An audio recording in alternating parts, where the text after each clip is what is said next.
Greetings of royal queens and kings. It's your host, Queen Tulsa, and welcome back to the Queen Tulsa Show. We've got another great lineup for you tonight on True Crime. Jahara Malik. She was sentenced to 17 years for stabbing football star boyfriend.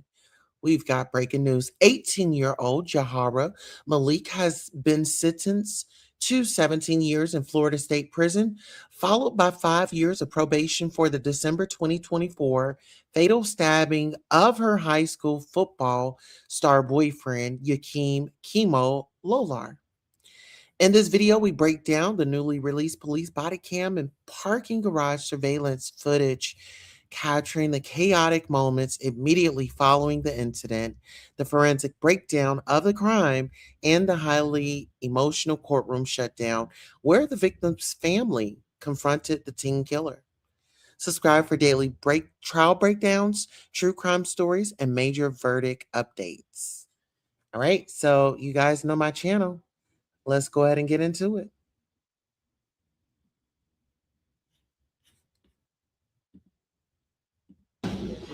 I'll use Miss Jean. Mom, I'm gonna use Mom. It's okay.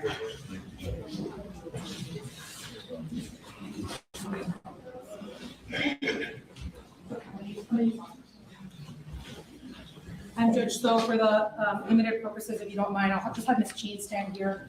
Can you please state your name for the record? Hi, good morning. My name is Natalie Jean. Ms. Jean, you're going to be placed under oath. Place your hand. Please honest right to tell the truth, the whole truth, and nothing but the truth. Yes, ma'am. Miss Jean, I'm showing you, or can you spell your name out for the record, just for the parameters? It's Nathalie. Middle initial is L. Last name Jean, like Jean Pants. Can you tell the judge, I know she's going to hear from you later, but who exactly you are and how you're related to the victim in this case? Okay. I'm Yahkeim Lollar mother. I am showing you a screenshot of what has been previously marked and identified as State's Exhibit 1A. Can you tell the court what this is? This was a text message that was provided to me from one of his classmates. It actually came from the boy that Jahara was dating, and he wanted me to know that he wanted the classmate to show me that she does have a history of that. So they forwarded it to me, and I provided it to the detective. Okay. And that classmate, what's his name? The who's son? The one who sent it to you, took the screenshot. Oh, the screenshot was his name was Ted, and then he forwarded it to he gave it to Cece, so Cece could know to give it to me. And then I gave it to the detective. And Cece is the young girl who's sitting back in the courtroom. Yes. Okay. Yes. And Ted was a previous boyfriend of the defendant? Yes, ma'am. And this is a screenshot from his phone. Yes, ma'am. Are you familiar with iPhones? Yes, I am. Okay. So the blue text messages are who? Are his iPhone from him. I'm sorry. And the gray text messages are from who? Jahara. And I think the C up here where it says at the top, crybaby, is that the contact in his phone? Yeah, that was the contact he had her saved under. Okay. And is this a fair and accurate representation of that text message that you were provided by CC and that he took a screenshot of. Yes. Judge, at this time, the state would seek to introduce what has been previously marked as State's Exhibit 1A as State's Exhibit 1 for the purposes of sentencing. I think the foundation has been. All right, guys. So we are going to listen. We're going to take notes. And then whenever they go on break or something like that, then we'll give our commentary. So what we are watching is a sentencing trial for Jahara. She unalived her boyfriend with a knife. And so they're in sentencing right now. So now we're hearing from the mother. And I'm assuming that we're going to hear from Jahara's side of the family as well. I'm not really sure if we're going to hear from her mother, but they're giving his mother the first to speak. Sufficiently late. Mr. Hernandez? Judge, I would be objecting just based upon one, with all due respect, I don't think there has been no verification indicating as that is a communication that was taking place between my client and this third or fourth person. And so therefore, that's the problem with it. Just based upon the testimony that was just represented right now. And so that's. Okay, we are in a sentencing hearing, so the rules of evidence are lax, and I'll give it whatever weight, but I'm gonna overrule the objection and I'll allow it to be admitted for the court's consideration. Thank you, Judge. Thank you. Admitted as part of exhibit. Thank you, Judge. Judge, I know that there is a doctor rating, so I do have 10 witnesses, so I'll support it. He said that there was no issue with that. So at this point, the state is going to call, I lost my list. All right, well, while she looks for her list, I'm going to give you guys a little breakdown. So inside the case, on December the 20th of 2024, 17-year-old Miami Northwestern senior high school football star Yahkeim Lollar was fatally stabbed in the chest inside a Liberty City apartment parking garage. Now, Jahara Malik, also 17 at the time, claimed the tragedy occurred during horseplay and play fighting. However, newly surfaced evidence and a damning medical examiner's report proved the 4-inch blade fractured a rib and pierced the heart, forcing Judge Christine Hernandez to reject the accident narrative. Now, Malik ultimately pleaded guilty to manslaughter without a plea deal. During the sentencing hearing, tensions exploded as Lollar's aunt called Malik a demon seed and a monster, demanding the maximum 30-year sentence. And I want you guys to let me know what you think about the judge's 17-year sentence in the comments below. And also, please make sure you like, share, subscribe. All of the ways that you can support us is scrolling on the screen. Now let's enjoy this trial. Well, the sentencing. Oh,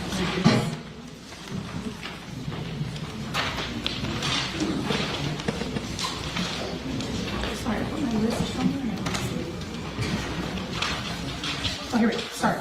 I believe the first person that wants to speak on behalf of the family is Ms. Zelda Beecham.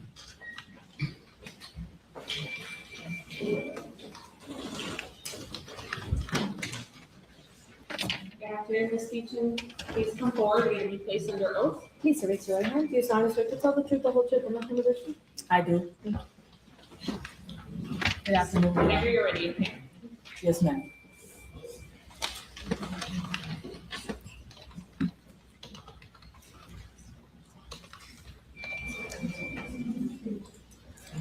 Good morning, Your Honor. Can everybody hear me clearly? Yes. My name is Zeldrina Beecham. I'm one of 4 of the paternal aunts of Yahkeim Lollar. I'm writing this victim impact statement to express to you how much I have been impacted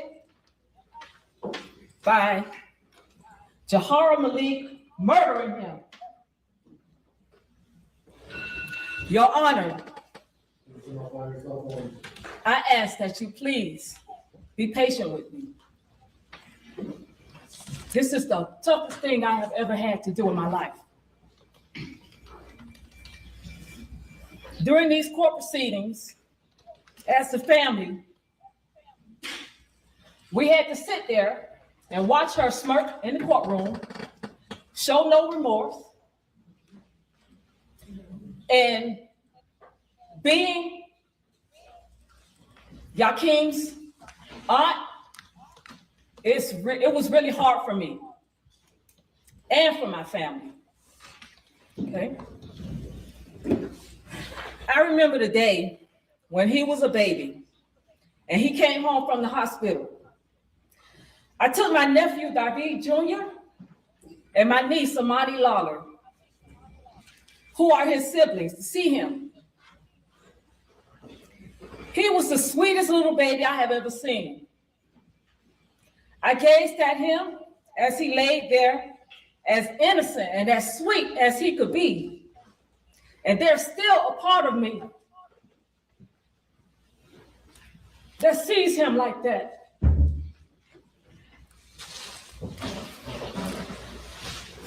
Keimo, as we affectionately call him, Keimo, as we affectionately call him, has always been a bright light in our family.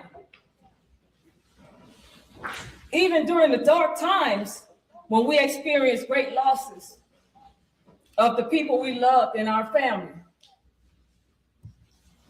He was a jokester. He always brought levity to whatever negative situation we had in our family.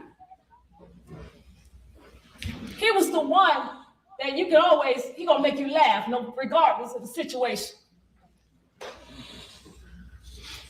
He made me so proud to be his aunt, not just because he was an excellent student athlete, but because he was a very loving and thoughtful and caring type of person.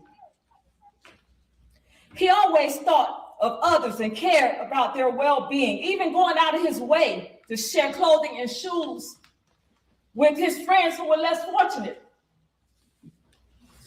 I remember when my auntie Elena had this family function at her house commemorating the life of my deceased mother, who passed away on June 15, 2021. So this was 3 years after her passing. We were at the function celebrating, just in her memory. My brothers were grilling on the charcoal grill, chicken and barbecue ribs, while our favorite music was pumping through the speakers. Some family members were swimming in the backyard pool, others were singing and dancing and just sitting around conversing with each other. We were just creating great family memories. He was there mixing it up with the family and eating and laughing and having a great time. When I was leaving the function, he called out my name. When I turned around, he screamed out to me, telling me goodbye. He had a big smile on his face. I'll never forget that. I was thinking to myself, my nephew is not a baby anymore. He's a growing young man. I smiled back at him, but inside I was crying, knowing that he would have to go out into this cruel, cruel world and create a life for himself. He used to come with his father, who was my brother, and help me put up hurricane shutters at my house whenever a storm was looming. He used to come with his father to help me out in the backyard with my vegetable garden. He was always around to help me with whatever I was doing. The older I get, the loss of that physical assistance that he offered to me is missed. I used to say to him, nephew, when I'm a little old lady sitting on the bus stop in the hot sun, and you drive by in your expensive new car, please pick me up and give me a ride home. And he said, he would laugh, and he would say, Auntie, I would never let you sit on the bus stop and not take you home. And that was him. He cared for people. He loved people. Then I would say, okay, baby. He would then smile and continue whatever mischief he was engaging in. Now, because of Jahara Malik's actions, I must go through life knowing that I will never see the full potential of what he could have been in his life. I won't get phone calls from him excitedly telling me things about his future plans for his life. I won't be able to give him advice about whatever's going on in his life. I will never have a chance to see him graduate from high school, college. He wanted to be a stockbroker, and he was on his way. I won't ever see him create a family of his own or accomplish the many milestones of his life that he was going to accomplish because he was just that awesome. He will never be able to go on another camping trip with me. He will never be there again to help me put those heavy hurricane shutters up on my windows whenever we get in a hurricane. I won't have this strong young man and my family to help me lift heavy bags of soil or fertilizers for my garden, which provided nourishment for my family. I will no longer have him to wrap his arms around me and kiss me on my cheek and tell me how much he loves me. As his aunt, I will no longer be able to reach into my bag and place a piece of candy or a $20 bill in his hand so that he could get himself some sweet treats or chicken wings and fries like he liked. I will no longer be able to tell him how proud I am of him, of being the person that he has become, and how much of an asset he is to our family. My son will not have him as a speaker at my funeral. He will not be there to console my son when my life is over. I will no longer be able to look at his fresh new haircut, and tell him that he looks so handsome. And those girls better watch out because he's be standing there smiling and blushing and telling me, oh, Auntie, come on. You're doing too much, Auntie. No longer having him in my life leaves a hole in my heart and a deficit in my life that could never be filled. I'm gingerly moving through this life like I am living in the twilight zone, literally. Because not in my wildest dreams did I think that my nephew, being such the good person that he was, would be murdered like this. This world to me right now is really upside down. In all my years of life, nothing has shaken me to the core like this has. And believe me, I've suffered great losses in my life. I really expected my nephew to be looking down inside of my casket instead of me looking down in his casket.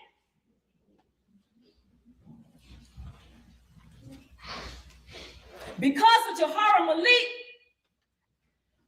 I have a skewed view of the world right now. And that didn't do me. I wasn't like that with my 32 years as a police officer with the Miami-Dade Sheriff's Office. Nothing has skewed my view of this life like she has. My 5 siblings and I did not anticipate burying one of our babies. Yet here we are living this nightmare.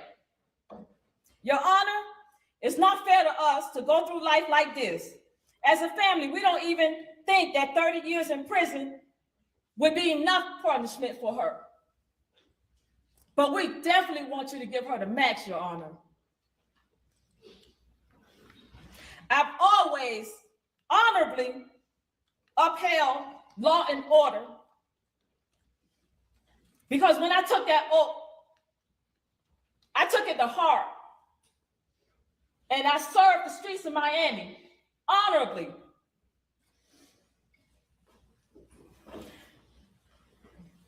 Your Honor, I would like to see justice. I would like to see the justice system working my favor and my family's favor. I have given so much, and I just ask for the maximum, at least for my sacrifices that I've made.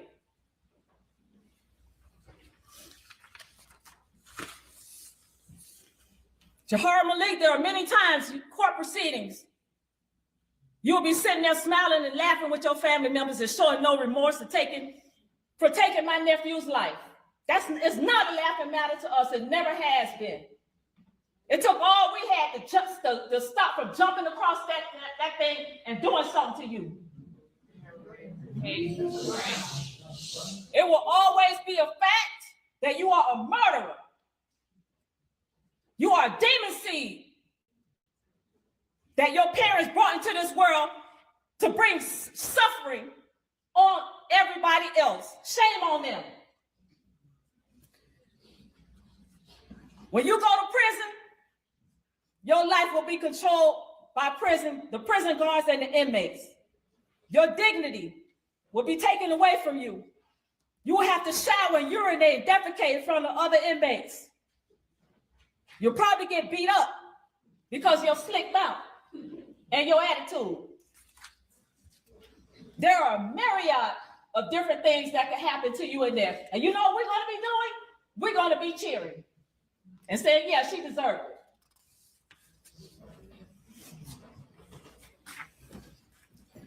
If you want somebody to feel sorry for you or to forgive you for what you have done, get somebody else to do it. Because I will not, and we will not. If you was to go to hell, I wouldn't spit on you to put you out.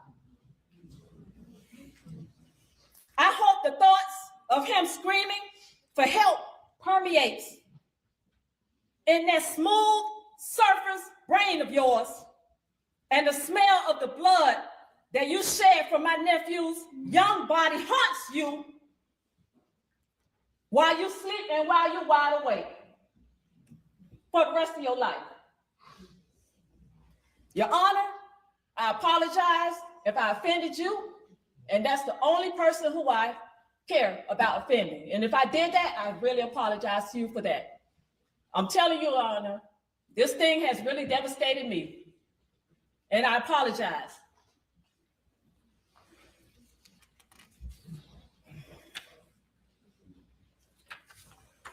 In closing, I know that the things that y'all had to hear from me wasn't an easy thing to hear, but they are true to my heart and to my core. And I just want to urge you again, Your Honor. I know that the state, is requesting like 20 years plus 10 years probation. But we want to see her get the full sentence, the maximum 30 years. That's what we want, Your Honor, because we really believe that she deserves a whole lot more. There were times we got reports of her going into his classroom, taking his book bag, pouring soda in his book bag, or taking his book bag and throwing it in the hallway, bullying him. And he was taught not to hit girls. And it makes me think maybe we should tell our boys to hit girls back. And he didn't do that, and look at what happened to him. Again, Your Honor, I apologize. I know it's not easy listening to me, but I mean it to my heart. And thank you so much for listening. Ms. Rhodesha Jean would like to speak.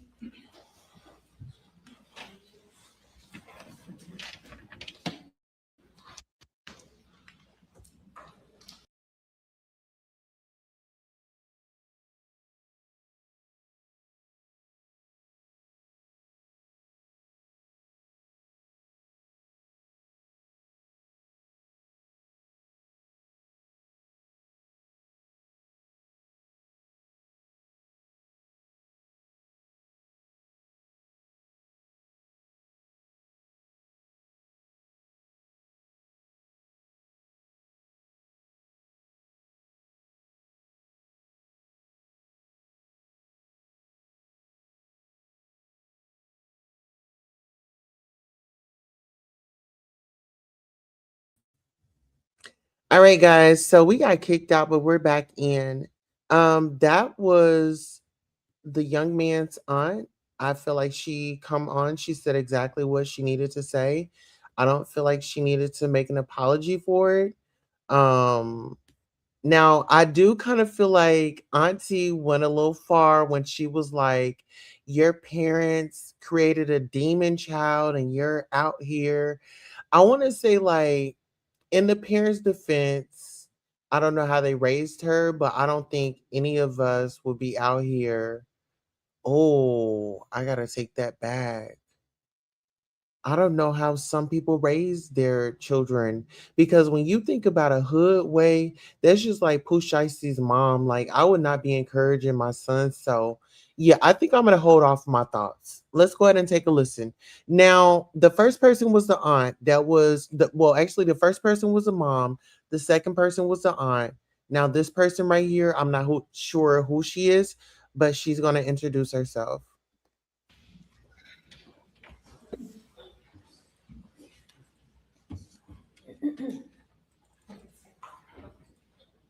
All right, Ms. Green, you're gonna be placed under oath. Please raise your right hand. Do you solemnly swear to tell the truth, the whole truth, and nothing but the truth? I do. Thank you.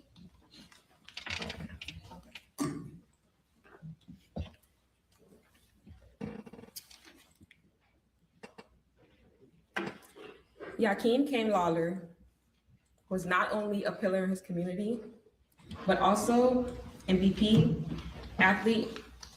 He also was my nephew. I just want to say that he holds a special place in our hearts. Sorry, this is hard for me. A special place in our hearts. Words can no longer express the pain or the deep sorrow that we feel about his murder. I hear you guys mention him as a victim. Yahkeim Lollar was just a victim of love, mistrust, and of course, betrayal.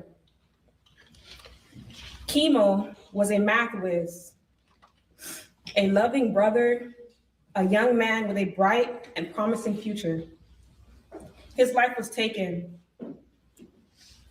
Keimo was murdered. Our family relives that every single day. His absence has left a void that can never be filled.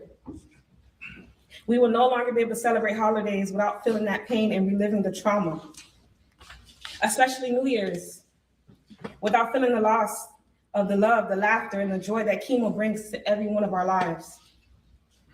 Each and every December, we are reminded of the traumatizing moments Jahara Malik put our family through. 5 days before Christmas, she decided to go to his home, his safe place, 5 days before Christmas, and murder him. His kindness, his trusting nature were taken advantage of in a split second.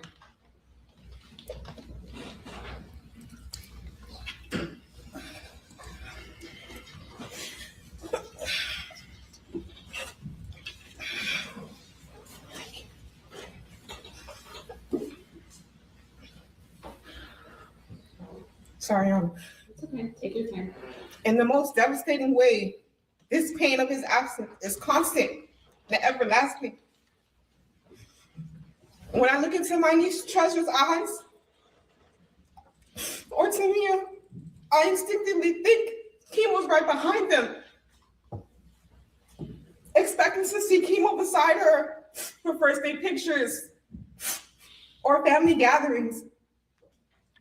I am met with the pain of having to realize that he's no longer with us. Important milestones that were stolen. I'm so sorry. Important milestones that were stolen that we could have celebrated with Keimo, like his 2026 prom pictures with his classmates. His graduation was stolen from us. The ability to have his first child, or his first drink.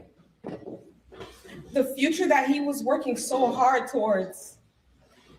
An honor roll student, never had any disciplinary action, never been arrested. Yahkeim Lollar was literally the epitome of a good child. Yes, ma'am. No, ma'am. were the words that you would get from him when you speak with Yahkeim Lollar. He was brought up in a family that way. Yahkeim Lollar deserves justice. Jahara Malik deserves 30 years. The Jean family deserves justice. The Lollar family deserves justice. Yahkeim Lollar deserves justice. The only thing he was a victim of was trusting the wrong individual to come downstairs and open the door for her. Trusting the wrong person, loving the wrong person. When have you ever been in love at 16, 17 and had a relationship that was ended for your life to be taken? As a registered behavior therapist in the state of Florida, self-regulation is important. A parent is supposed to install that in their child. They failed her. And her actions has caused our entire family irreparable pain. Nothing, no amount of money, no amount of time you give her will take the pain away that we all feel when we do not have Keimo in our lives. And I'm being completely honest when I tell you this. He was a beautiful, bright soul. His smile light up any room he walked into. And he mattered. Victim this, victim that. The only thing he was a victim of was placing his love and his trust into the wrong, trifling young lady. Not even a young lady, the murderer, because she is a murderer. Everyone keeps saying stab, stab, stab. She murdered him, cold blood. When someone says no, no means no. The video shows that as well. She deserves the max. Your Honor, next we're going to have Kennedy, you know.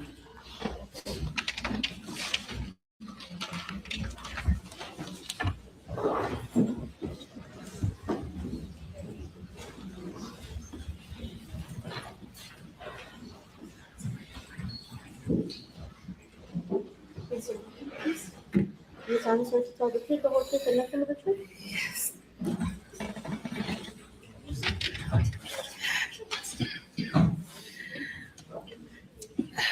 Your Honor, Keimo was my godson. As I stand here today carrying a loss that cannot be measured and a pain that will never heal, Keimo, as we affectionately called him, and will forever remember him, was 17 years old. A young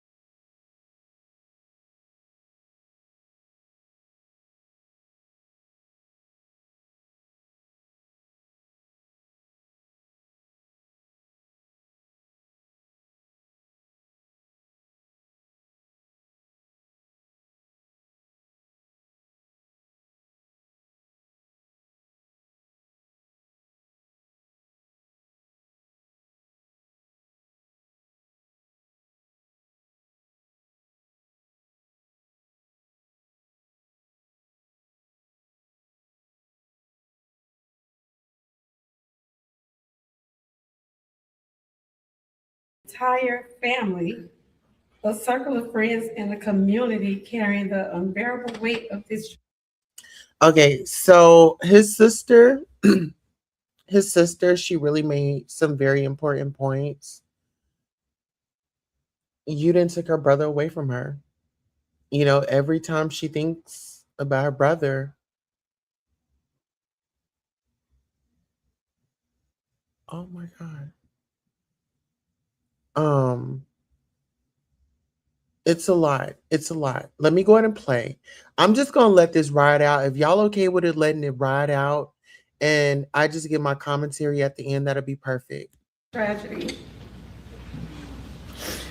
At the age of 17, a person understands the difference between right and wrong. This was not a mistake. This was a decision to take a life that had immeasurable value and deserved to be lived. There must be accountability. We are outraged by this devastating and senseless act, and we are completely broken. I hosted Keimo's 8th grade prom watch, and every time I see his picture from that night, whether it was on the news or social media, it breaks me to It breaks me to the core. Keimo was so fly. Him and another kid that I can't even remember his name right now. And we was calling him Bobby Brown and just having such a great time. All the kids was laughing full of joy and talking about how they was gonna ride for their 12th grade prom. In helicopters, they was already talking about how much fun that they were gonna have, their life and things that they wanted to do after high school. But instead of watching him walk into a senior prom, we are faced with decorating the top of his gravesite. Instead of seeing him put on his cap and gown and walk across the stage to shake the principal's hand to receive his high school diploma that he earned, we will be faced with the pain of making a makeshift graduation, draping his gravesite with his cap and gown and placing his high school diploma on top of it because someone in this courtroom today decided that Keimo's life didn't matter. All of Keimo's dreams are now forever 17. Your Honor, I respectfully ask you to consider the full depth and lasting impact of this loss and impose the maximum sentence. Thank you for your time.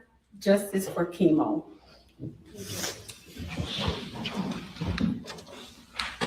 Your Honor, next we'll have Stephanie Darris.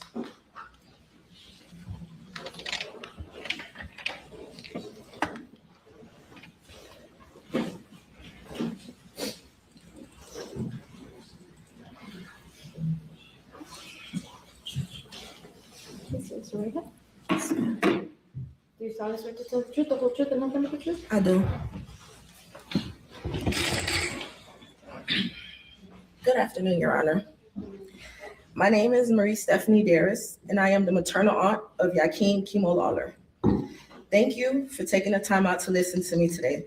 It truly means more than I could put into words. I can still remember the day my older sister Natalie gave birth to Yahkeim. We were actually in the middle of planning her baby shower. I can remember the excitement and happiness she felt to be having a baby boy. When she called me and said she had gone into labor, I was a little shocked, but nevertheless, my sisters and we all rushed to the hospital to be by her side. When we walked in the room, I remember her just smiling despite everything, saying, "You have to see how cute he is." In that moment, nothing else mattered. It was pure love, pure happiness, welcoming Yahkeim into this world. My brother-in-law, David, took us down to the NICU to see him. I remember thinking, how adorable is this kid? Even then, there was something special about him. Something you could feel the moment you looked at him. It's moments like that I will never forget. So small, so simple, yet the kind that stay with you forever. Like the first time I seen his smile, that smile, the one I'll never forget. Yahkeim had such a beautiful smile. You know, the kind of smile that made you smile back? Even as he grew up, he kept that same smile. He would run up to me with the biggest smile and always say the same thing, "Hi, Auntie Stephanie," followed by the warmest hug every single time I seen him. Even as he got older, the love never stopped. He was truly a blessing and such a beautiful soul, and that was our Keimo. From the time he was a baby, that was who he was. And I'm honored, as well as my sisters, to have had the privilege of watching him grow into an amazing young man. And I'm so proud to be his auntie. His presence touched not just our family, but everyone around him, as you can see in this courtroom here today. But now our light is gone, and we're left asking why. Why was he taken from us? Every day we are left of trying to make sense of something that will never make sense. We are not grieving only who we lost, but everything he was meant to become. And I want it to be known, I'm not standing here today out of anger. I'm standing here seeking justice for someone who meant the world to all of us. Someone who was deeply loved, someone who mattered and should still be here with us today. And that is why I respectfully ask for the maximum sentence of 30 years. I don't understand that nothing will ever bring Keimo back, but accountability matters. She must be held responsible for her actions. Justice for Yahkeim is more than words. It means ensuring that his life is not overlooked and that the full weight of what was taken from him and from all of us is recognized. A sentence like this affirms that his life had value, that he mattered, and that what happened to him carries real consequence. Also making certain that she carries the weight of what she has done today, not only today, but for the rest of her life.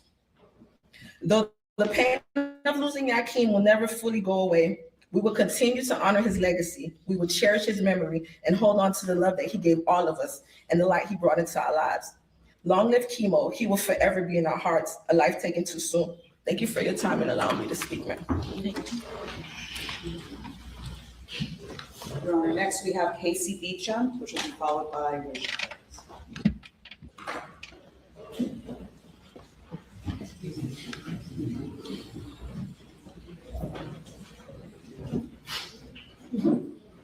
Please raise your right hand. Do you swear to tell the truth, the whole truth, and nothing but the truth? I do.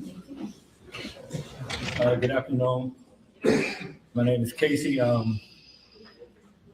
Keimo's uncle.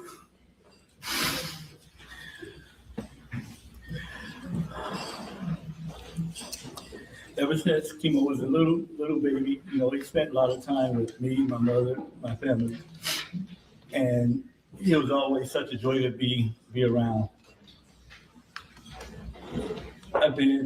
He took an immediate liking to playing football.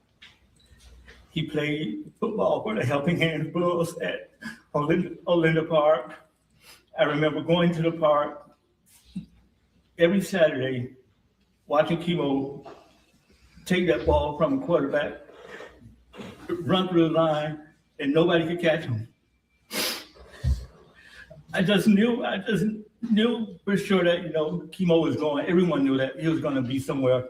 He was going to be a professional athlete at very least.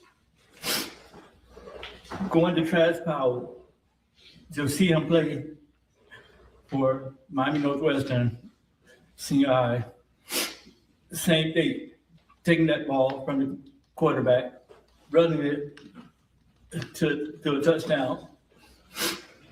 And today, I'm in a different arena, trying to defend my nephew, defend his honor. I could never, ever believe that I would be here today. But, through that callous and careless actions of an individual that didn't care about anyone but herself, and it's evident in the video. After she stabbed him, what happened? What if he's alive? What if he's dead? What happened? She was thinking about herself. She didn't care about Keimo. I don't believe she took any actions to save his life. The action she could have taken to save his life was leave that kitchen knife in the drawer at home and not take it with you to go see him. I carry a knife for protection. It's not a kitchen knife, it's a pocket knife. And as far as it being horseplay, I never played that game in school. Never played it on any playgrounds. It wasn't horseplay, especially after she said she got mad. That's when the play stopped. They were no longer playing. Keimo was like, "Please, Jahara, stop, don't do it." And she took that knife and she plunged it into his heart. He didn't walk into it. She plunged it into his heart, 4 inches of knife going through his ribs, straight through his heart. I know he suffered. And Your Honor, Keimo, he like it was testified today that he didn't attack her. He didn't do it. I believe that Keimo was not a mean kid. He was a great kid. But he did deserve it. But I can tell you this, that Jahara deserved the maximum. Your Honor, right over your head. We who labor here seek only truth. That statement instills true, it is through faith and fidelity that this court has integrity. And the only truth here today is Jahara meant to kill Keimo. Keimo is dead, and his attacker deserved the maximum 30 years and even more.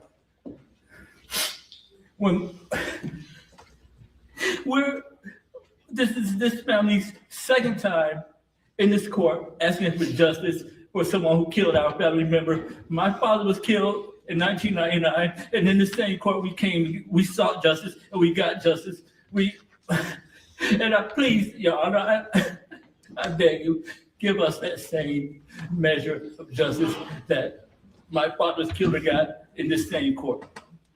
Thank you for your time. Thank you. Next is Rashawn Darris, then to be followed by Yahkeim Lollar Jr.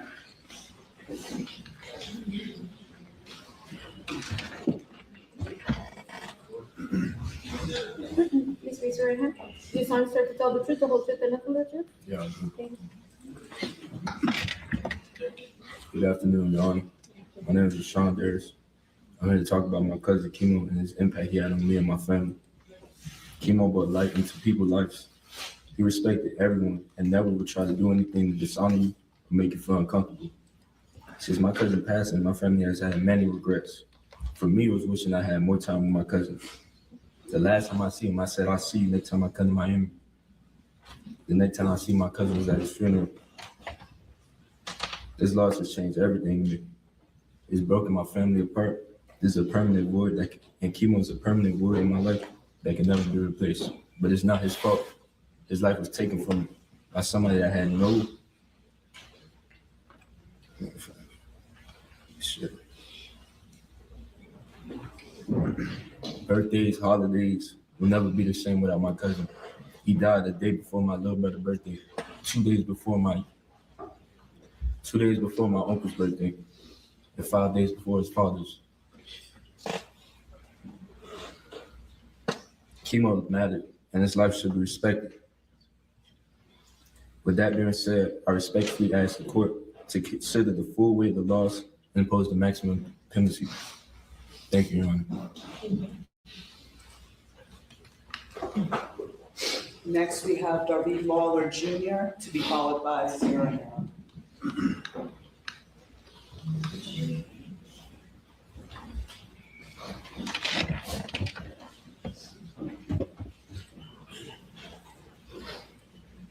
Raise your right hand, please. Do you solemnly swear to tell the truth, the whole truth, and nothing but the truth? I do.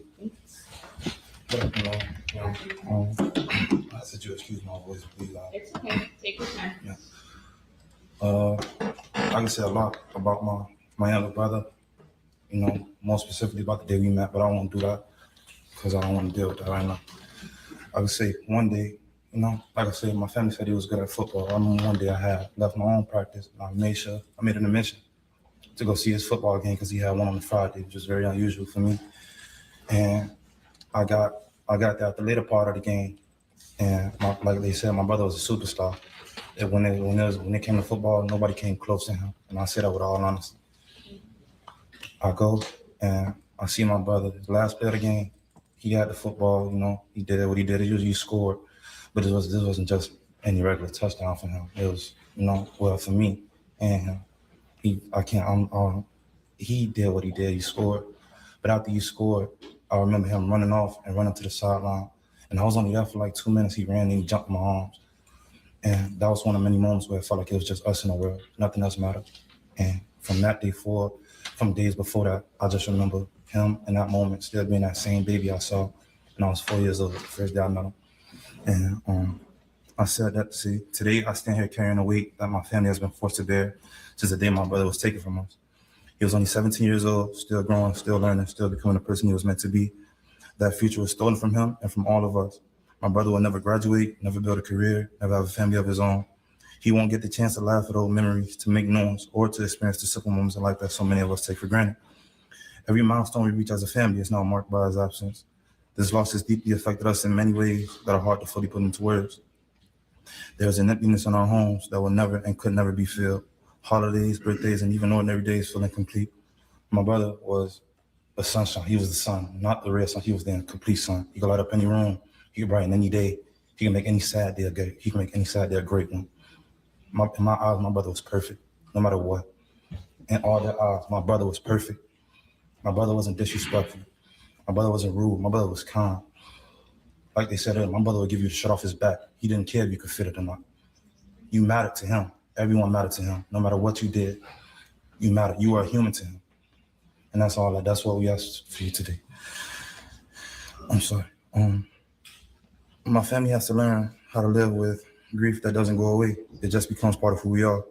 We are not the same people we were once before. There's a constant reminder that someone we love should still be here, an everlasting yearning for someone who will never come back to us. We stand before you today asking that you grant the maximum penalty, because from now until forevermore, long after her sentence is over, all we can do is speak his name, remember who he was, and honor the life that he should have had. He mattered, he was loved, and he deserved the chance to live his life. That'll be all, Your Honor. Thank you. Okay, next up, Sierra Harold.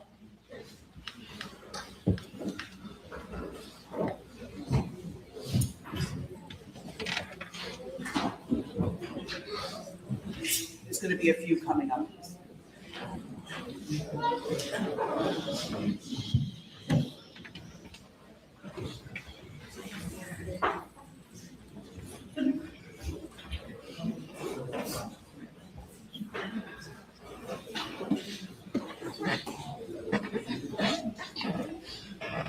Please raise your right hand. Do you solemnly swear to tell the truth, the whole truth, and nothing but the truth? Yes. Thank you.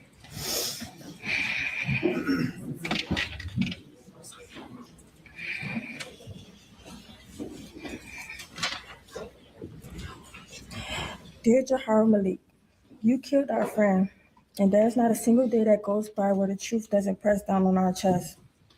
There is no absolute way to dress that up. There is no version of this where damage fades into something smaller. A life was taken. Our friend was taken. And some people who love Keimo is left to carry what you did every single day. We all wake up and remember. We fall asleep and remember. Sometimes it hit us out of nowhere. In the middle of a song, a laugh, a random memory, and suddenly we're all grieving all over again. Our friend should be here. Keimo should be here.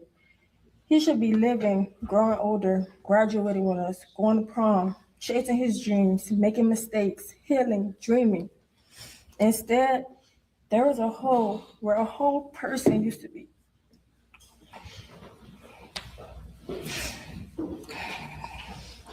A hole that will forever exist because of you.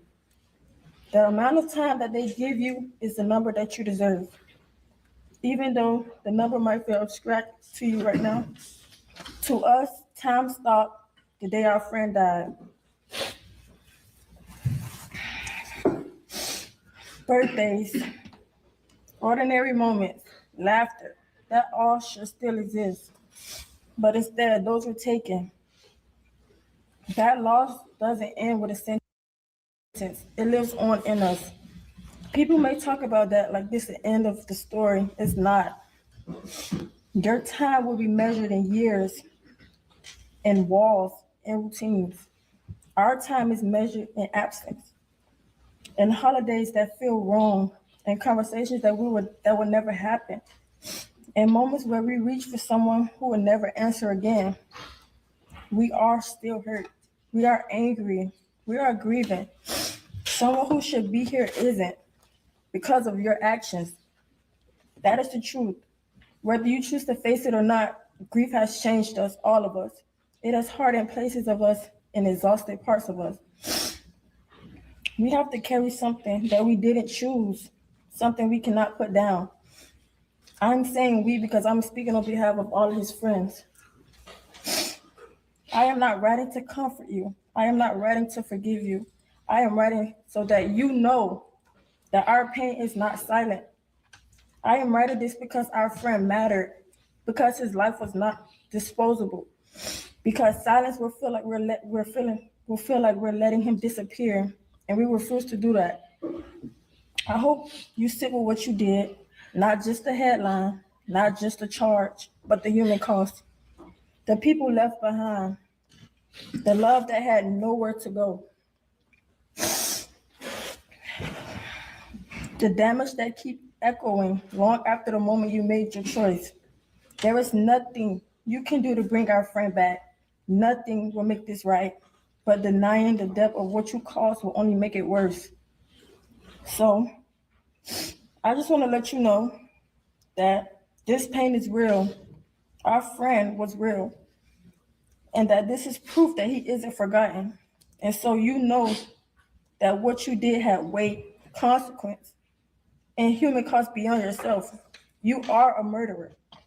We will carry our grief in our own way, but you will also carry your responsibility in yours. We want the max, respectfully. Thank you.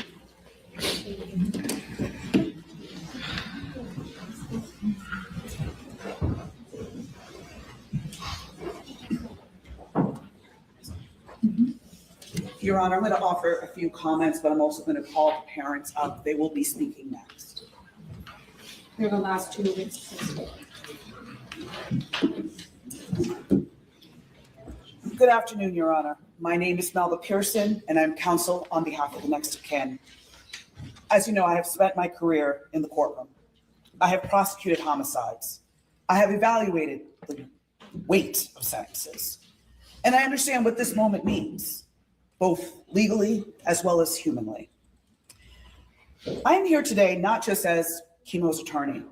I am here because I know this family, and because I believe that what this court does in the next few minutes matters, not just for them, but as a statement about what we value. Your Honor, you have heard from his aunt, a 32-year law enforcement veteran who devoted her life to this system and is now asking to work for her family. You have heard from his classmates, young people who should not yet know this kind of grief, who found the words to say, our friend was real and he mattered. You have heard from aunts, uncles, cousins, and family friends, an entire community of people whose lives have been permanently altered. Each of these statements represents something the law too often reduces to a footnote, the full, irreversible human weight of what was taken. Yahkeim Lollar was 17 years old. He was a gifted student, excellent in mathematics. He was a wide receiver with NFL dreams, and he put in the work to back them up. His mother believed in those dreams so completely that she was preparing to go back to school to learn sports management so that she could be equipped to guide his career. That is not a footnote. That is the story of a mother who saw her son's future and said, I will build myself up to meet it. That is the depth of who Keimo was and the love he inspired. And he did not lose his life to a stranger. He lost it to someone he was in a relationship with, someone he trusted. That dimension of this case cannot be overlooked because it speaks directly to the nature of the harm and the deliberateness of the act. In my years as a prosecutor, I learned that sentencing is one of the few moments the justice system has to speak directly to the value of life. This is that moment. The maximum sentence of 30 years is not vengeance. It is proportionality. It is the court saying clearly, this life had weight. This loss has consequences, and accountability is not negotiable. On behalf of this family and everyone who loved Keimo, I am asking you to impose the maximum sentence. Your Honor, I will now yield to the people who loved him first and the longest. His parents. All right, Ms. Person, I'm gonna wait for Ms. Malik to come back. I think she's using the restroom. Yes. I think she needs to be present to hear. Thank you, Your Honor. but I will yield my I'm gonna time. take a 10-minute break. It's ready. Your Honor, I believe the family, the parents want to give some. Of course. First it'll be David Lollar Senior, followed by Natalie.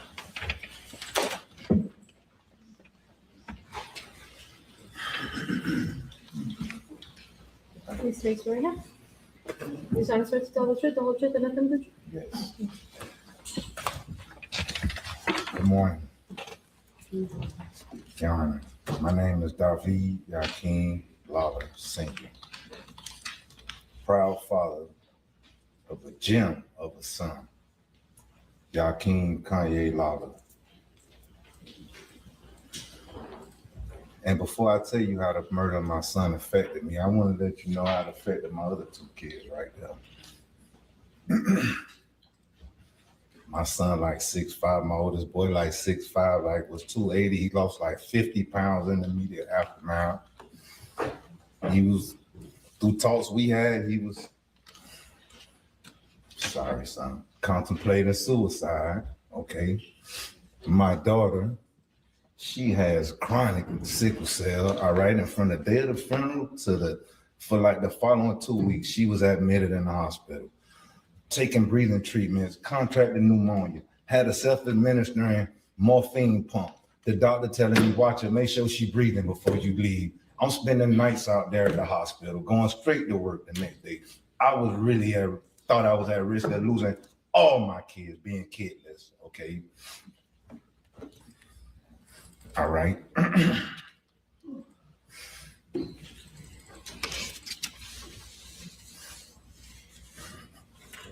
It's kind of uncomfortable for me. I'm doing what I gotta do for my son. I'm a habitual felon, labeled by the system. This is my first time on this side of the law, but I really want to speak about the injustice that I feel has taken place here. All right. From the night of the arrest, from the night of the incident, nobody informed us nothing about anything. We all we know, we were just summoned to the headquarters. We were released and never found out anything else. We had to find out from the street. Charges were never filed. Okay, and I feel like it's a slap in the face to be 40 days in and they come back with manslaughter. All right. And with all the evidence that we've seen that they've called us down there to see, medical examiner, the body cam warrant video from the scene of the crime. All right. It's just baffling to me how they can take all this time to come up with a manslaughter charge. We feel as though she's been undercharged. All right. We've been seeking the enhancement from the beginning. All right. And they like the defense like to call it accountability, all right, saying that she pleading guilty now, all right? But we think it's being smart because we always been seeking enhancement for the charges, all right? So this is like they're getting ahead of the ball right now, all right? It's 16, 18, a year and a half in, all right? And we supposed to have a phone dump by today's court date, all right? It kind of sounds like water and oil mixing together because, it's over with at this point. For us to get a phone dump today, it probably won't even do us no good. All right. What if it's content in her phone? Because kids text each other, they don't talk. You know what I'm saying? What if it's something that she sent a message to her friend saying, I'm gonna F him up? You get what I'm saying? That would have showed premeditation, that would have showed intent, that would have showed a whole lot of things that we could have got these charges upgraded. All right. We've been seeking that from the beginning. All right. We feel like the whole investigation was influenced from the jump. All right, we feel like it was a whole perfect storm for it to happen on the city of Miami side. I'm from a place called Lincolnfield, all right? Everybody probably know it for all the wrong reasons, all right? I've been shot down, AK-47. I done seen people murdered, know a lot of murderers. Don't know anybody that was granted this luxury right here, all right? To be kill someone that night, all right? To be held in custody, taken interrogation, and released without charge? Like, come on. Now, I feel as though they could have charged her with manslaughter that night if you're going to take all this time to come up with that charge. All right. It was my sister, the police officer, that added the additional charge that requested through Kevin Bettencourt to add an additional charge of with the deadly weapon, because even before that, she was only eligible to get up to 15 years. All right, because it's a deadly weapon, now it's up to 30. All right, but we shouldn't have to do the prosecutors in the state job. You get what I'm saying? It's more upsetting to me than anything. Yeah, my son gone. He ain't coming back. I'm at peace with that. You get what I'm saying? I don't like the way this case was handled, Your Honor. You know what I'm saying? And then we met with the state attorney. We met with Catherine Fernandez. Remember, the chief of police called us down. We had a meeting with him. I'm quite sure they don't meet with all victims of families of homicide. All right? So it leads me to wonder why. All right? Maybe they know they messed up the case or mishandled the case. All right? It just ain't nothing makes sense right now at this point. You know what I'm saying? I want to talk about Keimo a little bit because he was the most humblest guy. Well respectable. Keimo was so humble. Keimo, I went to pick him up from Charles R. Drew Elementary one day, and his teacher say, hey, in PE, the PE teacher like, hey, the kid's super fast. He jumped super far, and he's super high, and he's just this super athlete. I'm like, Keimo ain't tell you. At this point, Keimo had won 3 Super Bowl MVP. Keimo go to school and nobody knows nothing.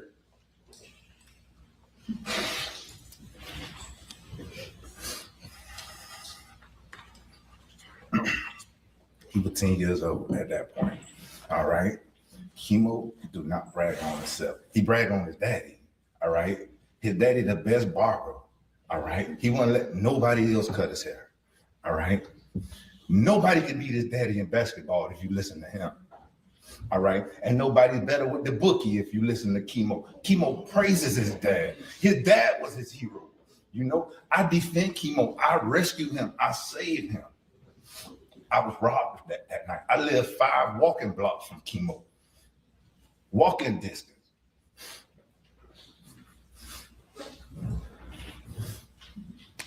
And that was taken from me that night.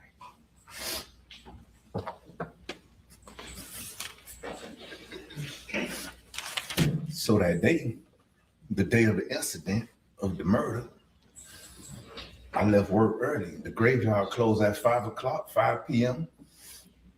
It was my mom's birthday, December 20th.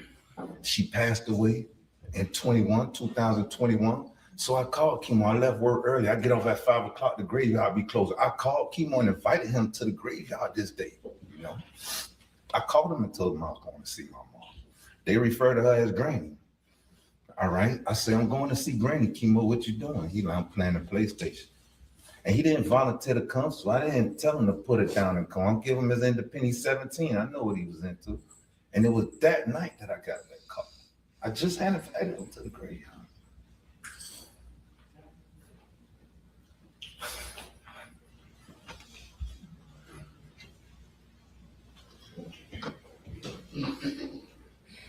Keimo wasn't hanging around the wrong crowd.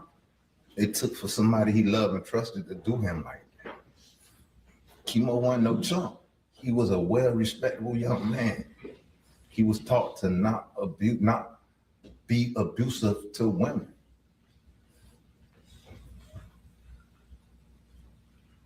And I think that was that was the reason for his demise.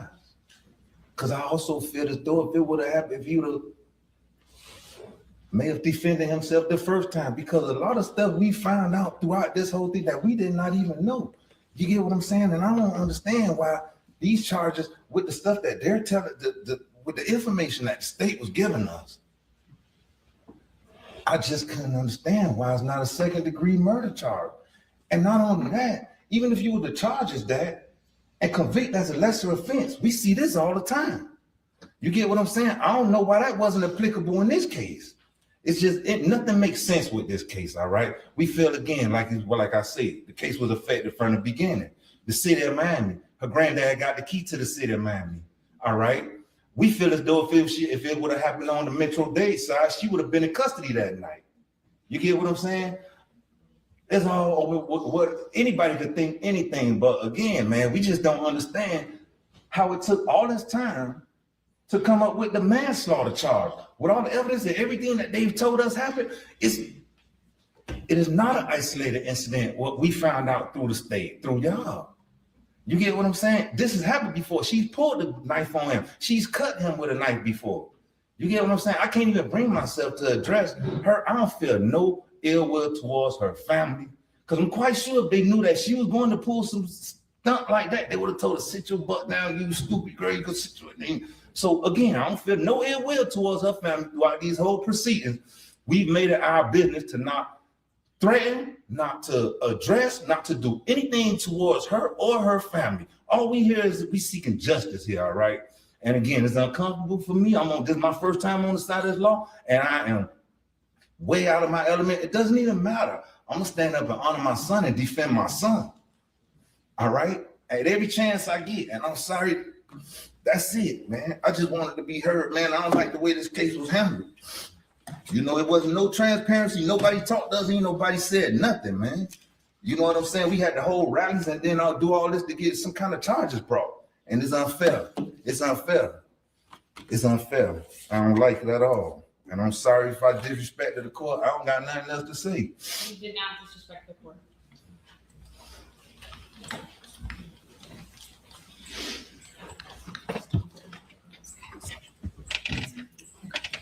She's already under oath. Do I need to do it? No. Okay. Good morning, Your Honor. I do want, I'm sorry. It's along with it. I do want to thank you for allowing everyone to speak today. So I am going to tell you a little bit more about my son and who he was, and then leave from there, okay? All right.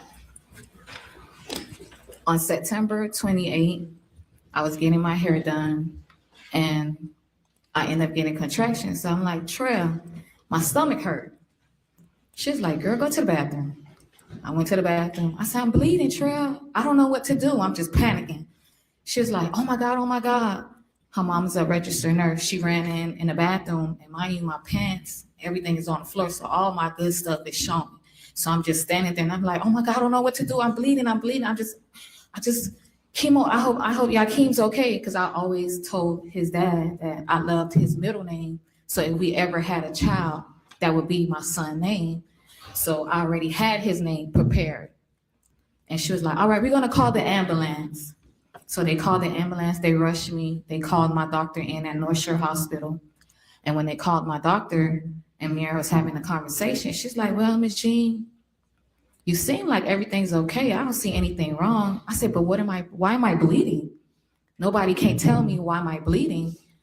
She was like, well, he's a big kid inside of you. He's already 5 pounds, so it wouldn't hurt to take him out early, because Keimo's original birthday was November 3rd. Like that. So she was like, I said, well, you're the doctor. What would you do? She was like, take him out. So they prepared me for emergency C-section that day.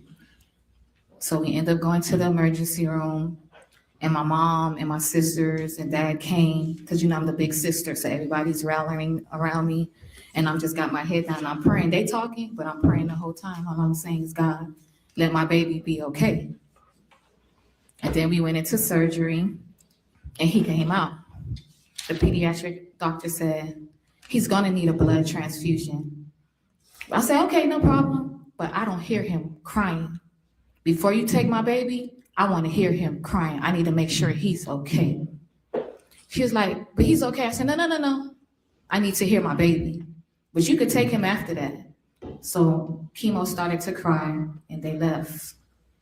And that always stuck with me and stuff. So fast forward, I think he was like 3 or 4. We was coming from Winn-Dixie, and they had the blood drive trucks outside.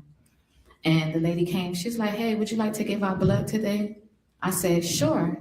I said, let me drop my groceries and I'm gonna go. And Keimo was like, hey, he's just always bouncing everywhere and everything. And he's like, Mom, what is that?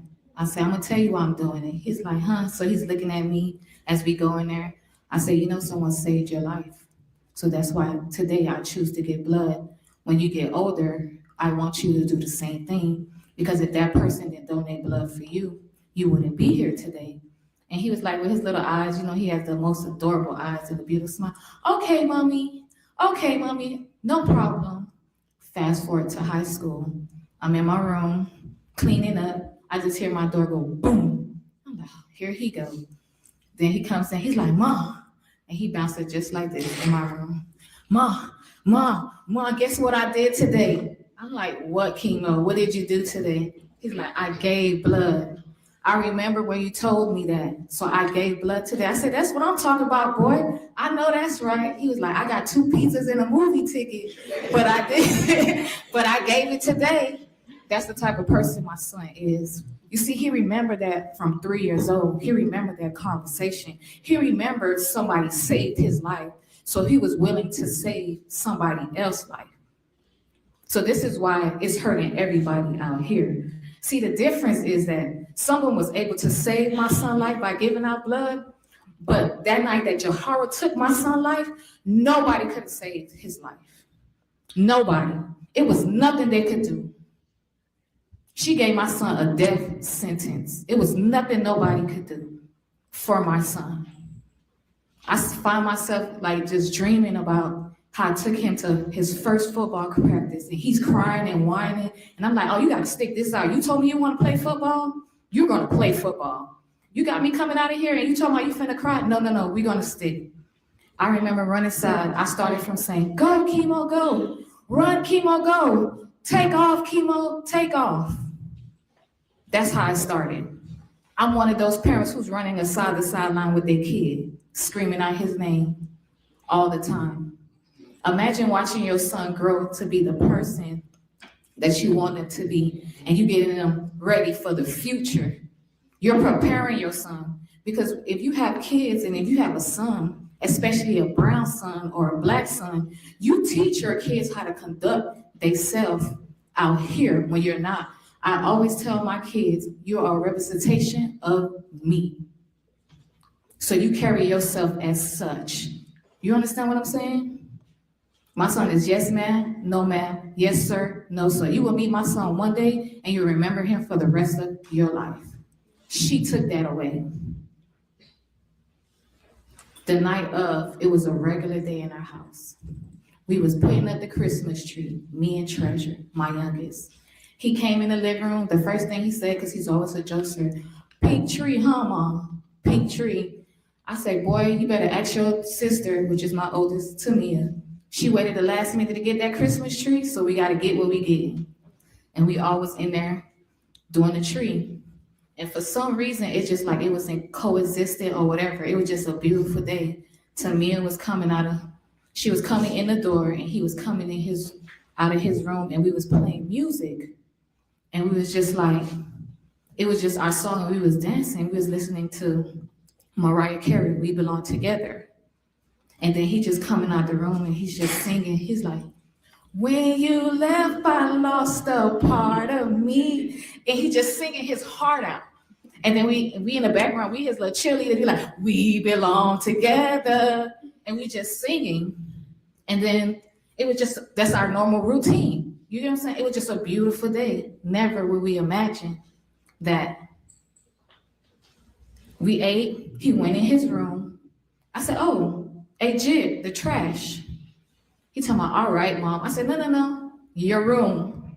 He was like, oh, okay. I said, I'm off tonight, so I'm gonna be here.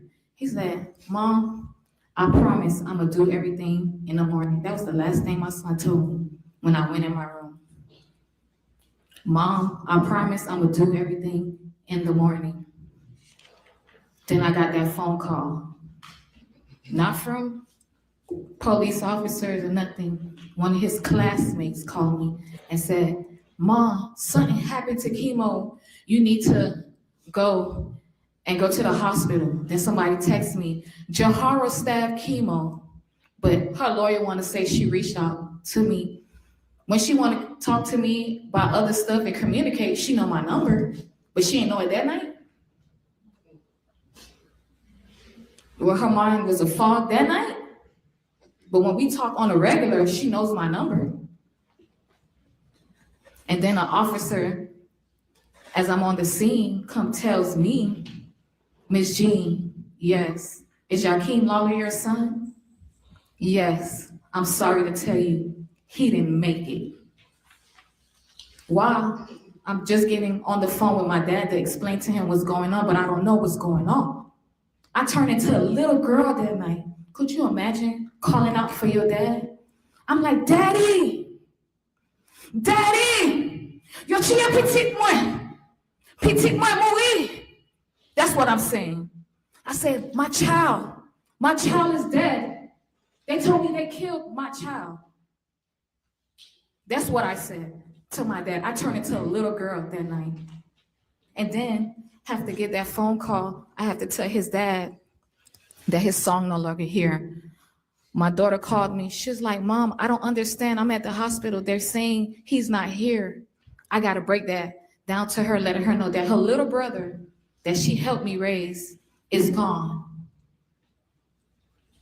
Imagine everyone calling you that night to find out what's going on with your son. And when you tell them that your son passed away, they hang up on you. From that night all the way to the morning, that's what happened to me, Your Honor. Because nobody couldn't believe Keimo, out of everybody, Keimo, who don't bother nobody, that's the only way she would be able to kill him, is at home, because he doesn't go anywhere. The only way Keimo going somewhere if he knows it's food there. That's the only way. Imagine that. Imagine going through all that. And you still gotta be a mom. You still gotta be strong. You still gotta make sure everything goes right so you can send your baby away. You gotta sign papers. You gotta do this. You gotta do that.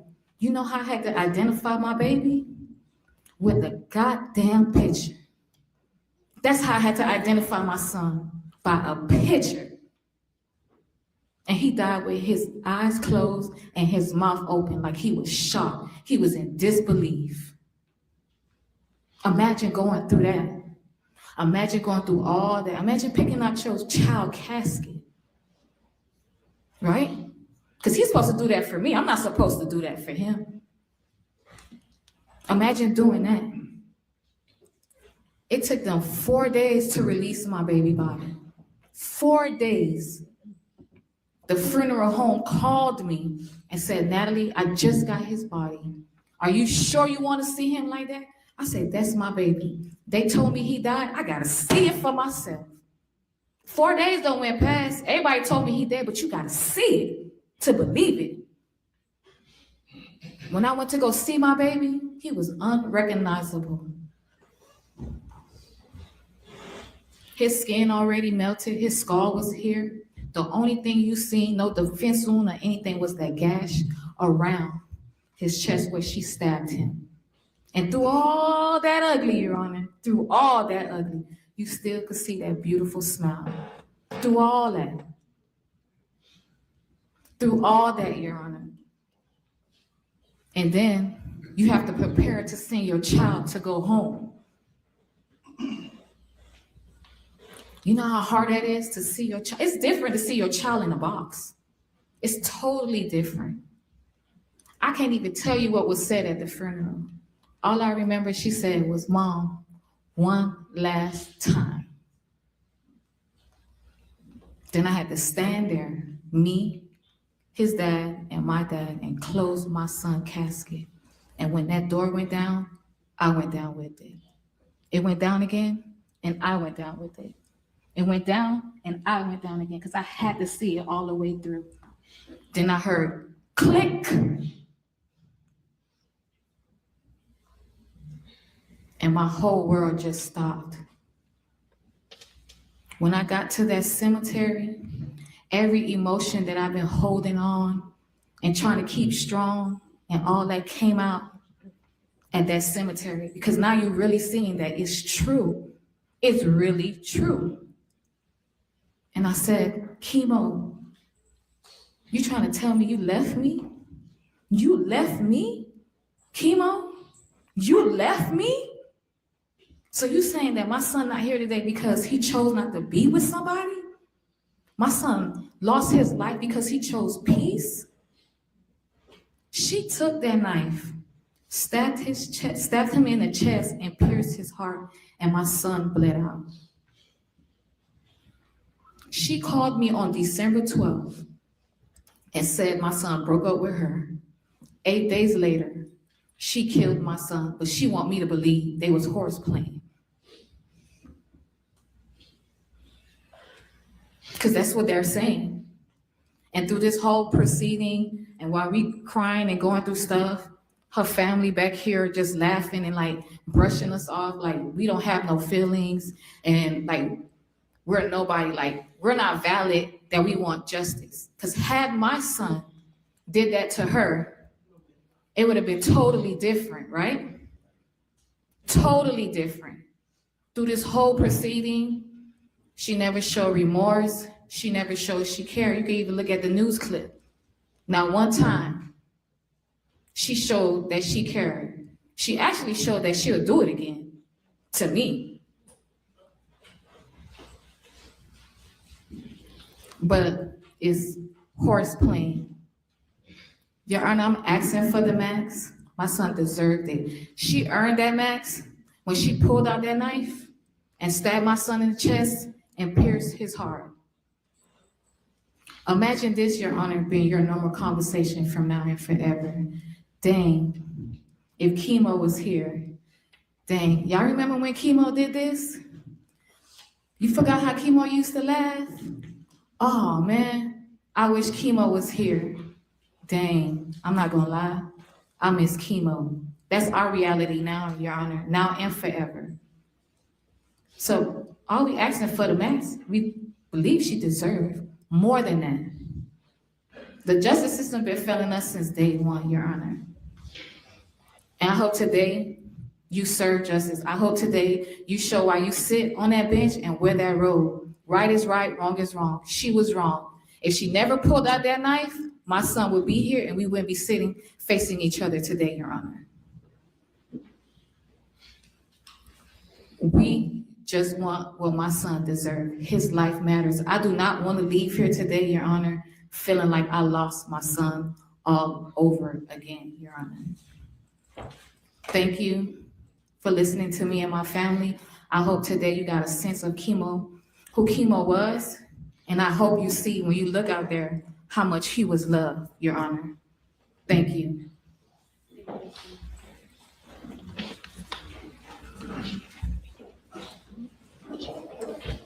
Judge Christine has no further witnesses to be arrested at this point.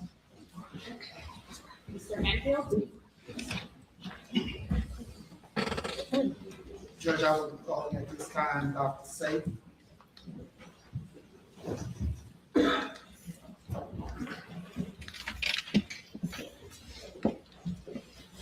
Raise your right hand, please. Do you solemnly swear to tell the truth, the whole truth, and nothing but the truth? I do. Thank you. Allison.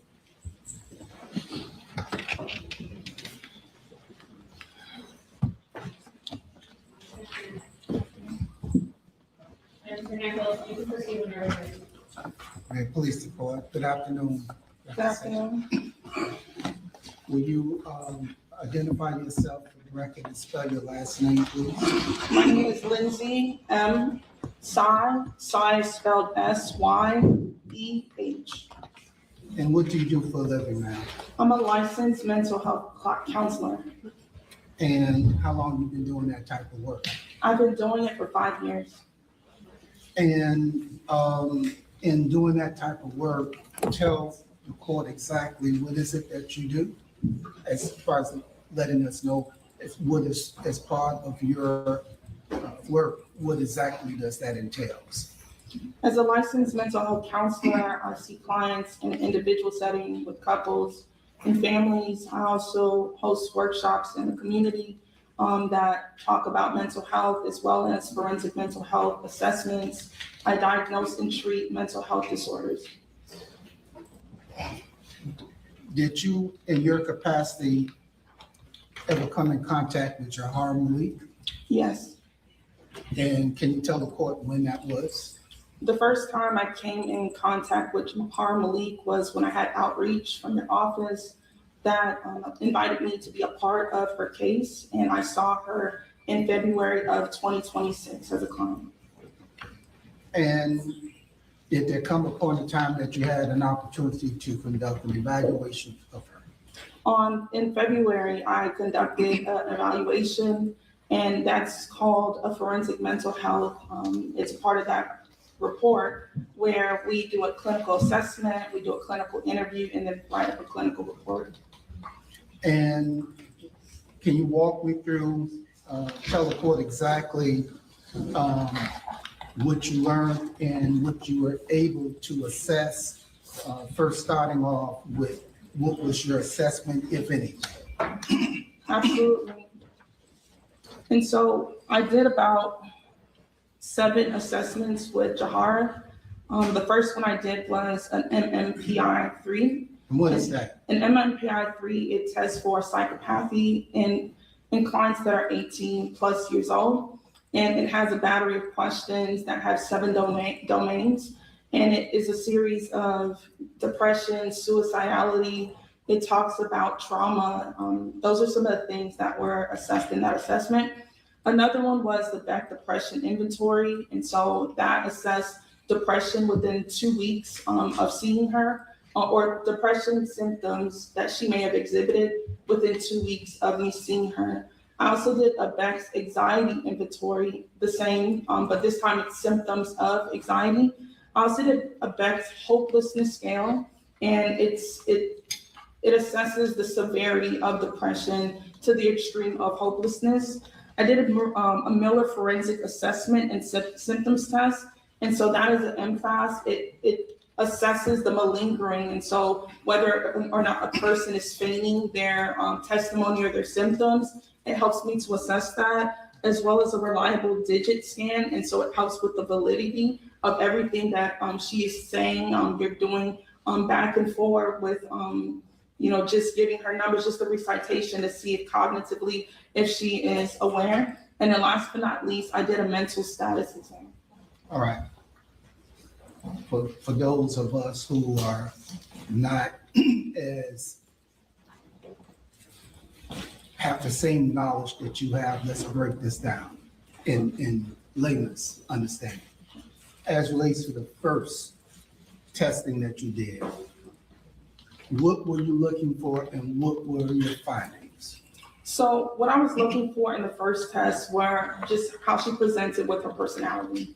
And what that came up, the results were that through the 7 scales, we looked at the hopelessness and helplessness, the anxiety-related experiences, the suicidal death ideations, ideas of persecution or apparent experiences. And at the end of that, it just concluded just this profile of how she showed up and how she responded to the inquiries that the test provided. And why was that important for you to know?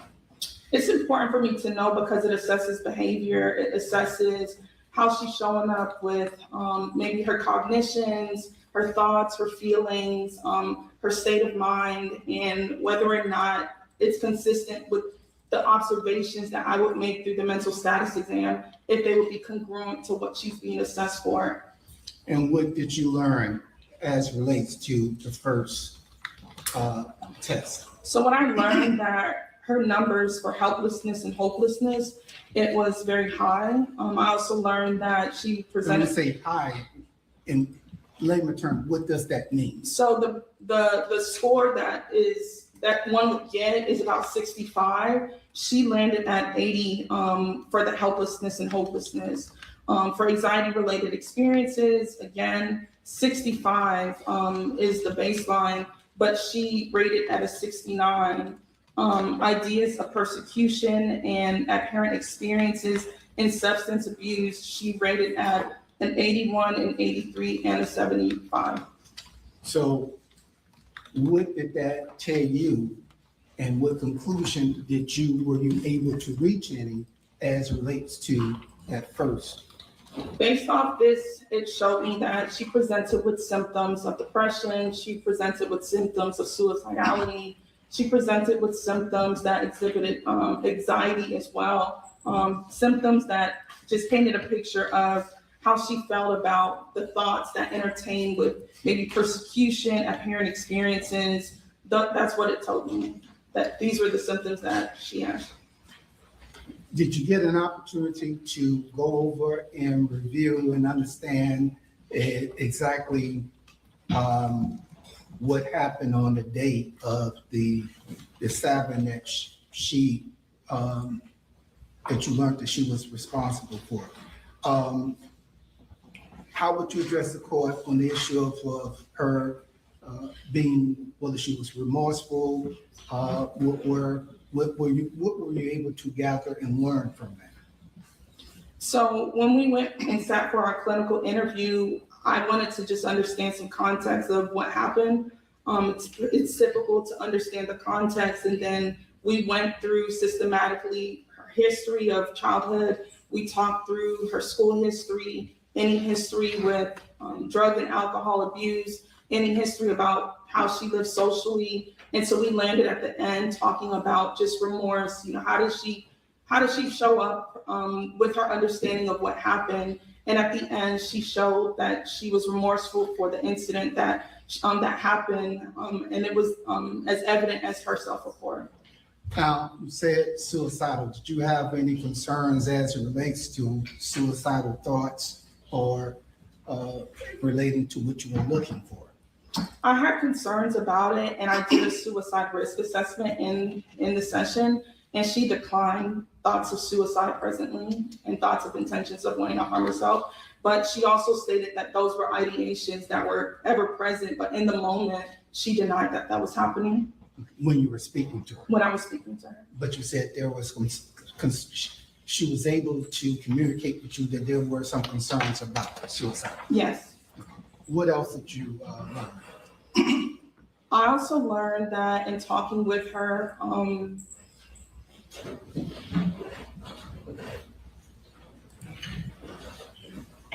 if I can just refer to my report. Sure, go ahead.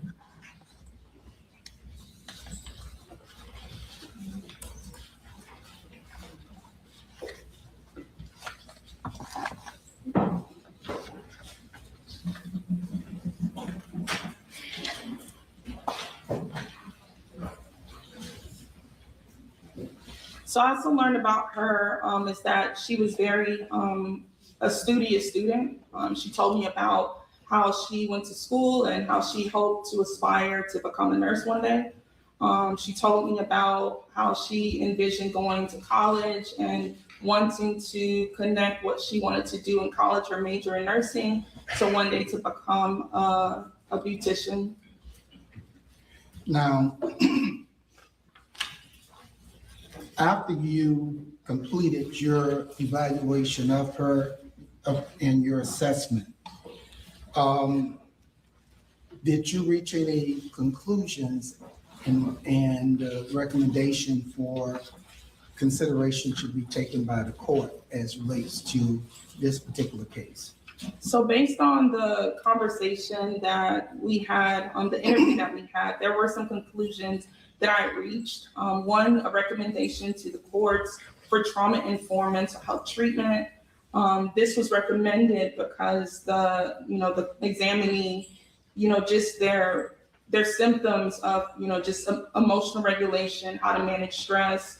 I also recommended that there be restorative justice informed programming, if applicable. And so what this does is that, as they work to support them in accountability, reflection, empathy, and community reintegration, I recommended as well, I did life skills and decision-making. And so this would be, structured life skills developmental programs is recommended to help with the judgment, conflict resolution, and personal safety awareness. These are some of the recommendations that I made. As well as structured rehabilitation program with aftercare. There was also a recommendation for family support and counseling. Now, did you, during the time period that you had an opportunity to evaluate Jahara Malik, you said that she came across remorseful. Did she ever communicate with you as it relates to her position as far as accepting responsibility and regretting what happened that day? Towards the end, or at the top of the interview and towards the end, I asked questions about remorsefulness, and she did express remorsefulness for what happened. She stated that while she was on the scene, that she did her best to help and to support and to aid in care, and that she was very sorry and for what had happened. Now, did there come a point in time, I'm going to go to conclusions, I know that you gave some recommendations as you relates to, for the court to consider. First of all, let's talk about the age at the time of this incident, 17 years old, right? Yes. And no prior contact with the criminal justice system. Now, what is the significance, if any, as relates to the 17 years of age? So when we look at 17 years of age, they're almost at the tail end of their teenage years. And so 18, 19 marks that end. And what was significant for me was that, her brain is being developed and it's in process of development. And so as I thought about that and processing this with her, it was more so about, decision-making, impulse control, emotional regulation, everything that entails that and how she developed those coping skills from early childhood. How was it being reflected in the present? So I was conscious of that. And what was your, as relates to recommendation for the court to consider as relates to this particular case? So my recommendation pertaining to this case would definitely be in alignment with trauma-informed mental health treatment, the restorative justice-informed programming, the life skills and decision-making education, a structured rehabilitation program with some form of aftercare treatment and family support and counseling. Are you familiar with the Miami-Dade County Boot Camp program? I've heard of it. Okay. And upon learning some of the benefits of it, as it relates to this particular case, what were your recommendation to the court pertaining to programs like that?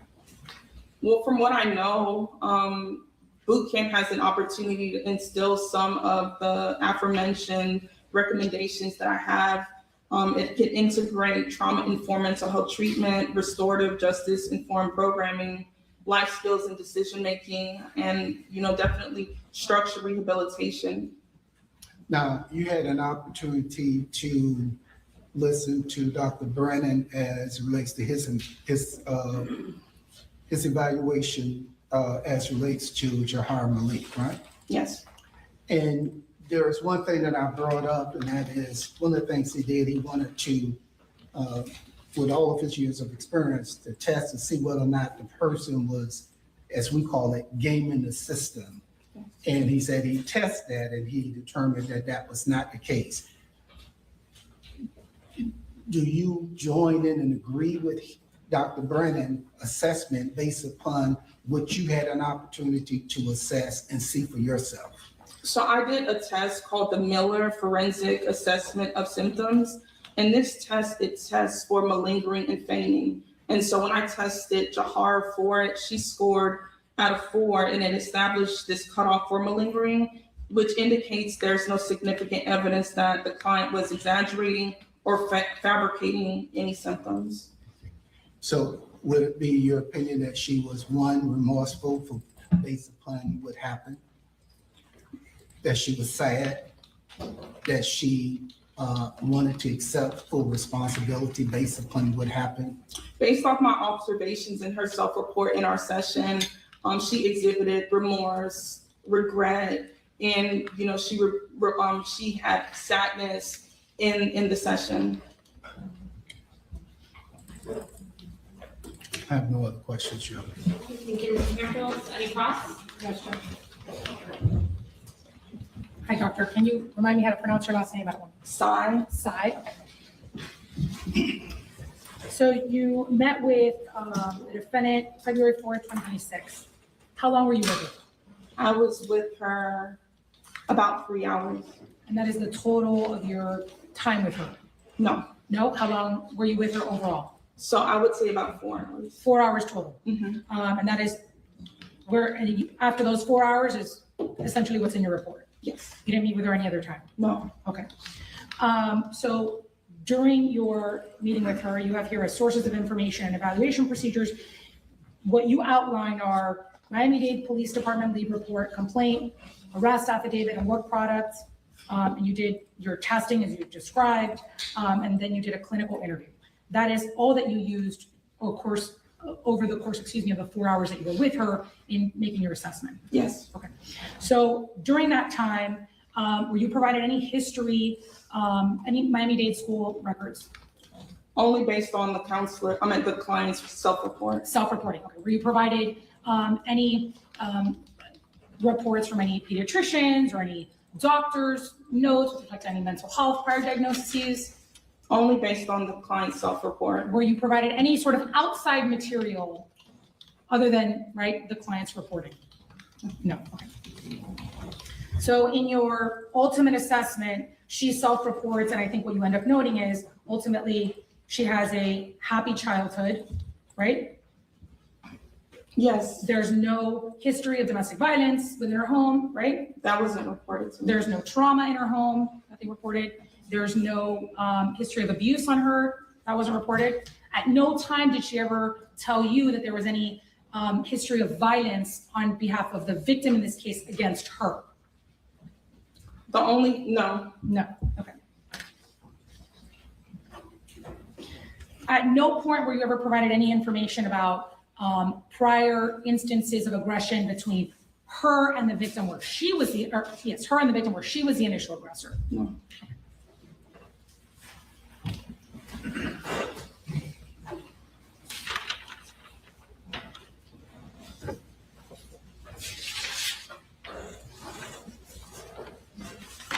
Okay. I want to talk about the test that you described, and I apologize, I don't remember the name, but where you determined sort of malingering.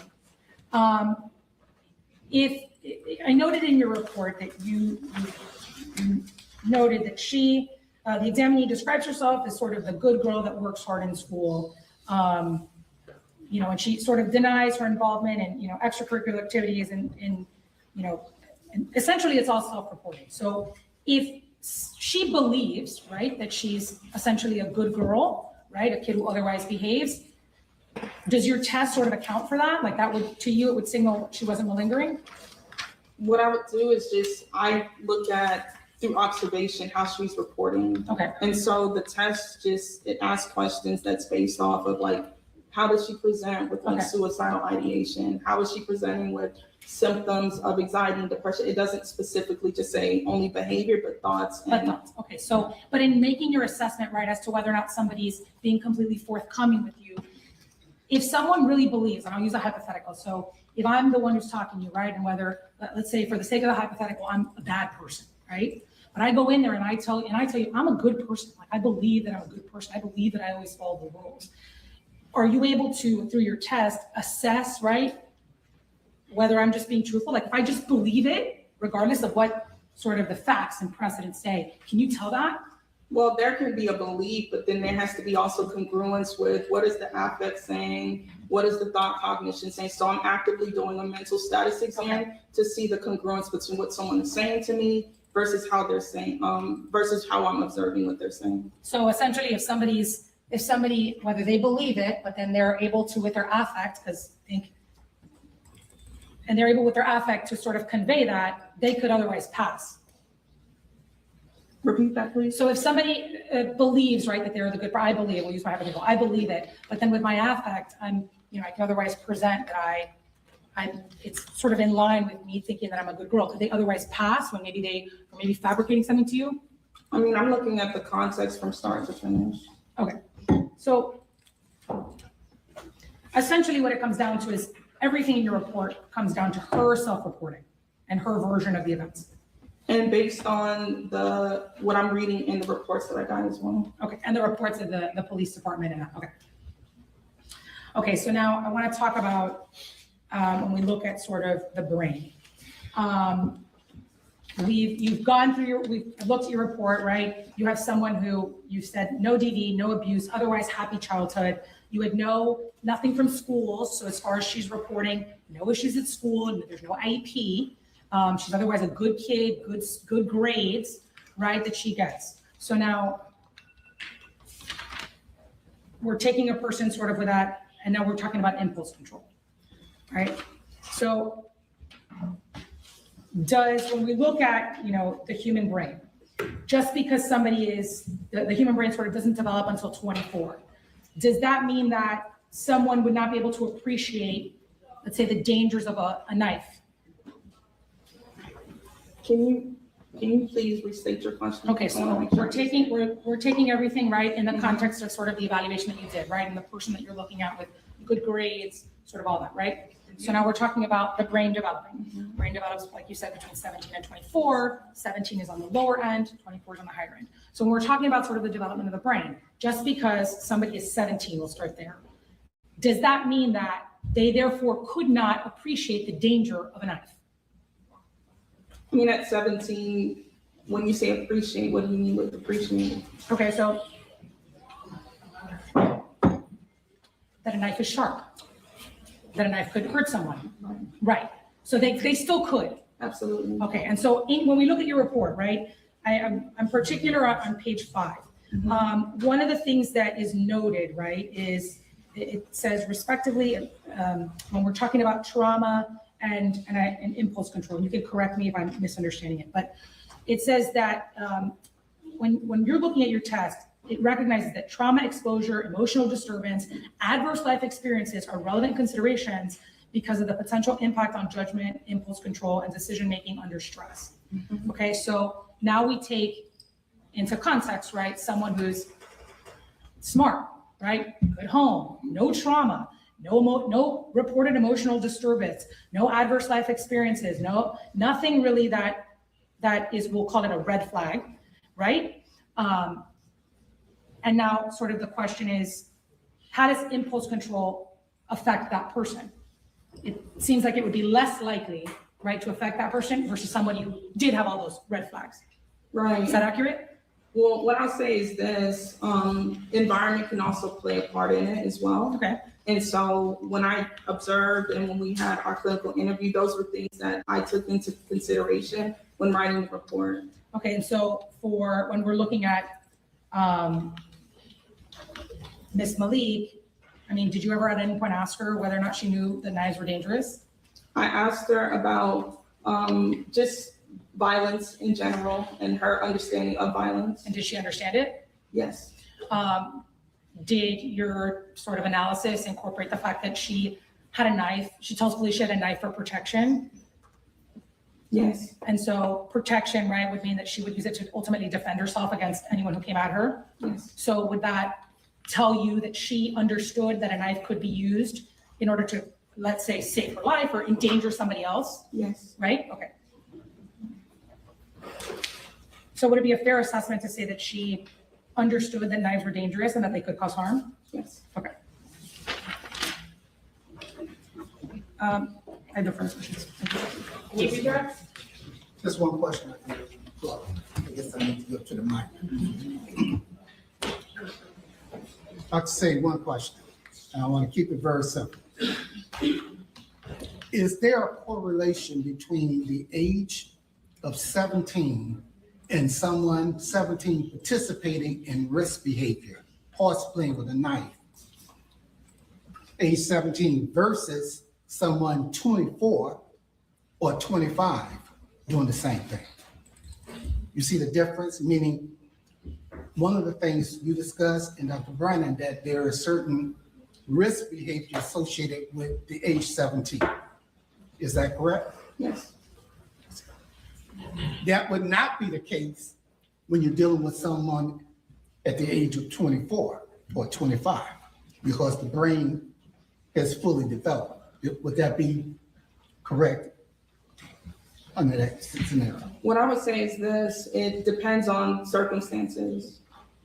But their risk behavior is something that is more associated with someone that's young, such as a teenager at the age of 17. Is that correct? Yes. All right, thank you. Nothing further. The doctor excuses? Yes, ma'am. All right, thank you, Dr. Singh. All right, Mr. Hanfield, do you have any other witnesses? Yes, Judge. These will be quick character witnesses. First person will be Terry White.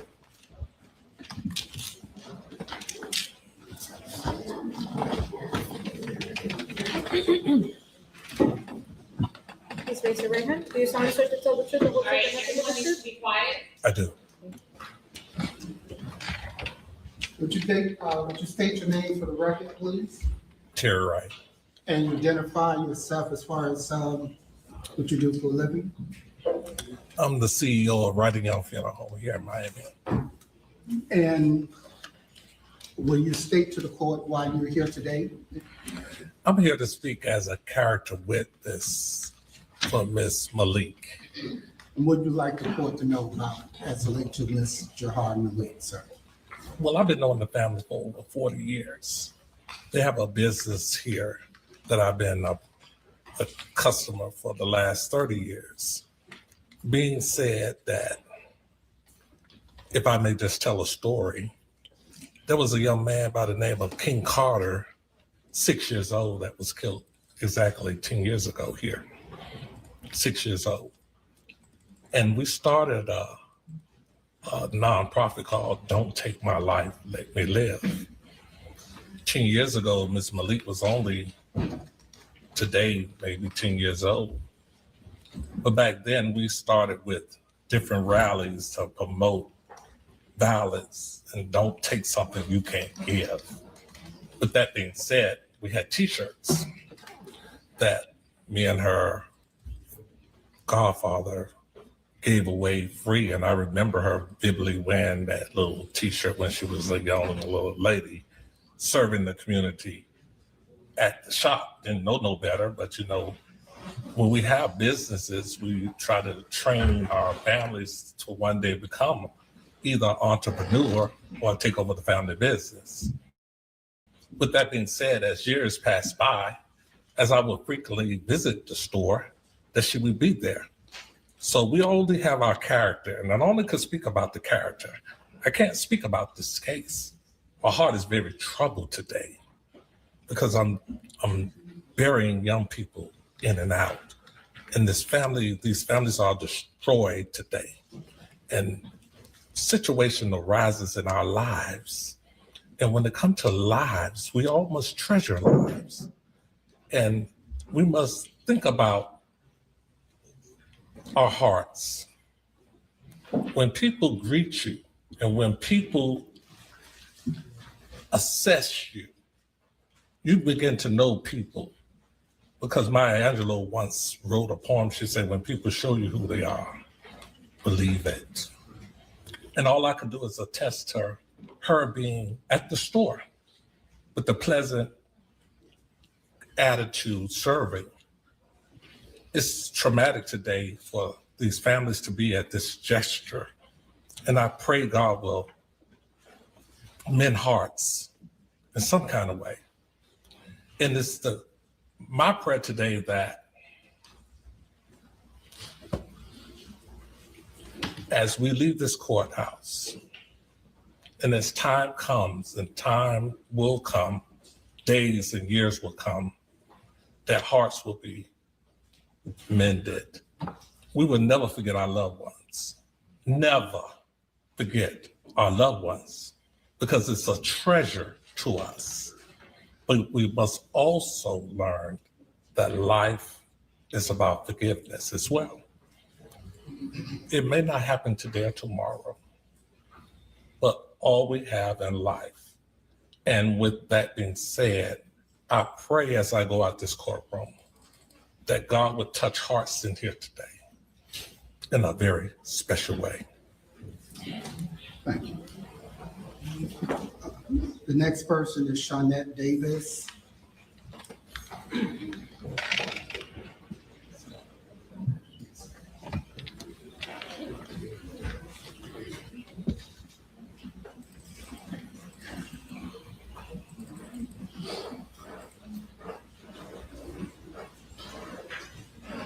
Please raise your right hand.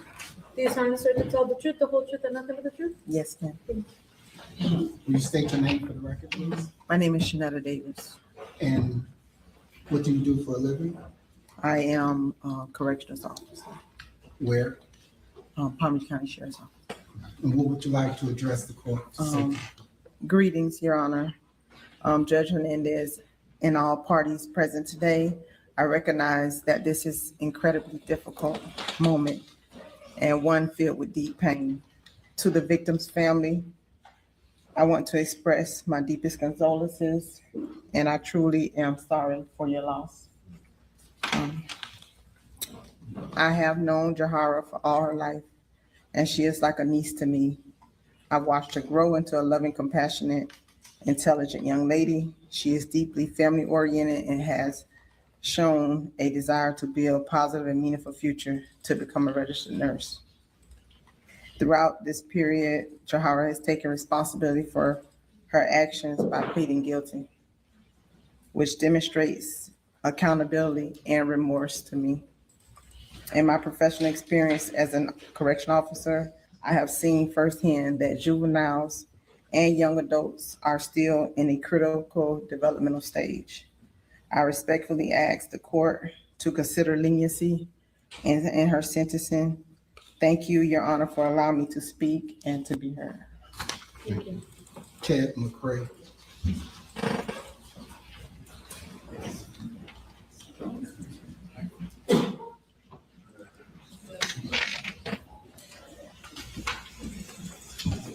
Please raise your hand. Do you swear to tell the truth, the whole truth, and nothing but the truth? I do. Would you state your name for the record, please? My name is Theodore McCray, Ted McCray. I am a pastor and a former teacher at Miami Northwestern. What would you like the court to hear from you today? Your Honor, I just want to speak from the heart today. I just want to talk for a moment because today I saw something. I saw the fact that nobody wins. Nobody wins in a situation like this. It affects and effects everyone that is involved. Today, I remember I retired from Northwestern, so I was over there 20 years. And most of you students who are here, and I know you. I know you just as much as your mom and them know you almost. You spent hours out the day with me. And everybody knows how I operate. I'm not just Mr. McCray. I'm Uncle McCray. I'm Dad McCray. I'm there always. When you're hungry, yo, McCray, you got some snacks?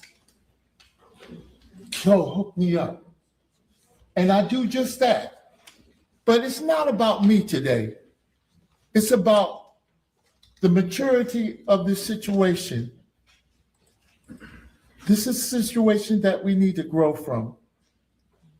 Jahara has to take responsibility, and also we as listeners have to take a certain responsibility as well. We're all in this together. It's important that we grow from this. I see this. Yo, I want you all to know that, listen, nobody is perfect. Nobody does all the right things, but there's a level of accountability that has to be reconciled with. We have to take that into consideration, that these things happen, especially with children. They need to know that to whom much is given, much is required. They're blessed. All of you are blessed. And I just wanted to come and let you all know that this is not a time to take sides. This is a time for you to look at yourself, see what you got going on. How grown are you? Where is the adult that's supposed to be in you? I listened today. I heard some stuff. Some things I thought was good, and some things I thought was not that good. Things were said in here, and I saw hurt where there needs to be healing. We need to come together in our own self. You know, there's a saying, how you gonna throw, rocks at my house when the house you live in is made of glass? So listen, Jahara, there's love for you, baby. Mommy, you said some things that I thought was important today. You expressed to us how you really felt about Keith. I know they was all freshmen and juniors, freshmen and sophomores when I retired. I know them, they used to come by my class. I know all the boys, don't I? Yeah, you know I do. If you went to Northwestern, you know me. Mr. McCray, the man who taught cosmetology. All the girls was in my class, so I know you stopped by. Listen, it's not about that. It's all about your future. So please, take a look at yourself before you look at other people. Thank you. Angela Powell.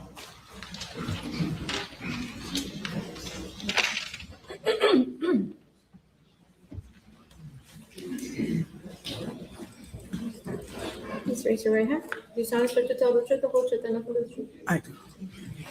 Quietly, will you identify yourself for the record, please? My name is Pastor Angela Powell Williams. What would you like the court to hear? I would like the court to hear a character witness for Jahara Malik. First, Your Honor, I would like to thank you for allowing me to speak today. And if I could, I would like to offer my condolences to Yahkeim's family. First, I would like to acknowledge as a woman of God and most a mother, I recognize the depth of your pain for the loss of your son, your brother, your nephew, your friend, and your best friend. There are no words left to fill the void in your hearts, but I offer my condolences, my deepest condolences, and continuous prayers for your family. I stand before this court today with sincere reverence for your grief. I have known Jahara and her family for many years inside and outside of the community. And I just would like to say in no way do they celebrate or they're against you in any way in this matter. Their hearts are broken, and if they could do anything, they would fix this.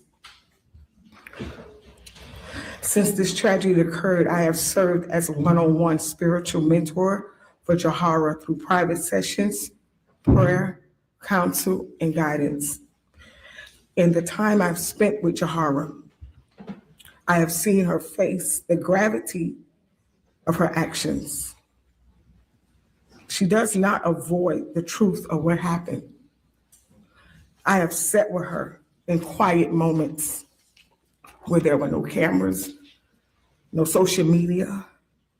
And I can tell this court today, she is deeply broken by this tragedy, not just her family.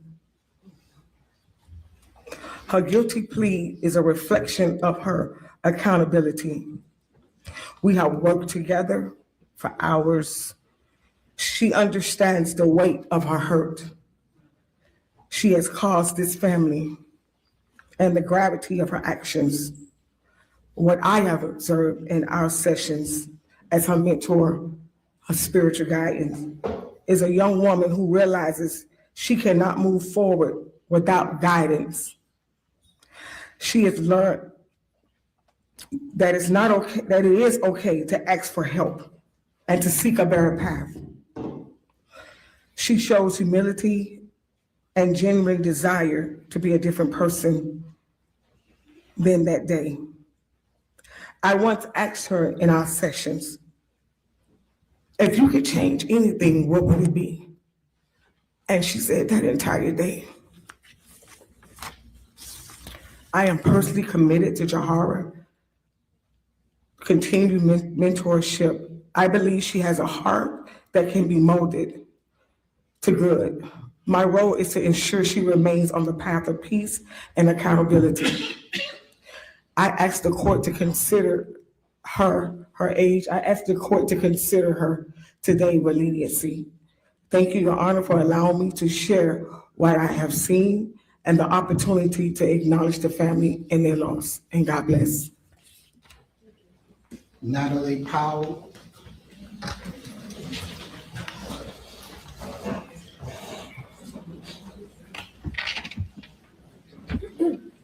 Raise your right hand, please. Do you solemnly swear to tell the truth, the whole truth, and nothing but the truth? I do. You state your name for the record, please. Natalie J. Vowell. Your You said Honor. you would like the court to know. I've had the privilege of watching Jahara Malik grow up. And from a very young age, it was clear that she was a really special young lady. She's always carried herself with a level of intelligence and awareness that was far beyond her years. That maturity also made her seem older than what she was. Jahara has consistently stood out as someone that was thoughtful and capable and exceptionally bright. However, I've also come to understand that being so advanced for one age can sometimes present its own challenges. When a young person is accustomed to being the smartest among their peers, it can create a sense of confidence that they are ready to handle situations that in reality, they're not. That kind of confidence, while rooted in strength, can sometimes lead to difficult decisions and unintended consequences. Jahara's actions should be viewed in the full context of who she is. A young woman with tremendous potential who's still learning and still growing. She's still in need of support and direction as she navigates these complex situations. I firmly believe that with the right guidance, structure, and encouragement, she'll continue to develop into the remarkable individual that she has always shown herself to be. Thank you for taking the time to consider not only the circumstances before you, but the character and promise of Jahara Malik. Thank you. Nia Jackson.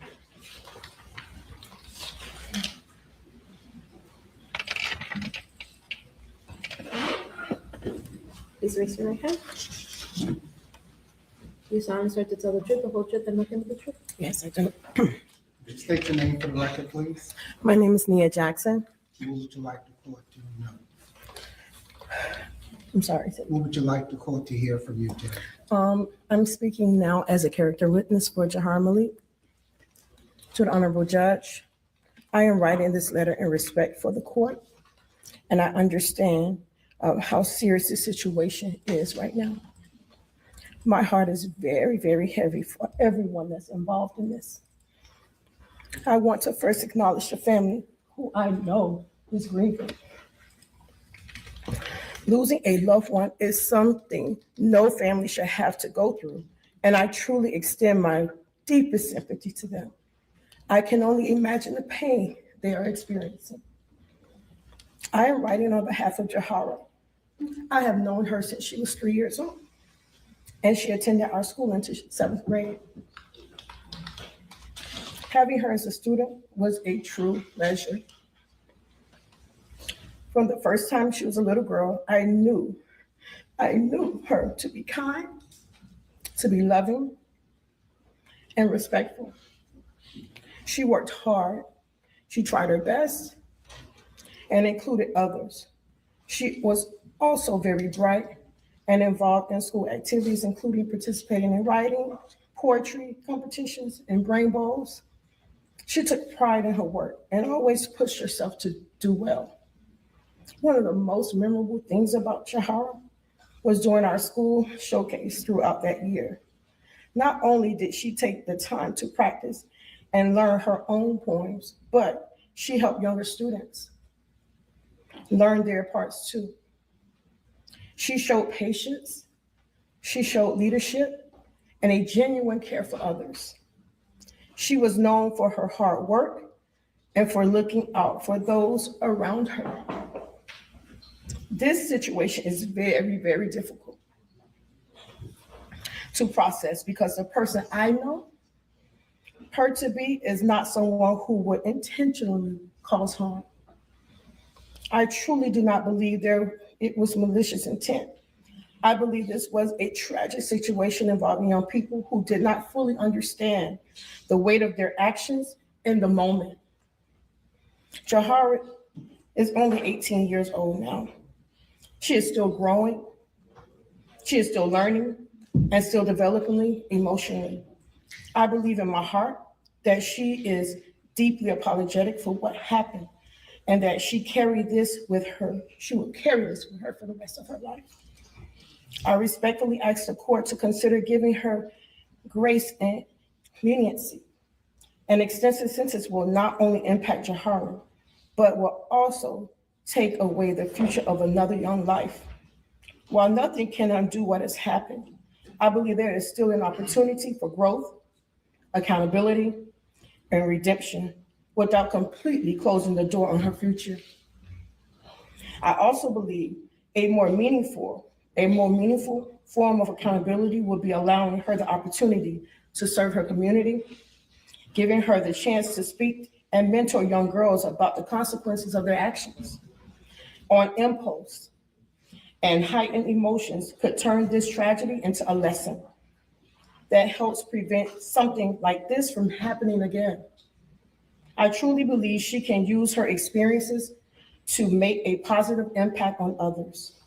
This is a very painful situation for everyone. A family is grieving, and a young girl now faces consequences that will shape her life forever. I am not here to excuse anything, only to speak who she has been in my life and to ask for compassion as you make your decision, Judge. Thank you for your time, and thank you for your consideration.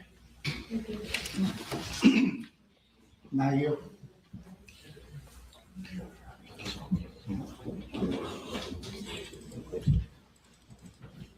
Yahkeim Malik.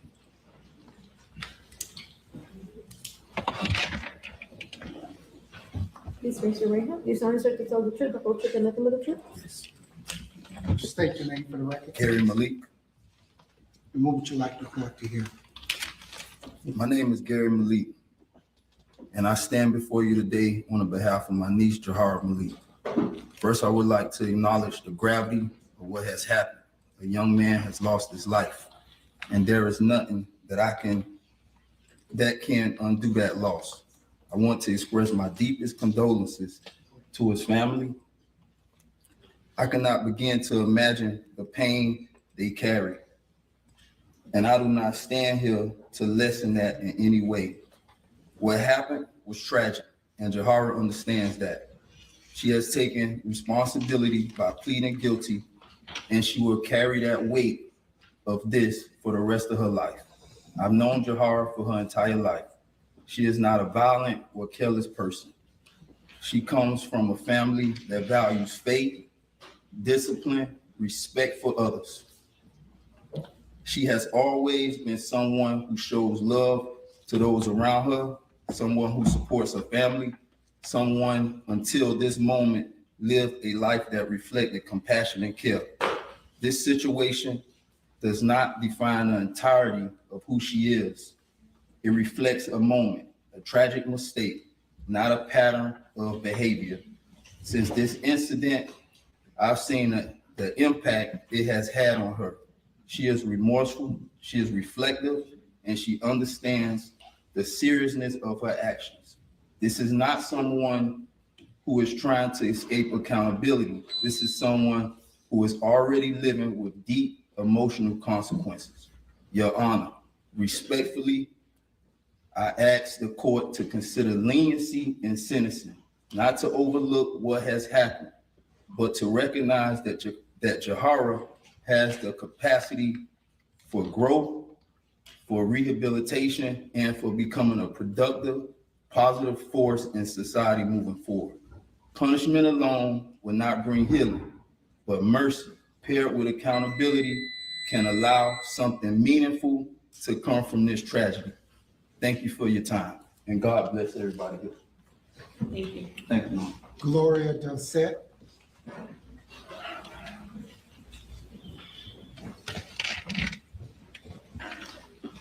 Please raise your right hand. Do you solemnly swear to tell the truth, the whole truth, and nothing but the truth? State your name for the record, please. It's really Gloria Butler, but Gloria Garcia. Yes. What would you like to say to the court?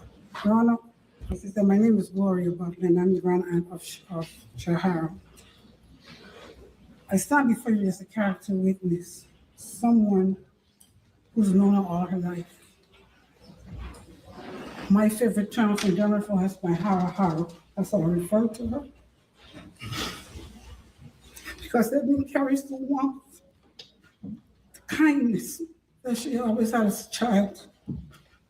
Very sensitive. I watched Jahara grow from a child into a young woman right before my eyes. She's always been loving. What always stood out was her compassion. She has consistently shown a deep sensitivity towards others and a genuine care for people. When this tragedy happened, the Malik family weren't just torn because it was their granddaughter, but because of the pain of your family. And they wanted to reach out. They were agonized, wanting to reach out. But when you have so many people in the mix giving so many different opinions, they were told not to because of the pain you guys were going through and the whole heated atmosphere that was going on at that time. And they agonized for your family. And I'm believing that if these two families can come together at the interim of everything and establish something in the name of your son, that can be a beacon for other young people. Let something good come out of this. And I just want to say, I can speak, like I said, to the impact on this family. They're not living in a place of celebration or peace, but in a place of deep sorrow and grief, while they're holding on to hope that they also will learn how to live with a reality that has forever changed everyone's lives. I talked with Jahara after the whole situation, and I can assure you she's beyond remorseful. Though she stands here physically, and even that smirk that people say she has, that is a part of her coping skill. She's one of those, like, if she's uncomfortable in something, embarrassed, you will see that smirk. That does not mean that she is not sensitive. That's how she deals with discomfort.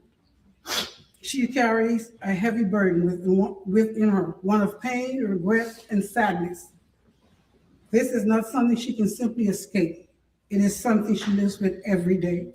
Your Honor, it is my prayer that as you consider this case, you're guided with wisdom, discernment, and compassion. God bless you. My last character witness would be Jahara Russell.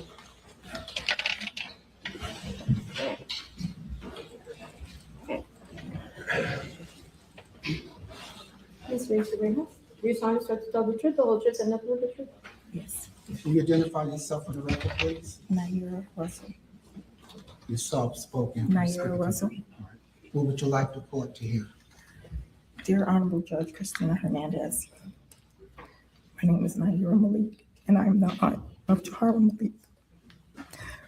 I have known Jahara since the day she was born. You got to speak up. I was known Jahara since the day she was born. I was in the hospital on that evening, and I witnessed her very first moments of life. I recall that day with great clarity, just seeing a beautiful life come into the world. I want to take a moment to give my sincerest condolences to the family. I understand that you're grieving, and I understand that your pain is deep, and I have prayed for your family, just as I have prayed for our family. And I have prayed for peace for your family as well. I am saddened by the loss of life and suffering that your family is currently experiencing. While I do not excuse her actions, I respectfully wish to speak to her character and to the person I know her to be. Jahara has consistently been a very compassionate individual in our family, just like my great aunt Gloria said. She's always had a very strong sense of responsibility as well. When my mother became ill, Jahara, her and my mom has always been very close. But at a very young age, she took it upon herself to make sure that she had a way to and from to visit my mom. And while she was there, you never had to tell her to prepare meals, to assist with maintaining the house. And more importantly, she made sure that she sat and talked to her, showing compassion and care. At a very young age, Jahara also demonstrated initiative and discipline. At the age of 13, she taught herself how to braid hair. By the age of 14, she had established a steady clientele doing hair on the weekends, and maintaining good grades as well. This level of commitment reflects her work ethic, responsibility, and determination. Over the past 15 months, I have personally observed Jahara. From the beginning, she has expressed genuine remorse and has taken responsibility for her actions. Jahara and I have been up several nights having conversations, just trying to understand what transpired on that day. She has taken meaningful steps towards rehabilitation, including participating in therapy and also seeking spiritual guidance. And I recall on some nights when I will wake up in the middle of the night and Jahara will be up walking around with nightmares or just persistent sleepiness and crying, and also thoughts of self-harm as well. During that time, I decided to stay home because I wanted to watch her, because I feared what she might do to herself. She independently told me that she wanted to make sure that everyone knew that she was taking accountability for her actions. Those efforts demonstrate her willingness to reflect, seek help, and make better decisions moving forward. I respectfully ask the court to take into consideration Jahara's demonstrated capacity for growth and the efforts she has made towards rehabilitation. Thank you for your time. Judge, I would like to call a representative from boot camp, and then my client would like to address the court.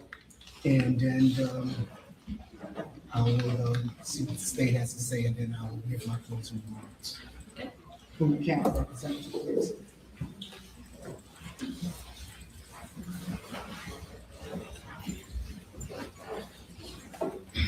Identify yourself for the record, please. Good afternoon, Judge. My name is Officer Barrientos. I'm one of the court liaisons for the boot camp program. I'm familiar with you.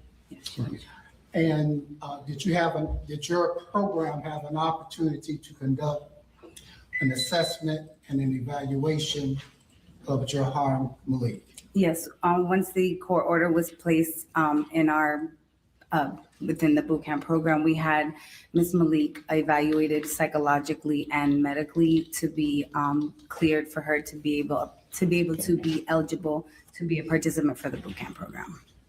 And what is about the boot camp program that you believe will be beneficial as someone that's worked in the system, familiar with the boot camp as relates to Jahara Malik? So the boot camp program was established in June of 1995 as an alternative for youthful offenders instead of them having to do prison time based on the charges that they presented at the moment of their arrest when they were incarcerated. The boot camp program is set up as a military-based program, so that way one of our main, one of the characteristics that we do, that we're very, that we feed off of is the fact that we take a defendant and we break them down completely and we rebuild them back, so that way they're a more productive citizen to the community with different thoughts and different aspects as to when they first entered the program. And the boot camp program is for individuals such as 17, 18, 19, how far they go up for being eligible to participate in that program? So the boot camp program takes participants from the age of 14 to 24. Now, as part of the boot camp program, individuals who are facing life sentences, have they been admitted into the boot camp program? Yes, we have had plenty of participants that have charges that are punishable by life. In this case, Jahara Malik sentence is a first-degree felony, not a life felony, which means less than that, right? Yes, Judge. I mean, yes, sir. Do you believe that Jahara Malik will benefit from the boot camp, Miami-Dade County boot camp program? I believe any young offender, whether it's Ms. Malik or anyone that comes into the system, can benefit from being in the boot camp program. a lot of times we forget to understand that the youth has a different mindset when it comes to how authority is or how they were raised, and they have a different way of thinking. Once they come into the program and they realize the reality of what our program is, they realize that at some point a change has to be made. And at times they're a change for better, some are not a change for better, but for the most part, if we can get them to change a little bit of their mindset and be a better person to the community, or a better person to place out there to show that there's growth for change for the youth, that's what our program stands for. And my last question is, why is the boot camp such a beneficial program? We offer a lot of different things when they're in the boot camp program. We teach them, one of the biggest things that we teach them is discipline and self-control. We do also provide them with anger management classes, life skill classes that they may never have thought of having or wanting. They learn, different trades while they're in the program.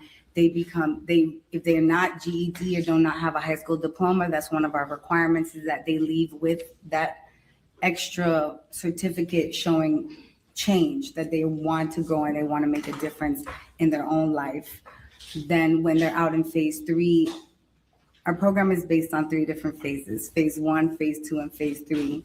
When they're out there in the phase 3 portion of our program, they are to now become productive citizens in the community. They're to work, they're to go to school, they're supposed to do something productive when it comes to our requirements. We've had plenty of cadets that have come into our program that are now part of the aviation companies, that have become aviation certified, because things that they never thought they wanted to have, they are now encouraged to do something different and better with themselves. Thank you very much. Thank you. Judge, I want to say first and foremost that this decision has weighted heavily on myself. I think the past couple of hours have shown this courtroom and whoever is watching that what occurred here was a tragedy, should not have happened. And no matter what this court does, it's not going to restore the loss that your family has gone through and what your family will continue to go through. And I want to recognize that loss. The fact that there are the amount of people, the amount of letters, the amount of outreach on behalf of your son in his short life, the fact that so many people cared about him and loved him and are here to support him is something that everyone in this courtroom can say, we don't see it often. And his life was taken way too soon. And the court recognizes the profound impact that loss has had. And I want to make sure I emphasize that. The court also recognizes that Ms. Malik, you are young. You are a young woman, but youth does not excuse what occurred that day. The law takes it into account and recognizes that it is your youth that affects your decision-making and it affected your judgment. But your youth does not excuse the foreseeable consequences of the choices that you made. And Mr. Hanfield, I want to thank the state. I want to thank you, Mr. Hanfield. Your representations today, you have all been professional. You have represented your client. You have represented the state of Florida in the best way possible. And again, it's a difficult decision. And so I first have to rule, Mr. Hanfield, you made a motion for downward departure under 921.0026, both J and L, and I'll address those respectively so that the record is clear. The defense has moved for downward departure based on the offense was committed in an unsophisticated manner and it was an isolated incident for which the defendant has shown remorse. The court will find that the defense has failed to prove by competent and substantial evidence and by preponderance of the evidence that has been met. Although I do believe that you are remorseful, I do not believe that this was an isolated incident of aggression towards the victim based on the evidence that was presented here in court. And I also do not believe that this was done in an unsophisticated manner. And the reasons why the court finds that is the most dispositive evidence of what occurred that day was the medical examiner's report. And reading that medical examiner's report and understanding that that was a 4-inch blade that was lunged into the chest near the heart, and it pierced a hoodie, it pierced a t-shirt, it pierced skin, it pierced tissue, it pierced muscle, it fractured a rib, and it ultimately pierced the heart. The amount of force that was required to inflict that wound was not accidental. There is uncontradicted evidence regarding that report, the testimony regarding that injury. And I understand that Ms. Malik, upon the incident occurring, indicated at one point that it was a result of horseplaying, at another point indicated that she had her phone out, and Mr. Lollar ran into the knife. Those explanations are contradicted by the medical examiner's report. And so for this court, the court needs to look into the intent behind that and the foreseeable consequence of pulling out a knife, aiming it at someone, and subsequently stabbing them in the area where you have multiple layers to protect you. You have your skin, you have your clothes, you have your ribs. And the force that was used penetrated all of those and resulted in the fatal injuries that the victim sustained. So under that ground, the court finds that the defense has not met its burden by competent substantial evidence. The other ground that the defense is relying upon regarding motion for downward departure is 921.0026. Under L, the defendant is to be sentenced as a youthful offender. The court has found that the defense has met their burden by competent substantial evidence that Ms. Malik does qualify for youthful offender, but despite the court finding that she does qualify, there's a 2-factor test, and that is whether or not the court can impose it, and the court finds that the court can impose it. The second factor is whether or not the court should impose it. And that's where this court has grappled, and this court has evaluated and analyzed, and I have gone over all the materials, not today, I've gone over it the weeks that it was presented to me. And the court has essentially come to the conclusion that because the sentence in this case must reflect the seriousness of what occurred, and because the sentence must reflect accountability, as well as the importance of protecting the public, the court cannot ignore the fact that a life was lost and the manner in which that life was taken. So at this time, though the court can impose youthful offender, the court will not exercise its discretion to impose youthful offender. So then what is the appropriate sentence? Ms. Malik, I have taken into account the documents that were presented on behalf of you, the evaluations that were conducted, the testimony that was presented here today. And the court does appreciate the comments that you made here today regarding how remorseful you are.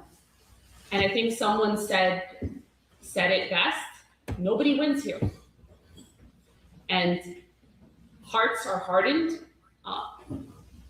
rightfully so, but one day, hopefully there can be forgiveness towards you. You are very young, and you will still have a life ahead of you. You will still have an opportunity to become the nurse that you want to become, to have a family, to be with your family. But you have deprived Keimo's family of that. And for that, there needs to be a punishment. And the primary purpose of the criminal punishment code is first and foremost to punish an individual for the crime that they're accused of, to punish the individual for the crime that they have been found guilty of, and to appreciate what has been lost and the gravity of what occurred. And so because of that, I do believe that you're amenable to rehabilitation, and I do believe that you will get past this, but you have to be punished for it first. Because they have a life sentence of not having Mr. Lollar with them.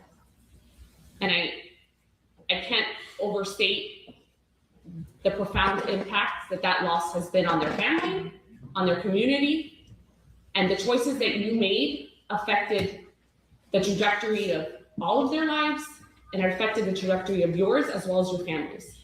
You come from a very strong family that supports you, and they will support you throughout this.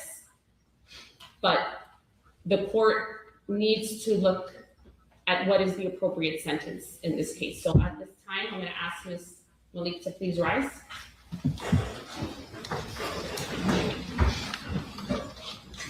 Ms. Malik, having heard from the state attorney's office, having heard from members of the public, having heard from the families, having heard from the doctors that testified, the court imposes the following sentence. At this time, the court will adjudicate you, Ms. Malik. The court will sentence you to 17 years in Florida State Prison, followed by 5 years of reporting probation. Special condition of that probation, you will have to go a mental health evaluation and abide by any treatment if necessary. You will have to write a letter December 20th of every year that you are on probation, acknowledging what had occurred and how it has affected your life. And I do not take this sentence lightly, Ms. Malik. This is not something that this court wanted to do, but I have to impose a sentence that I believe holds you accountable, recognizes the severity of the offense, and is something that's appropriate in light of everything that I've heard. So at this time, she will be remanded into the custody of the Department of Corrections to serve her sentence. Count 2 will be adjudication, 5 years. Please. 5 years. Then adjudication. I'm going to quit the office of the public defender.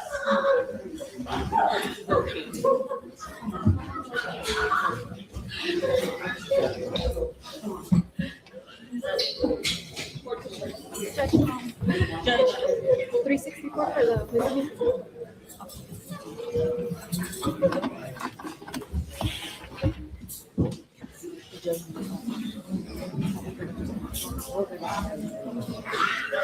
Yes.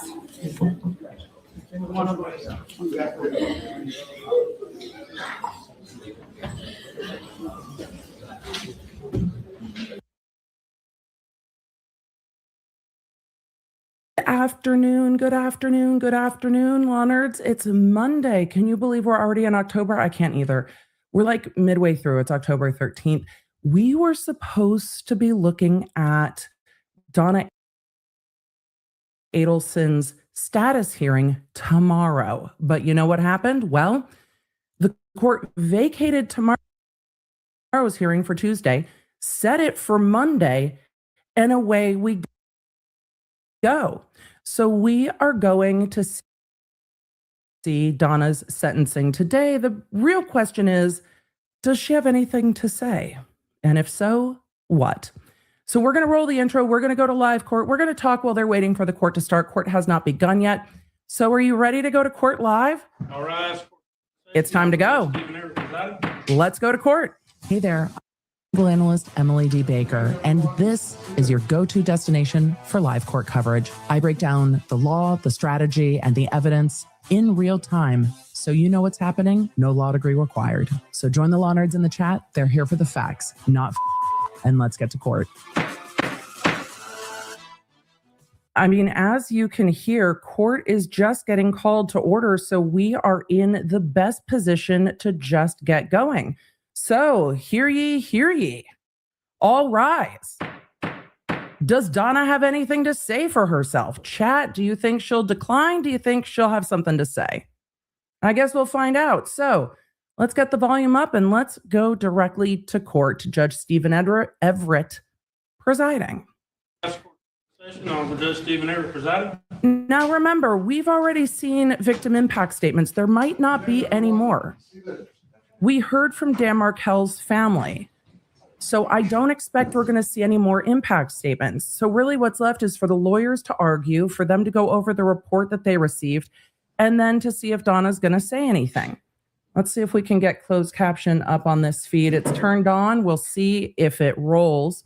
But I think she might. Maybe I'll put a poll up in the chat and see. So this afternoon, one of my lights wasn't working. So if you're like, Emily, you look different, I have a backup light on. So I figured it was time to stop fussing with it and that it would all be fine. I mean, it's all going to be fine. But we also know what's going to happen, right? So Donna's facing life, period, end of story, life, just life, nothing other than life, all life on count one. The judge said he was starting the computer. So as to the other counts, I mean, does it matter? I guess it does. But she's going to get sentenced to life. If she says anything, I expect it'll be, this is all a huge mistake. She's not going to apologize, I don't think, because she's still going to be fighting this at appeal. And I don't know how much she and her lawyers are talking about that and how much her lawyers are gassing her up on that. But this morning, her lawyers did send in emails from Dr. Ruth Rosenberg, Marion and Ted Schaffman, Jessica Usury, Richard Chagrin, Ron Ellis, Annie Cunningham and Ron Gutterston, and Erica Johnson. So those letters were submitted to the court. I don't think we will hear those read on the record. Those are for the court. So I'm going to, we're waiting for the court. So I'm going to zoom us beyond Donna's face facing. That's correct, Judge. I couldn't even hear what the court said. I couldn't hear what the court said at all. That was going to be giving a statement of resentment this afternoon. That's correct, Judge. You have a witness. Is there anyone that is going to be attending on behalf of the state as well? Yes, Your Honor. The Markel family will be appearing by Zoom, but they're relying on their statements previously made. So we have two statements, it sounds like. That doesn't include whether or not Donna might want to make a statement. She still can. So if that statement's going to be by Zoom, give me 1 second to try to gain up the volume here, because Lord, that was hard to hear, or at least I thought that was hard to hear. And I'm going to see if I can gain this volume up just a little bit, and then we'll zoom to court, bringing in those statements. But it's going to be, she should get life, and then she should get life. Let's see if that sounds a little better. I'm optimistic. Maybe I'm too optimistic. Sound. That's a little bit better. All right, let's zoom as we get those witnesses brought in and see how it goes. We have the most minimal amount of zoom room. So there's really not, okay, Harvey's face. There's not much we can do. They're trying to get Zoom going. We are now in real time. So hi, chat. How you doing? We're going to be here. For those of you asking what happens to the statements submitted to the court puts those on the record and reads those. But again, as to count one, the court doesn't have any discretion. The court's options on count one are simply that he can sentence her to life in prison. There's no other option. There's nothing else the court can sentence her to. So I'm going to take a minute while we're waiting for The 647 number belongs to Ms. the Zoom to get up and running, and for the Zoom witness. So they're trying to figure out Zoom issues. And I'm going to start a poll to see if Donna will have anything to say. And beyond, I have nothing to say. I maintain my innocence. Will she make a statement? A statement I consider more than like a sentence and a half. For those of you in the chat going, where's Wendy? I'm not surprised Wendy's not there. Are you? I'm not surprised. Will Donna make a statement? I'm going to put yes, no, one sentence, maintaining innocence. Everyone on the Zoom can keep themselves on mute until it is time for you. I think I spelled innocence correctly. We're here this afternoon for final disposition and sentencing in case number Hey, Judge 2023 Everett. Can you CF guys hear him okay? 3226, State versus Donna Adelson. Parties can make their appearances. Georgia Kappelman for the state. Joshua Zolin for the defense. Jackie Fulford on behalf of Mrs. Adelson. Have the parties Notice that Zellman said for the defense and Fulford said for Miss Adelson. Do you think they're all getting along? receive their copies of the pre-sentence investigation report. I've got some fizzy water. I didn't even get to ask y'all what you were drinking. Are there any objections that either party wishes to make to the pre-sentence investigation report? The court is asking the attorneys if they want to make objection to the pre-sentence report. They all have this. The pre-sentence report is going to say a whole lot of, hey, No, sir. there's not much else we can do. What are the corrections? Would you like me to stay in here at the link? Okay. Yeah, state the corrections. On page 1. What are the we have corrections? the date of arrest as November 20th, 2023. And she was actually arrested on November the 13th of 2023. Okay. So date of arrest correction. Ms. Kappelman, is there any No, challenge to those? No, sir.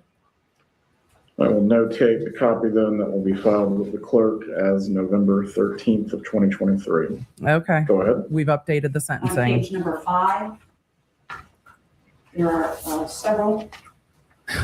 Okay, let's hear what the first corrections are. place, Oh my, near their the light's top, back it says online. Wage, salary, and this was supposed to be her current employment that she had, and it said $1,000. She did not have employment where she made $1,000. She was not receiving any salary income, so that should be 0. Ms. Kappelman, do you wish to be heard concerning this? No, Your Honor.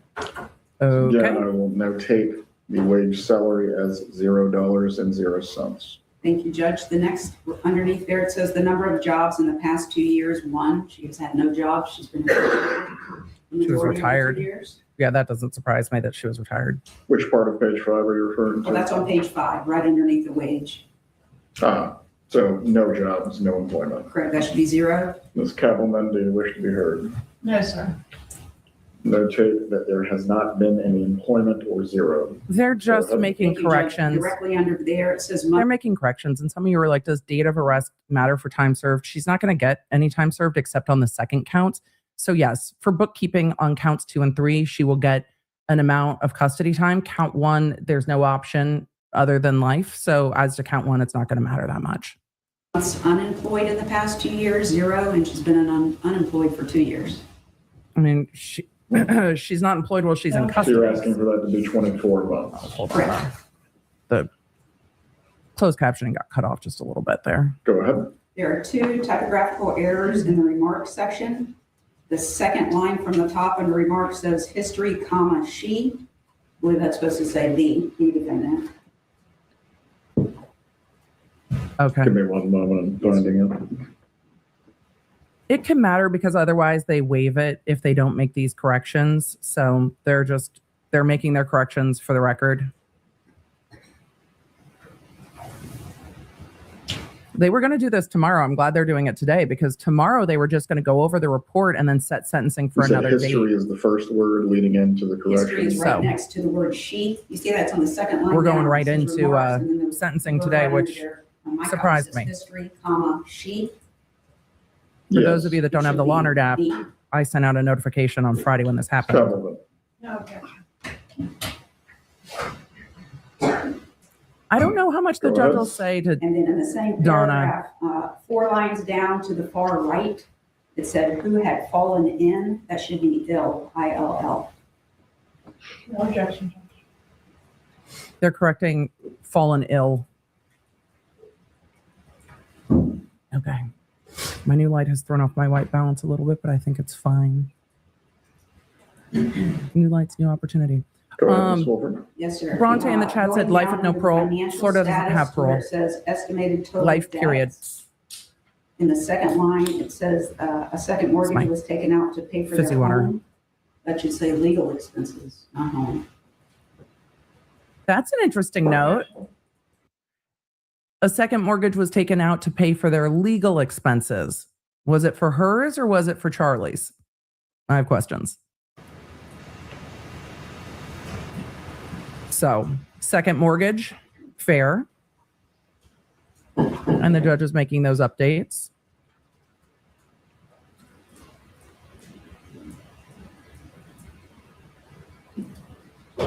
Go ahead, Ms. Wolford. Yes, sir. The same section where it states remarks, 3 lines down, it says husband's dental practice. That's incorrect. The dental practice was not providing income prior to her arrest. She was only receiving Social Security assistance.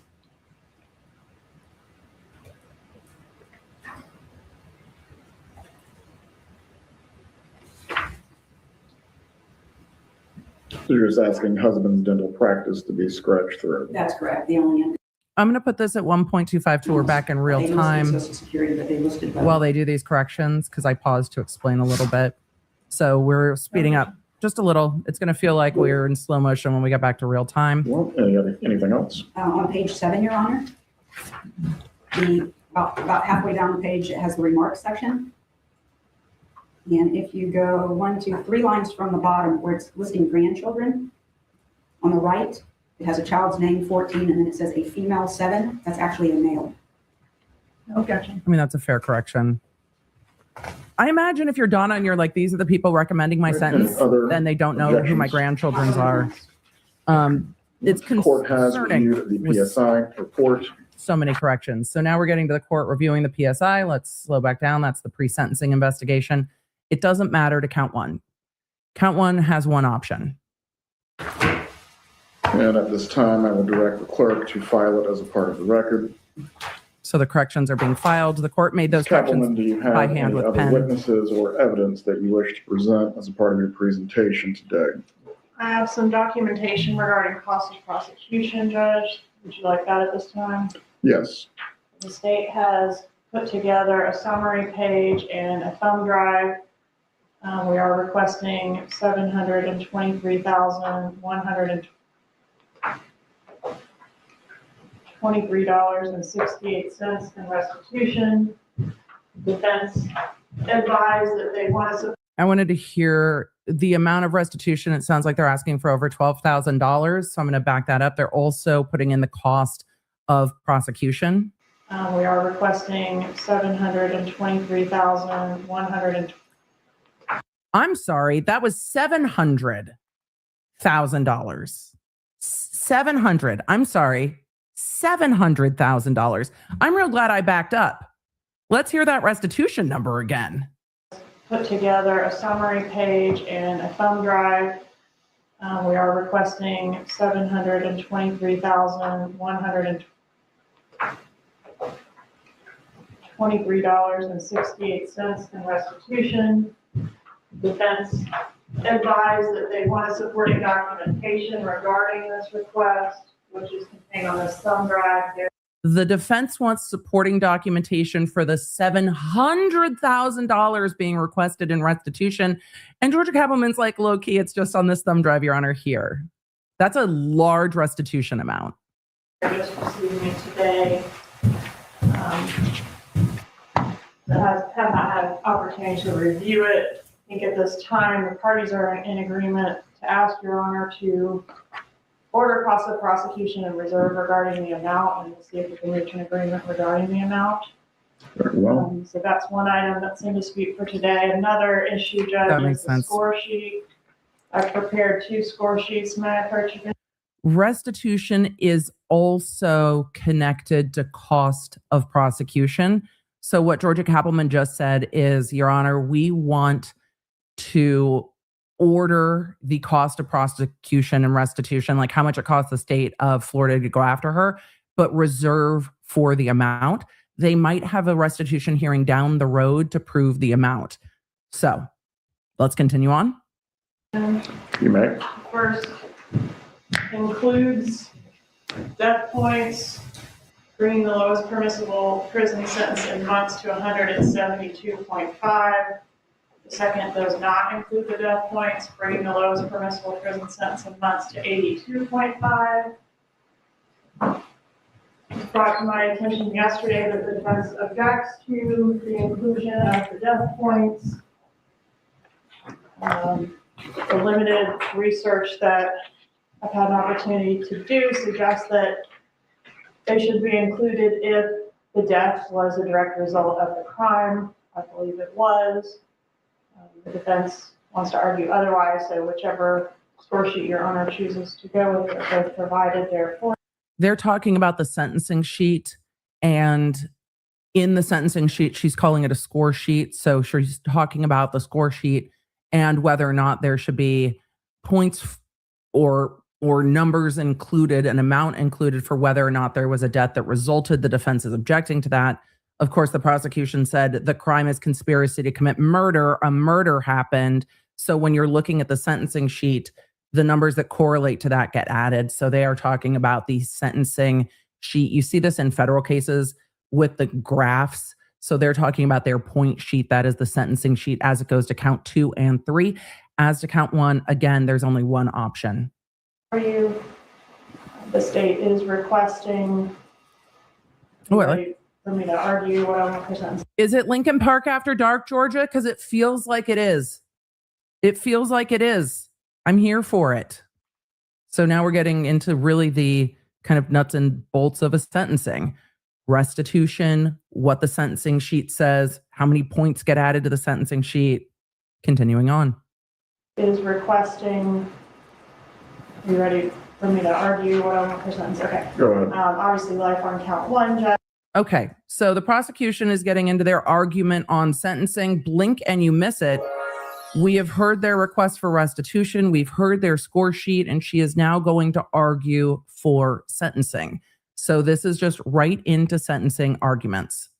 Are you ready for me to argue what I want to present? Okay. Go ahead. Obviously life on count 1, Judge. We would ask for 30 years consecutive to count 1 on count 2 and 30 years concurrent to count 2, but also consecutive to count 1 on count 3. I do not have any additional testimony or other evidence to provide, Your Honor. We've had this issue.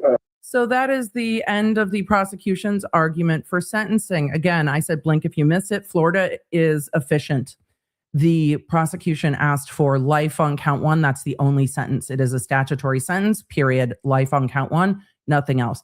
She's asking for 30 years consecutive on count 2 and 3. So life plus 30 plus 30, so life plus 60. However, the 30 and 30 would run concurrent to each other, but consecutive to the life count. So life plus 60. Those are numbers that apply down the road in the case of an appeal or what have you. So life plus. Maggie in the chat asked, is Donna wearing street clothes? No, she's in jail blues. They're kind of purpley. No, she's in her custody scrubs. So that's what the prosecution is asking for. Life plus 60, which is what Charlie got. Charlie got life plus 60. So the court is well aware of this issue. Of the death points being attached to the non-homicide offenses come up in other cases. Certainly the death points would attach if there were an offense that were being scored, but the first degree murder is not being scored on the score sheet. What would be the basis, Ms. Kappelman?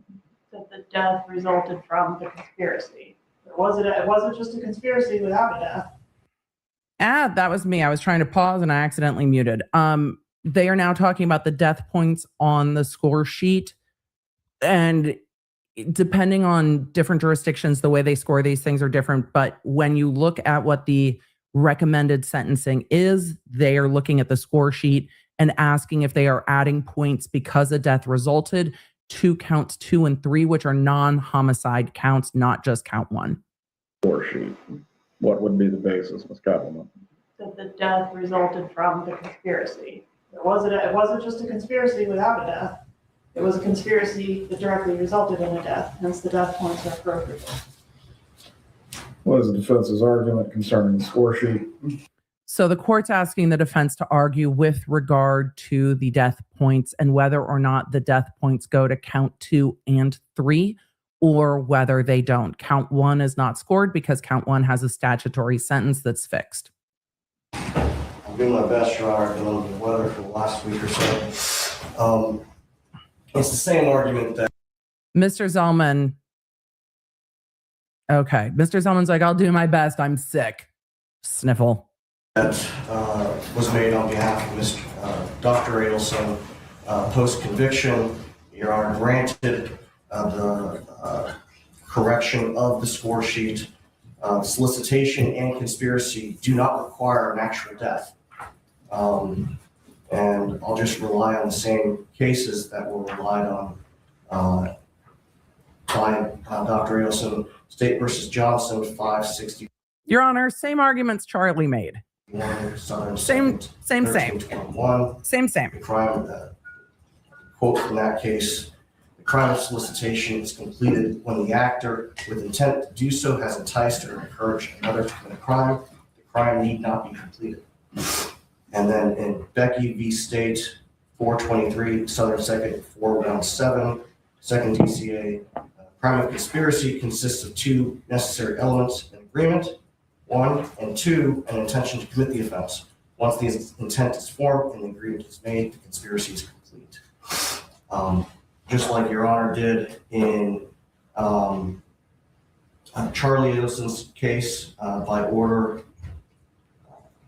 The judge is gonna do the same thing they did in Charlie's case, I think. That was not imposed by the Attorney General's office. I believe that order is dated January 24th, 2025. Your Honor agreed with that position and ordered the state to prepare a corrected score sheet without death points. Kettleman, my memory of this is in line with the defense position. Certainly, if the state wishes to take any appeal concerning the score sheet, that is your choice. Understood, Judge. Death points will not be added. The court's not adding the death points to the sentencing score sheet. Charlie still got 30 years on counts 2 and 3. So is it going to matter a whole lot? No, but it is a legal argument. The defense is going to make all their legal arguments. The prosecution's not going to appeal whether or not they add the death points to the score sheets on counts 2 and 3. They're just not going to do that. To the score sheet that is signed by the court. Is the defense ready to proceed with its presentation? Yes, Judge. You may proceed. Thank you. All right. The defense sentencing presentation begins now, and the defense is going to make their arguments. There's nothing they can do as to count 1. We'll see what they argue as to counts 2 and 3. Would you like me here or at the podium? You may remain at the table or you can come to the lectern, whichever. Okay. Thank you, Judge. I guess we would start with the witnesses that we have. The one who's standing by on Zoom is Dr. Ben Graber, who would like to make a statement on behalf of Mrs. Adelson. Dr. Graber, if you at this time can please turn on your microphone. And we're going to a Zoom witness. Counts 2 and 3. Please raise your right hand, sir. For a non-mouse and those in the chats, count 2 and 3 are the... Dr. Graber, if you can raise your right hand. Give me one You sec. You're swear? home. Do you Counts 2 and swear 3 are the or affirm the testimony you're solicitation going and to provide conspiracy. today will Hey, be Trev, true? come back.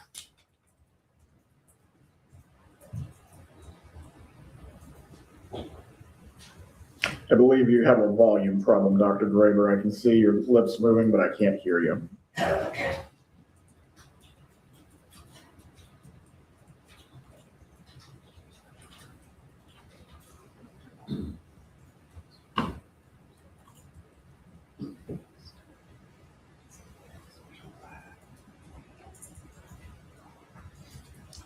I guess just so I can test that we do have proper audio. Dr. Graber, before you get started, Mr. Markell, if you can turn on your microphone and say 1, 2, 3 for me so I can test this audio.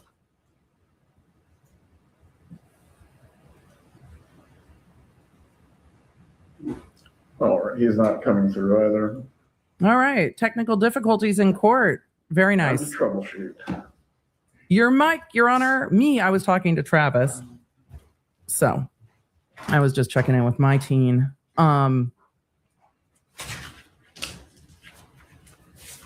So they're going to try to. The only reason you saw the cat is because the cat was chasing Travis.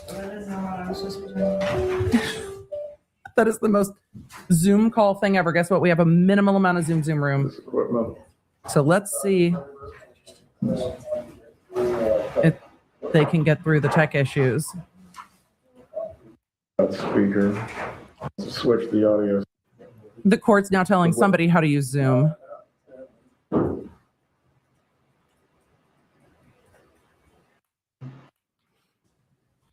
2, 3. The court's trying so hard. 1, 2, 3. 1, 2, 3. All right, there we go. Judge in a Radio Shack, man, all in one. All right. Yikes. That was miserable. Oh. Let me swear you in again, sir. The judge was just making a Radio Shack joke. First of all, that's a deep cut, Your Honor. Some of us remember Radio Shack. Some of us probably don't. Second of all, right after the judge is like, I got it handled, does the feedback go absolutely wonky miserable? Please raise your right hand. Do you swear or affirm the testimony? All right. you give today will Witness be true? sworn in. I do. I loved Radio You can Shack, lower your man. head. If you're examining the witness, or is he reading a statement? He's going to present a statement, Judge. Dr. Graber, you may proceed at this time. So if we lost what was happening, this is defense witness Dr. Graber giving a written statement to the court on behalf of Donna Adelson. Thank you, Your Honor. I appreciate the opportunity to come and speak on behalf of Donna Adelson. If I can, let me just brief description of who I am, my background. I've been a friend of the Adelson family since 1979. Family friend since 1979. So we were actively 48, engaged in many activities. 46 years. The last 20 years, I haven't seen him that much until this trial became apparent to me. And my background is I'm a medical doctor practicing obstetrics and gynecology, 45 years here in Florida. I was also a state legislature from 1988 to 96, representing Coral Springs. Sir, being a state legislator is not going to make Chet trust you more. But okay, thanks for your background. So you're a friend of Donna's and you're going to say, I've never seen Donna do anything like this. Okay. And parts of Broward County. I was the county commissioner in Broward County and mayor of Broward County for 1 year in 2006. Also a professor at the University of Florida. Oh, yes, I caught that they have not been closed for the last 20 years. And the University of Miami Medical School in clinical OBGYN. And I'm here to speak today on behalf of Donna Adelson, the person I've known for a great deal of time. I'm trying not to make snarky Hi, jokes. Donna. Just want to say hi. I'm sorry I can't be there to hug you. She was convicted of murder of her son-in-law and conspiracy to commit murder and solicitation of murder. And you're like using your Zoom call statement to the court to be like, hi, Donna, I'm sorry I can't be there to give you a hug. Stop it right now. Stop it. And I'm sorry we didn't get to have that dinner after your trial was over. But I'm here to, on your behalf. Oh, they were planning to have dinner after the trial was over? Really? You were planning on having dinner after the trial was over? Sure, sir. Sure. Anyone who has looked at this case objectively could see that that wasn't going to be happening. And the emotion went from 0 to 60. Just calling to say hello. I backed up. I'll just try to let him talk without yelling. Hi, Donna. Just want to say hi. I'm sorry I can't be there to hug you. She's in custody, can't hug her anyway. Didn't get to have that dinner after your trial was over. But I'm here to, on your behalf, to let you know that you have friends, and I believe in you. Let me say that, Tom, I never thought we'd be here at this situation when I first met you. Right, because we don't want to believe the people that we know in our life would do something like this. Right. Total shock to me. and to our families. And it's a tragedy for me to have to be here to talk about this. I feel very bad for your family, for the Markel family, for the tragedy everyone's experiencing. To me, I've been following this for 2 years. It appears to be a dissolution of two families. My background is similar. Sir, the amount of families that were impacted by this goes well beyond just Donna's family and the Markel families. This is not a tragedy. It is a tragedy, but it was a cold, calculated murder. So this isn't something that happened to Donna. This happened to the Markel family. This did not happen to Donna. The jury convicted her. This happened because of Donna. Okay. Anyways, to both families. Like Ruth Markel, I'm the son of Holocaust survivors. I actually was born in Germany with displaced persons camp, came to the United States at the age of 18 months. So like the boys, Lincoln and Benjamin, I don't have a lot of recollection from the first beginning of my time in the United States, because they don't have the recollection. Sir, were you not horrified by the things that Donna said and did then? No? Of their father, which is very sad to me. But they do have families, and I had family. And we have to learn a great deal from our tragedies how to come back into life. My distress is not just for Donna and the Ailsons, but for the Markels as well, and especially for 3 generations of each family, which I see in tragic downward swing. And yet, the tragedy is that after this family murdered the boy's father, they've had no connection with their father's side of the family. If you want to talk about the things that are tragic, let's start talking about the things that are tragic. I did meet Lincoln and Benjamin at the bar mitzvah last year. I got to meet those 2 boys, wonderful boys. Unfortunately, I never got to meet Dan Markel, but I have read many of his articles. Because he was murdered. Really very talented man who made some very good points about the law and about compassion in the law, which he felt could be improved. And I agree with that. If you are going to use the victim's legal arguments to say that he was asking for compassion in the law and therefore Donna should be given compassion, I might vomit. Stop it. Stop it.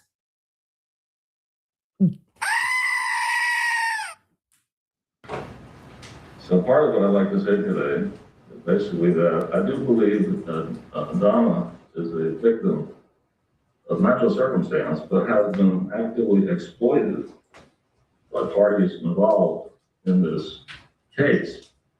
I believe she was exploited by her son.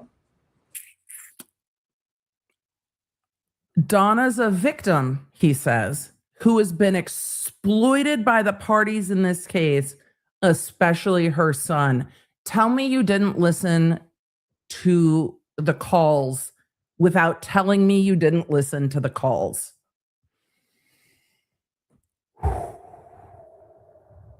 Okay. So you didn't watch the trial, right? Okay. Knowing Donna, who was the youngest child in her family, knowing her mother, how close she was with her mother. Don't care about Donna's birth order. Love and need for family. It makes no sense to me that she would pursue an activity that will destroy 2 families like it has. However, having known her son and some of his... Sir, you're an OB. You don't know Donna's pathology. Also, if you're going to throw Charlie under the bus, I don't think I'm going to object to that. So I'm curious to hear what he says. He's knowing Donna, she would never, but knowing Charlie. All right, let's see what he has to say about Charlie. Issues. I believe Donna, in her own naive way, trying to be a loving mother, subdued by guilt, by silence, by denial, and perhaps even active exploitation and used for activities she had no part of. So I believe she's innocent on all three counts, even though she was found guilty on all three counts. Part of my understanding is also that the victims here are both families. Oh, so Donna might not make a statement because this dude's going to just do it. Okay. I'm glad we spent so much time fixing his microphone. It's real interesting to hear the other perspective on this because we're getting Donna's perspective. Or at least to me, I can't say that. That's pure speculation. To me, it sounds like we are getting Donna's perspective. I'm so curious how many jail calls they've had. I'm really curious how much Donna's been chatting with this dude. So he believes Donna's innocent. He believes that she is a victim. Okay. To watch the hate. I interrupted his sentence. For activities she had no part of. So I believe she's innocent on all three counts, even though she was found guilty on all three counts. Part of my understanding is also that the victims here are both families. And to watch the hate and the stress and the vengeance I see, it's a terrible thing to look at. As Holocaust. He said both families are victims here. And he's starting to sound like Sarah Boone's pen pal, saying that watching the hate and the stress has been awful to watch. What the stress of Donna's stress? Okay. Survivors, you think we would understand that better? So this isn't going to help. Damaging it is to families. I would have to say my background, I grew up in the Bronx, with the public school system. I actually was at Queens College when Donna was there, but I didn't know her. She graduated a year after I did. My wife Sandy graduated from Queens College as well. In Coral Springs, Queens College, you say? So it all does come back to Hamilton? met up after being there a while, knew young families, professionals trying to build a life, having children, building a community, which we did. So to see this situation occur, to me, it is devastating in many aspects. Tell me more how hard this has been for you, sir. We're riveted. As a legislator, I can tell you that we see things as well. Even though I'm a doctor and I was chairman of healthcare, I was a Democrat, majority leader. I sat on the Judiciary Committee for 2 years, and understand the laws. Even wrote some of the sentencing guidelines. Tell me more about you. Passing them at that time. What I learned over the years is that I had the privilege of passing many laws, because I was a leader. And he's not an active legislator any longer. So many of my laws exist in the books. I get calls from judges periodically asking me about the intent of the law when I wrote it, because they have a case and it's come down to what did you intend to happen from this law? And they would ask my opinion, and they would use that information. So I'd like to look a little bit about the intent of the judicial. You could see why Donna wanted him to speak, though, right? You can see why this is someone who Donna would have wanted to speak on her behalf. You can, like, I see where Donna's coming from on this one. Like, I get the Donna logic. Guidelines for sentencing.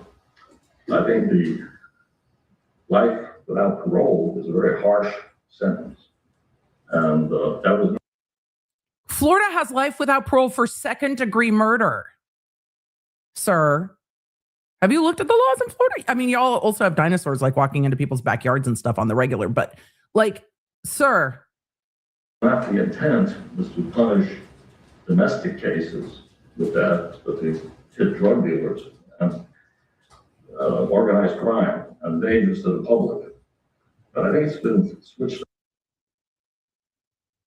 Life without parole goes to murder in the first degree, not just special circumstance. If you wanted it to go only to special circumstances cases, which a lot of jurisdictions do, where life without parole only goes to cases that have additional circumstances, you can just add those circumstances. But Your Honor, no, we thought this was going to just go to organized crime. I mean, if you look at this case, you've got Donna, Charlie, 2 gunmen in a middle. There's 5 of them. This isn't. Okay.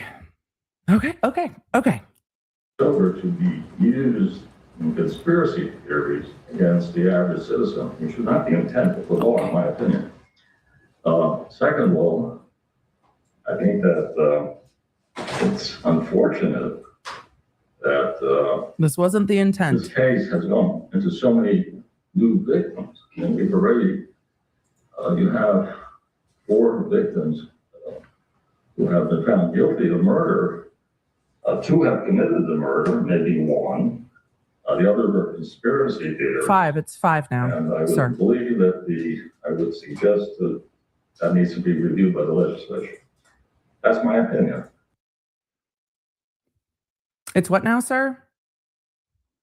That's my opinion!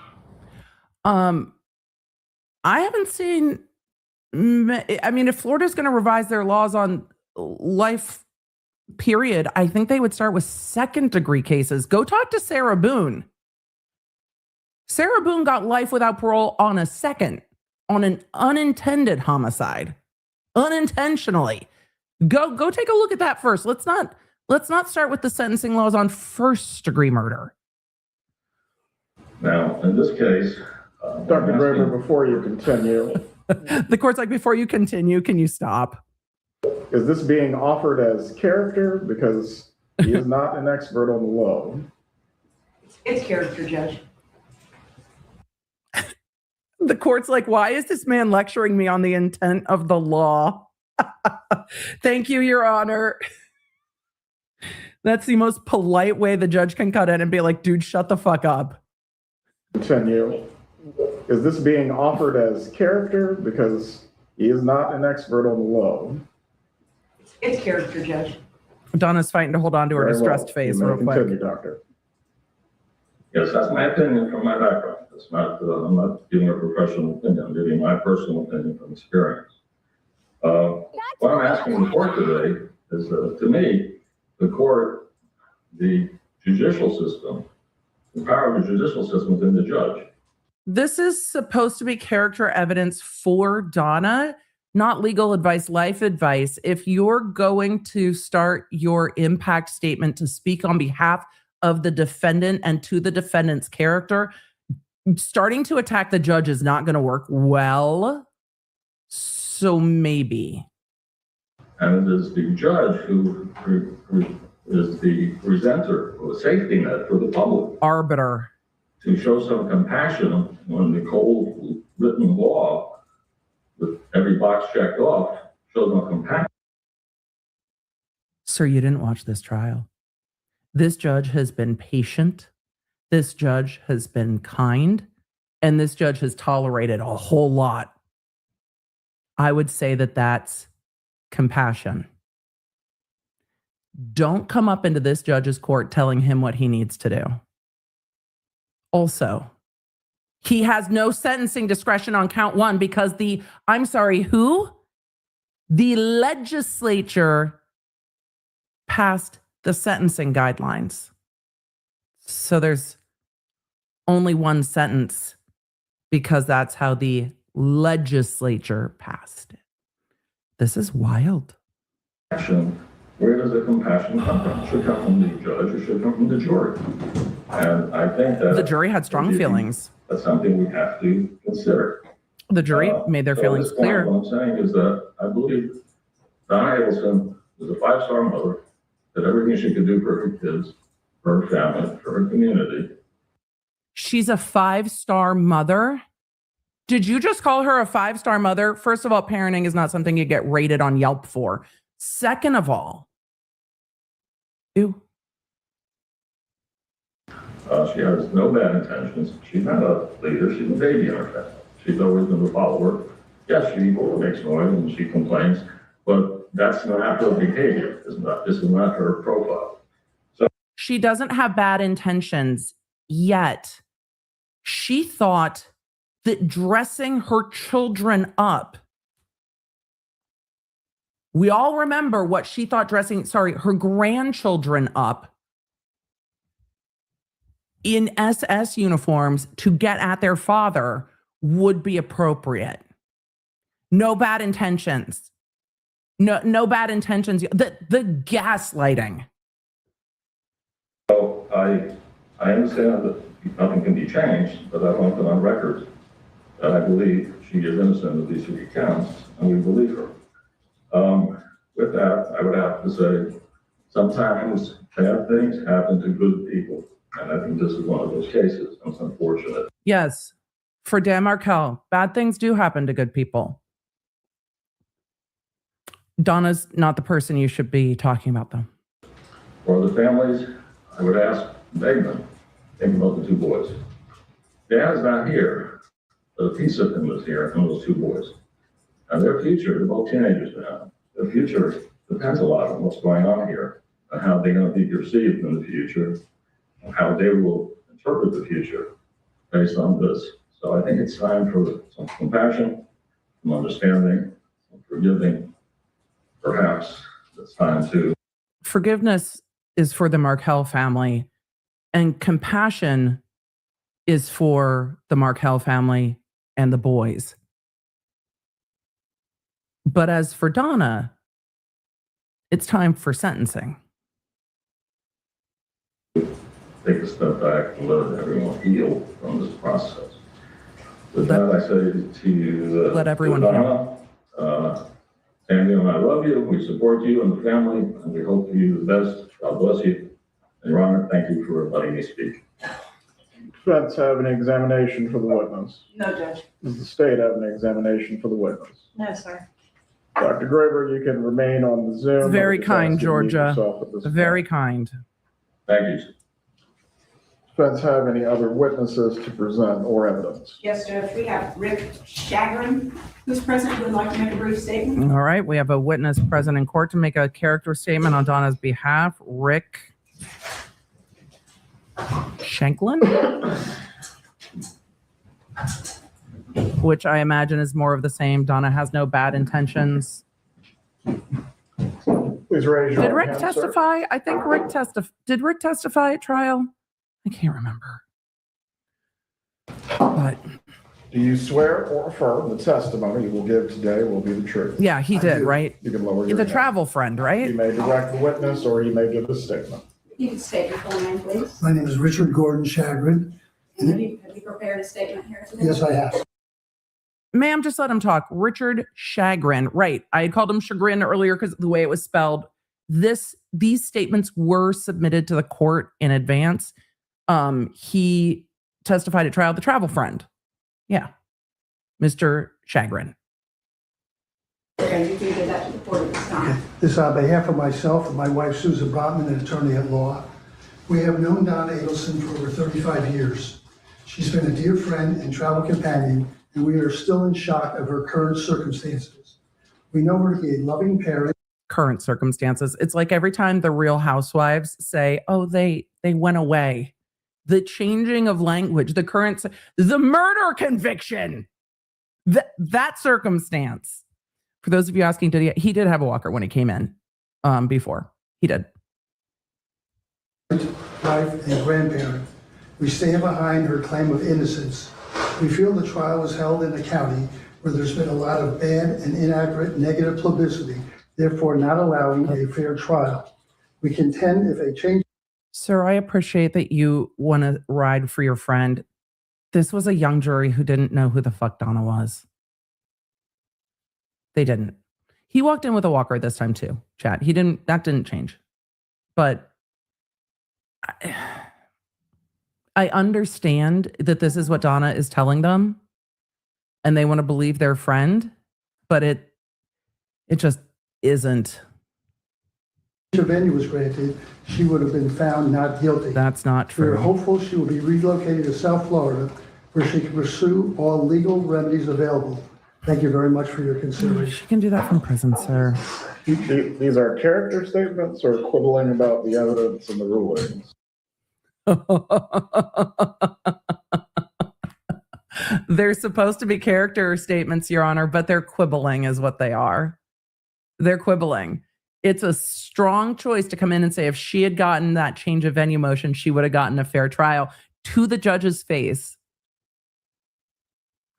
Oh, Judge Everett, how we loved thee. All legal remedies available. Thank you very much for your consideration. These are character statements or quibbling about the evidence and the rulings? It's character, Judge. They're here to talk about their friendship and time. Thank you. But they didn't, Jackie. She just clipped back at the judge. Listen to her. The audacity. Respect my authority. These have not been character statements. She just snapped back at the judge. These are character statements or quibbling about the evidence and the rulings? It's character, Judge. They're here to talk about their friendship and time. Thank you.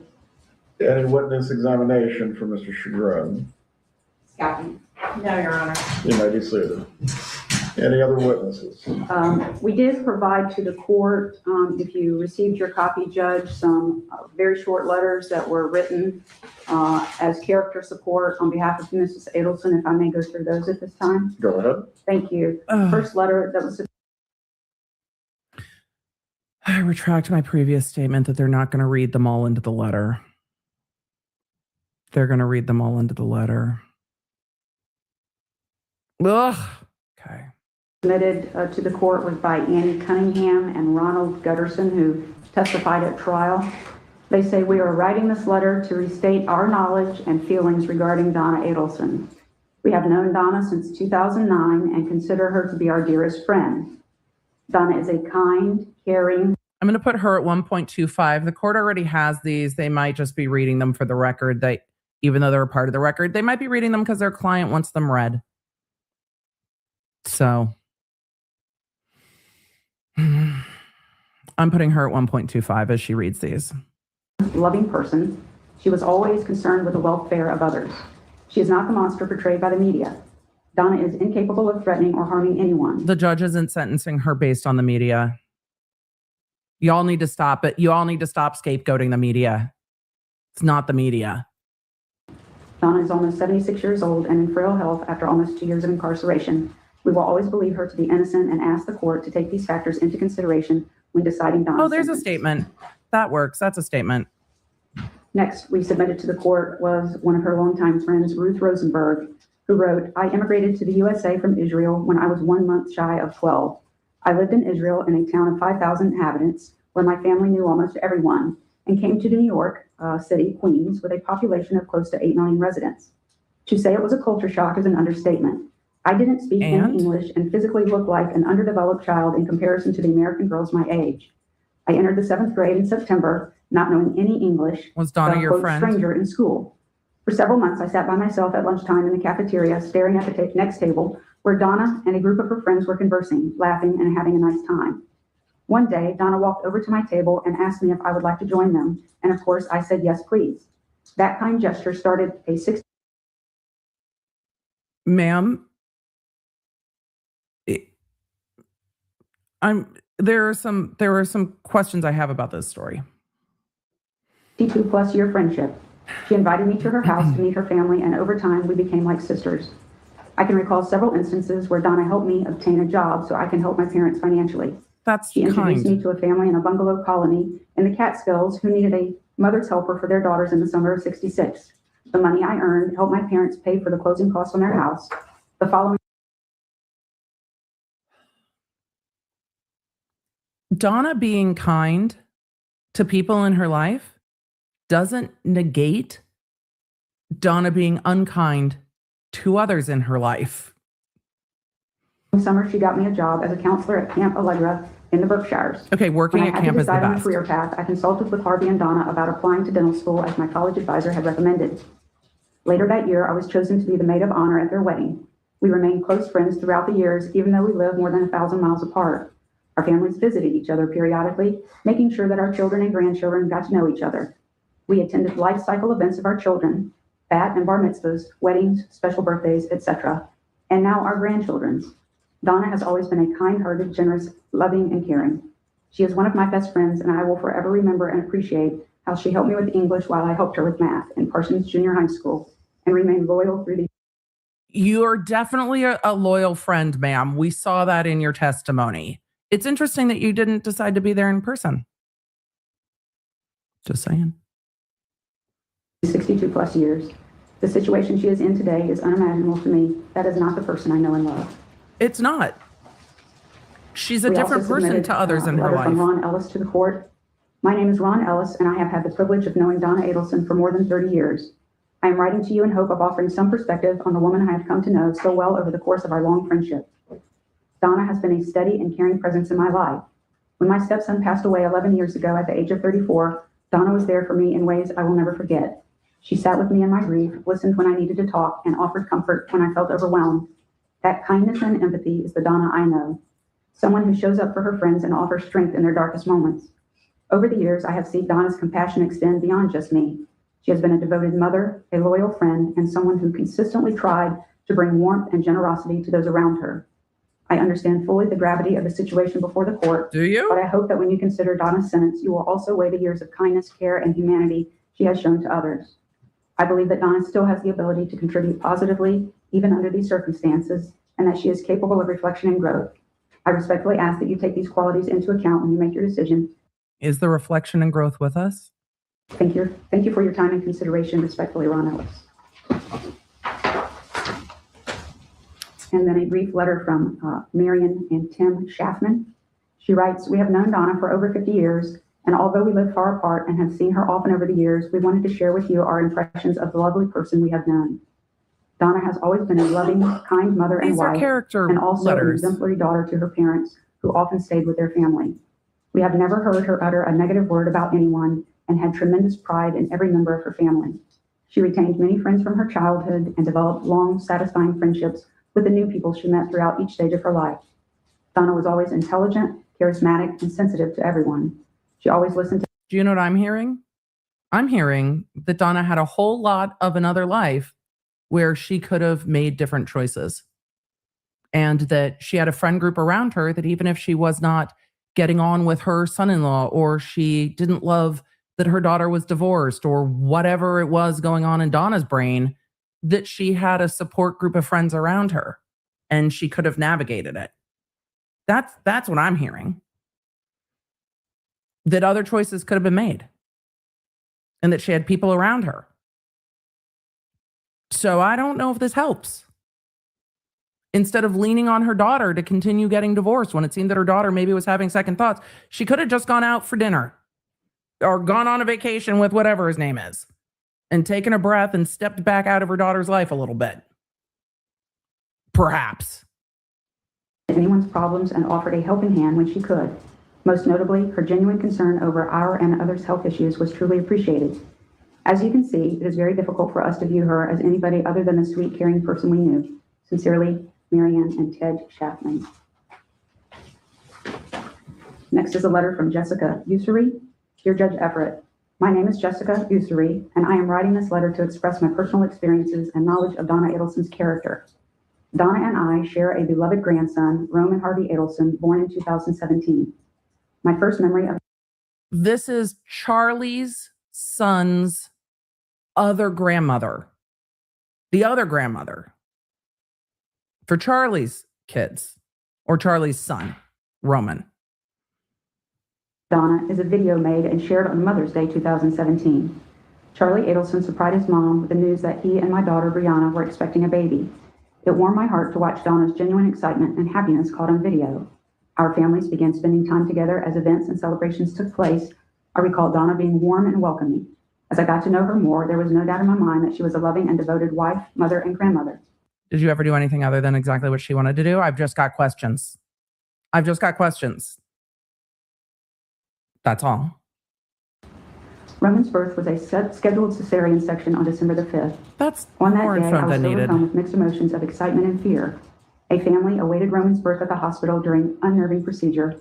Donna was affectionate and compassionate, as I was visibly anxious and emotional. I will always remember how she reassured and calmed me that day. We shared tears of joy and the hugs when a beautiful and healthy boy came into this world. Donna was caring and supportive of Bree as a new mom. I have many fond memories of time spent with the Adelsons. Although Charlie and Bree were no longer a couple beyond Roman's first year, we all remained close. Donna has been kind, thoughtful, loving, and generous. Thank you sincerely for taking the time to read the letter, Jessica Goosery. Okay. And then a short letter to whom it may concern. I've worked at Adelson Institute for Aesthetic and Implant Dentistry from October 3rd, 2011 to September of 2022. During my time of working there, I had the opportunity to experience the beautiful person that Donna Adelson is. Through my time of working often side by side with her, I've witnessed her grace and ability to diffuse upset patients. She is incredible with Why was she paying someone that didn't work there, though? having compassion for others and is truly one of the sweetest people I know. She's so supportive and understanding when it comes to her employees. When an elderly person comes in as a patient, she always made sure they had assistance, whether needing help filling out forms or even opening the reception door for them. She always jumped at the opportunity to be kind and helpful. I witnessed this and I know it was sincere. I still use what I've learned from her and apply it while I'm at work every day. I recognize the gravity of the situation and understand the seriousness of the legal process, but I respectfully ask that you consider the positive qualities that define her. Sincerely, Erica Johnson. And then the last letter that we submitted from was Attorney Gary Cohn. He said, my name is Gary Cohen. I've been a member in good standing at the Florida Bar since 1980. I have known Donna and Harvey Adelson as personal friends and personal counsel for almost 40 years. Harvey was also my dentist for most of those years. How many lawyers does this family have? They have a cadre. They have a flying fleet of fucking lawyers. I have been in the Adelson house, and they have been in mine numerous times over the years since their children were little ones. My wife and I have socialized with Harvey and Donna at dinners, blessed events such as bar and bat mitzvahs, and weddings, birthdays, and many other occasions. I've also traveled with them, including our wonderful trip to Africa with two of my sons several years ago. I therefore have had a unique opportunity to observe Donna under many circumstances. In all the time I have known her, I have literally never heard Donna raise her voice, lose her temper, act inappropriately, or treat anyone with less. Are any of you surprised? Are any of you surprised that the way Donna behaves around others and the way Donna behaves amongst her own family is different? Is anyone shocked? Because the friends who are detailing their experience with Donna in public and the Donna we saw in the emails to her daughter are two totally different sides of Donna. Not different people, real consistent behavior, but public Donna and private Donna are not the same. And the way that she acts about with her daughter and with her sons are not the way she acts in front of her friends. This shocks me absolutely zero. In fact, it's all just incredibly consistent with saving face at all cost. In full respect, and almost always with a smile on her face. I have never heard a bad word said about Donna from any other friend or person in my presence. Have you ever talked to Rob? She has been been an amazing mother to her children, and she and Harvey have had the most loving marriage that can be imagined. Yeah, appearances are weird, isn't it? While I cannot comment on any of the facts of this case or any of the alleged events, I can say that the Donna I know is the last person I would ever think of when it comes to what has been this utterly horrible crime dealing with the death of Dan Markell. Being a trial lawyer for 45 years, I fully believe in the jury system and understand that a jury has spoken. However, the woman I've known so well for so long also needs to be understood as the wonderful wife, mother, grandmother, and friend that she has been known to me. I only hope that this information can be of use to the court when it comes to the sentencing of Donna Adelson. That's an appropriate statement. At this time, I believe that Mrs. Adelson's husband, Harvey Adelson, would like to address the court. Very well. Do you wish to interview?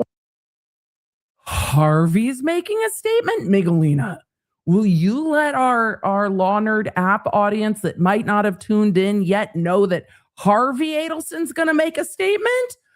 Oh, I didn't even put up a poll because I didn't think there was a chance that Harvey was going to talk. Well, let's put this down to 1 point or normal speed and hear what Harvey has to say. Because I imagine it's going to be more of the same. That would be what I would think. Okay, Harvey. Let's hear what you have to say, because I don't think I don't think anyone made statements at Charlie's sentencing.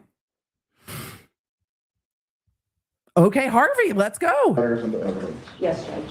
Does the state have? I was going to say it looked like Harvey was moving fast, but I had it at 1.25 speed. That's on me. Well, do you wish to enter these letters into evidence? Yes, Judge. They already State submitted have those any letters. objection? No, Your Honor.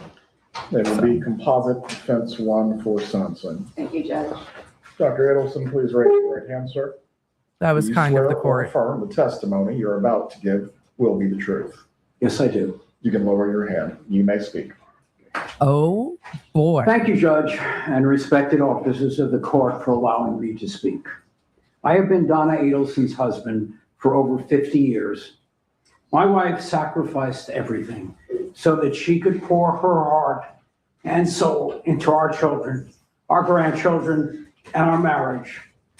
This summer was our 54th wedding. My wife sacrificed everything for her children and her grandchildren. Isn't that kind of what the state said, though?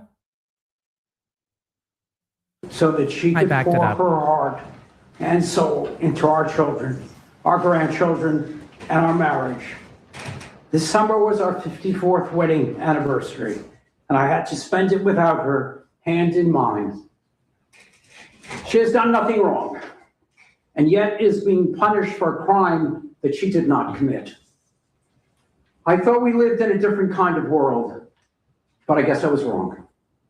I have listened, watched, and sat in the courtroom for the entire trial. And I didn't have Harvey pissed on my bingo card. Harvey's fucking pissed. Just pissed. She might not make a statement because everyone's saying what she's thinking for her. Harvey's big mad. I could not help but scream in my mind by the witnesses that were brought forward by the prosecution who told outright lies. I didn't know that you could lie in a courtroom, but apparently you can. Danny's parents contend that they have never seen their grandchild.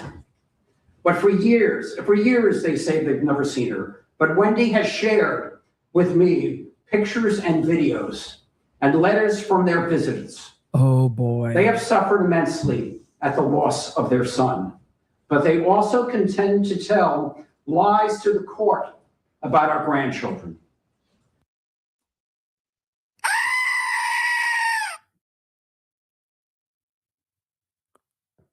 Oh my God. Harvey. Wow. Donna has always been a loving and caring wife and is innocent of the charges. A biased judge and jury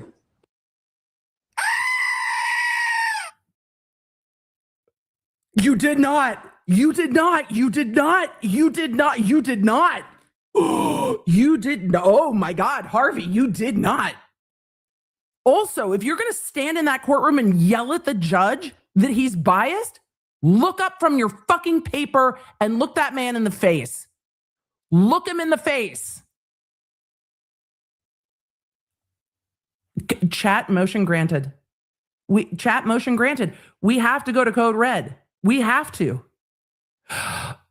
Oh my God.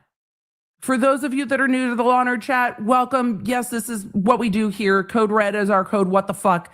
It's for when fuckery absolutely pops off and there's not enough goat screams in the world. So for those of you that are flash sensitive, it is a flashy bumper. The flashing ends when the music ends. We're going to code red. I will tell you a story of woe later about me fighting with my lights all last night. Miguelina, I don't think we need to send out another code red because we just sent that everybody that Harvey was coming, but we have to go to code red because holy shit, here we are.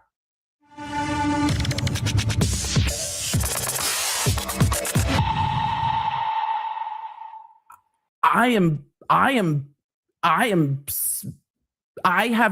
don't know what's happening. I'm flabbergasted. We're just going to let this roll. now that we're at code red, because 20,000 plus law nerds all just went, oh, no, you didn't at the same time. Well, it's a bold strategy, Cotton. Let's see how that works out for you. Because if the judge wasn't going to say something to Donna, I imagine the judge is going to respond to this shit as he should. Oh, shit. Loss of their son. But they also contend to tell lies to the court about our grandchildren. I backed up too much. Back to the Markel's lying. Donna has always been a loving and caring wife and is innocent of the charges. A biased judge and jury were influenced by years of one-sided news pieces and social media. Doctor. The judge interrupted. The judge interrupted. Sided news pieces and social media. Doctor, Ms. Fulford, this has nothing to do with the character of the defendant or relates to sentencing. May I just a moment, please? Go ahead. Look at the prosecutor's face. Look at the prosecutor's face. Look at the prosecutor is trying to bite back a smile. The judge is like, this has nothing to do with character. He just wants to yell at me. Oh, Judge Everett. This man is entirely out of line. And the judge is just like, I'm not going to sit here and take this bullshit. But did you notice how calm he is? When they talk about judicial demeanor, this is the epitome of judicial demeanor. He is saying that a biased judge, Harvey Adelson, the defendant's husband, is in court yelling that a biased judge and a biased jury were influenced by the media. And the judge is like, excuse me, counsel, what does this have to do with character? I mean, it shows Harvey's character, doesn't it? But how does this have to do with the character of the defendant? Woo! Get it, Judge Everett. I had to back it up. I wanted to hear him interrupt again. To do with the character of the defendant or relates to Look at George's face. Look at George's Go face. ahead. George is like, she's gonna go through the letter and line things out the way that Sarah Boone's attorney had to do. Is that what we're doing? She's gonna be like, sir, you can't do this. You need a red pen there, counsel, to go ahead and deal with what's being said. Just go cross some things out. And she is too. I'm not zooming because I need to recover. She should have looked at it.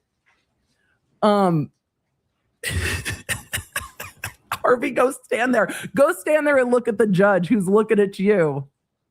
Time out. She's marking up his statement with Zellman.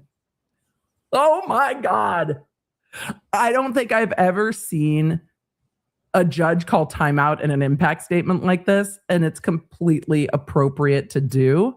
And I'm glad that he did, because it's just ridiculous to sit there. It's supposed to be character. This is not an impact statement. It is a character witness for the defense. Victims get to make impact statements. Victims' families get to make impact statements about how these crimes have impacted them. This is not an impact statement. This is character of the defendant. It's not about how it impacted you. It's not about what you think about the court system. It's about the character of the defendant. And he's not having it. Harvey. Interesting. And Jackie Fulford's going to be like, sir, you can't yell at the judge. You can't talk about. All right, thank you for letting me continue. Donna did not participate. Did he read the room a little bit? Yeah, he read the room a little bit. Thank you for letting me continue. He could have told you to sit the fuck down. Oh my God. I can't believe the audacity. All right, thank you for letting me continue. Shit. Donna did not participate in the heinous acts that she was convicted of doing. You are sending an innocent woman to prison. You have taken my wife and you have taken my life as well. And for what? This is still not character. This is still not character. Also, the judge isn't doing it. You're putting blame in the wrong place. This is not justice. It is vengeance, and it is wrong. Your statement's not about character. You have an examination for Dr. Adelson. No, Your Honor. No, Judge. Any other witness statements that you wish to give? I don't believe so. Just one second. Holy shit, Harvey. Well, I guess we know how he feels. I guess we're aware of how Harvey's feeling. Harvey made it pretty clear. We don't have any further witnesses, Judge, but Probably a good thing. Mrs. Adelson has decided she would like to make an unsworn statement to the court. Well, if you're part of the Law Nerd app, you're just going to be getting all the notifications. Let's go ahead and end that poll. 40% of you said yes, she would make a statement with 14,000 votes. 40% of you were correct. Donna. Donna's going to say exactly what everyone else has just said, isn't she? Isn't she? Because Donna isn't going to be able to help herself. So for the 40% of you that said Donna's going to have something to say, congratulations, you were right. For the rest of you, congratulations. You get to be pleasantly surprised that Donna's actually going to say something. Let's go. Unsworn? Yes, Judge. Unsworn. All of the witnesses will be sworn this afternoon if she wishes to speak. Judge, case law indicates, confirms that the defendant. They're going to argue about whether or not she's going to be sworn. Oh shit, we might have prematurely celebrated. She might change her mind if they're going to swear her. We don't have any further witnesses, Judge. I backed up. Mrs. Adelson has decided she would like to make an unsworn statement to the court. Unsworn? Yes, Judge. All of the witnesses will be sworn this afternoon if she wishes to speak. Judge, case law indicates, confirms that the defendant has the right to make an unsworn statement prior to sentencing. What case law? Rule 3.720B states the court shall entertain submissions of evidence by the parties that are relevant to the sentence. Oh, they were well prepared for this. He's got the law ready because she doesn't want to be sworn in. And they've got the law ready because this might have to go to appellate rights, that she doesn't want it to go towards her appellate rights, but she wants it to be unsworn. She does not want to be sworn in. She does not want to make a statement under oath, which is also telling. A number of cases, Your Honor, that have interpreted this, especially in a capital case. Why is it such a big deal, though? The defendant having a right to make an unsworn statement. Why is it so important to her to be unsworn? Yes, Your Honor. Excuse me. Give the citation. First is I'm trying to get this Smith versus lamp State, to make the right color red. 268 Southern 3rd, 831, from the first DCA in 2019.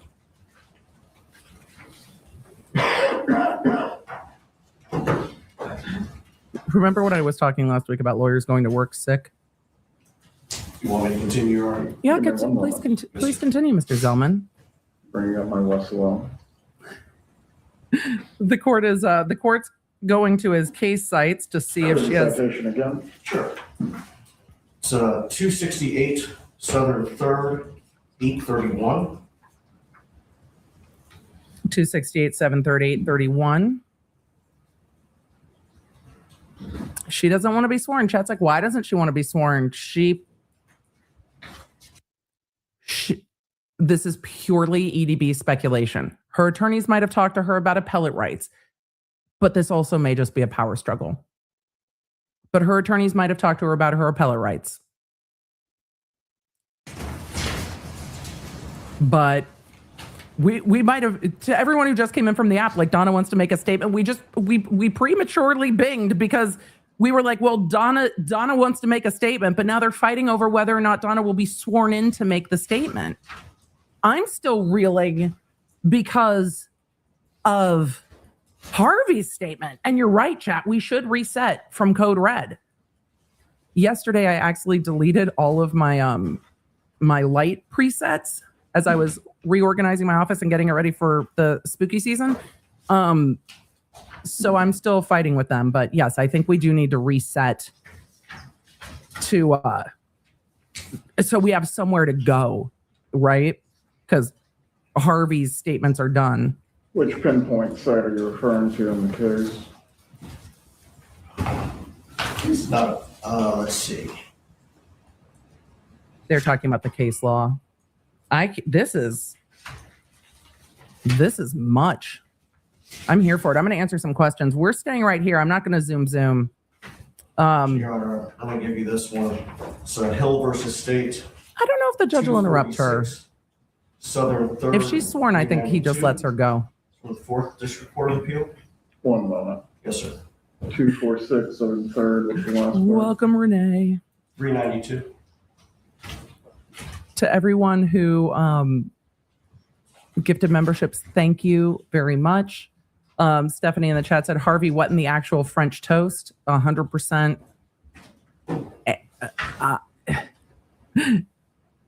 TY Fuzzle or Ty Fuzzle said, sir, this is a Wendy's. I mean, or sir, this is not a Burger King. You cannot have it your way. This judge is 100% not the one for that kind of fuckery. And Ashley said, don't forget, Harvey, a lot of those emails came in from your joint email. Mango Jelly said it's giving Sarah Boone. In the case where Blame everyone. The defendant has a right to make an unsworn statement. We will proceed. And take no responsibility. The defense won on that point. The court went to the case law and said, the defendant has a right to make an unsworn statement. Isn't it somewhat telling that that's what she wants? That she does not want to be put under oath to make her own statement?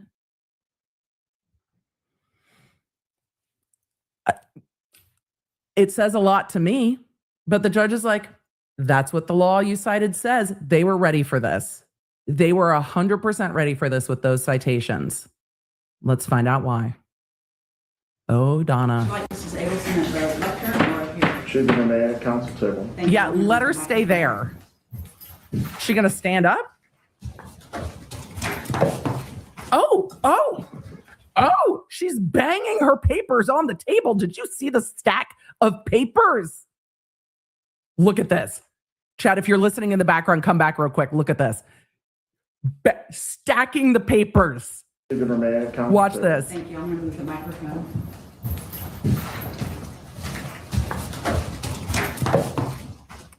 That's a lot of papers. I need to speak loudly because this was not amplified. Okay. Is this loud enough, Judge? I can hear you. We hear you loud and clear, ma'am. Speak. My son-in-law, Dan Markell, was a fine and decent man. He was well-educated and passionate about his career. He was a good son-in-law, but more importantly, he was a caring and loving father. On July 18th, 2014, his car was followed, leaving his home. It should have been just like any other day, an ordinary day in the life of Ben and Lincoln's father, but it wasn't. He didn't know when he left his boys off at daycare that would be the last time he would see them. But did you? And the last time they would see him. He didn't know when he went to the gym afterwards that would be the last time he would exercise. But did you? And he didn't know when he drove home that his life would end within minutes. Danny wasn't just being followed, he was being hunted. He was brutally murdered in broad daylight, sitting in his car, in his garage, by vicious killers. I cannot imagine the terror he felt when he saw a gun pointed at him through the window of his car. I cannot. I don't understand how you can cry without your nose getting red, but you know. conceive of his heroic efforts to stay alive during the hours after the attack. Danny really died in the early bold. morning hours of July 19th. His death is a loss to his children, his parents, his Can I have a his tissue? She sister, asked. all of us in his family, his friends, his colleagues in the legal community, and to his students at FSU Law School. Danny's boys each have a photo of themselves with their Abba, their dad, beside their beds. They grew up kissing the framed photo and saying, "Good night, Abba, I love you." But pictures and memories are all they have because cruel, cold-hearted people took him from all of us who loved him.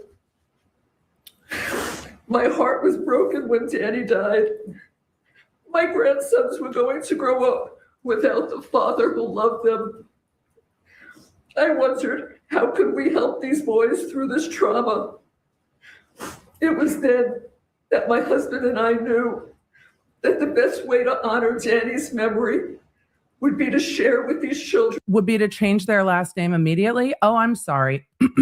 My bad. That's not what you're going on to say. I just ask you, for those of you that have watched impact statements with me in the past, we have watched some very emotional, very touching impact statements. And for those of you that are prone to feeling the feels as we watch those statements and sit here and cry with me as I cry through those statements, is this one dredging up any emotion for you? Are the heartstrings tugged at all? Any of you? Because a lot of you will cry during a commercial. Sarah McLachlan in the Arms of an Angel starts playing and there's a face of a dog and tears are immediately falling. Anyone? Because the only emotion I have right now is, I think that's rage. That might be rage. Definitely in the vicinity of frustration, anger, audacity. Some of you are calling disgust. Fair. But not heartache. I'm not getting heartache from her. I'm also getting anger from her too. Maybe that's just me. I'm sorry. She's talking about how to support the grandkids through this tragedy by changing their name. It was then that my husband and I knew that the best way to honor Danny's memory would be to share with these children an abundance of love, the love that Danny would have given them if he were alive. It is interesting how the state can't make up its mind about who is what they call the, quote, mastermind behind this murder.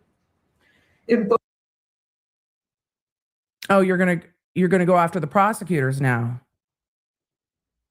Okay. Both of Catherine Magbanow's trials, the state claimed she was the mastermind behind Danny's murder. In my son Charlie Adelson's trial, they claimed he was the mastermind. And now in my trial, they claimed that I, this grandma, was the mastermind behind the murder. Well, it wasn't Taylor Swift, I had no idea that other people planned to cut Danny's life short. And the people who did this are exactly where they deserve to be. But I had no knowledge that this horrible, evil act was going to.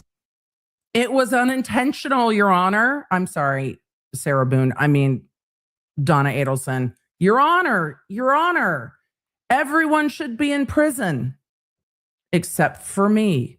This grandma shouldn't be in prison. Everyone else, the conspiracy is right as to everyone else, Your Honor, except for me. Sure. It wasn't me. Sure, Donna.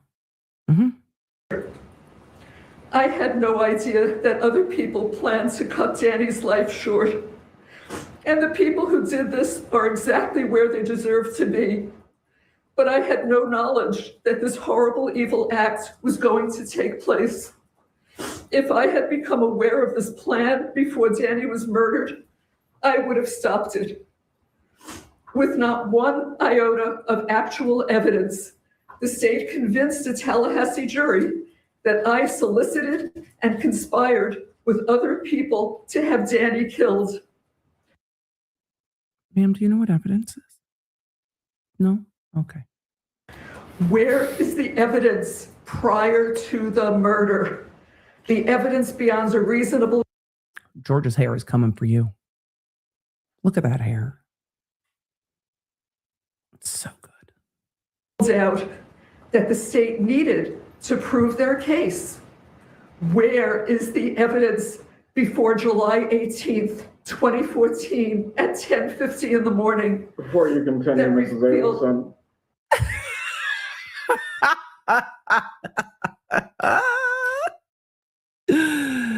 Before you continue, Mrs. Adelson, the court says, ooh, well, she stopped trying to act sad, didn't she? She stopped trying to act sad and it's just giving rage. And the judge is like, ma'am, before you continue, because now she's talking about the evidence in the case. She's not talking about character. Where is the evidence before July 18th, 2014 at 10:50 in the morning? Before you continue, Mrs. Adelson, as it relates to this statement, is the defense trying to re-argue the trial? No, Judge, just getting... Is the defense trying to re-argue the trial? Remember, the defense motion for reconsideration on the motion to dismiss, the motion for judgment of acquittal, all of those motions have been denied. Denied, denied, denied. And she is now making the same argument that was made during the motion for and the motion for reconsideration of the judgment of acquittal, arguing that there's no evidence. Well, ma'am, I disagree with that, but the judge is saying, are we trying to relitigate the motion to dismiss? Okay, everybody take a deep breath and let's dive back into the audacity. Also an opportunity to be... The tone of voice change was wild there. So if you're listening in the background, and I know many of you do, come on back to the screen real quick. Watch Donna get derailed here by the court. Watch how, this is what courts watch. Watch how she changes as she gets derailed by the court. Where is the evidence before July 18th, 2014 at 10:50 in the morning? Before you continue, Mrs. Adelson, as it relates to this statement, is the defense trying to re-argue the trial? No, Judge, just giving also an opportunity to be heard. Mrs. Adelson, you certainly can continue. However, the court can take into consideration the utter lack of remorse that you are displaying. Boom, there it is. This goes beyond a lack of remorse. Certainly can continue. However, the court can take into consideration the utter lack of remorse that you are displaying. Please proceed if you desire to do so. Where is the evidence before July 18th, 2014 at 10:50 a.m. that revealed that I had any involvement in this vile and horrific act? Where was the solicitation? I don't mean to laugh at her. The judge clocked it so fast, and her demeanor flipping through rage and spite and anger, then to like crumple as she looks at the court, and then to try to get back into whatever this is preposterous to watch happen. Also, the fact that she didn't choose to then just stop as the court said, remember that lack of remorse is something I will take into consideration. I don't have any reaction, but just I'm flabbergasted. But I think that even if the judge was not going to make a ton of a statement after today, the judge might take 5 minutes and be like, let me just take a breath because I have a few things to say.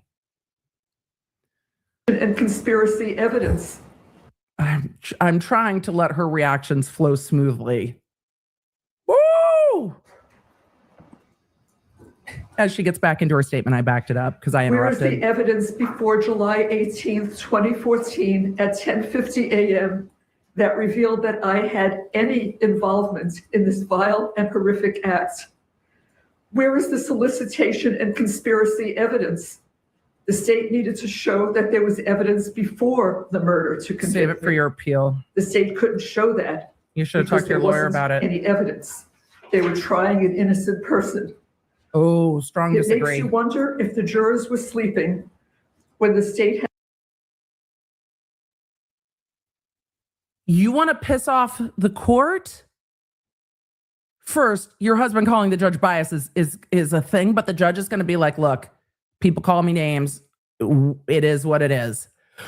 But to go after whether the jurors were sleeping, ma'am. Had Sergeant Corbett on the stand for hours. Their own star witness testified that my phone was never, I repeat, never at my son's house on the night of the murder. That wasn't the testimony, ma'am. It's so interesting how you hear the things you want to hear when you're viewing them through a lens. That's not what the evidence was. That's not what the evidence was. That's not what the evidence was, Donna. You have convinced yourself that that's what he said. That's not what he said. I repeat, never at my son's house on the night of the murder.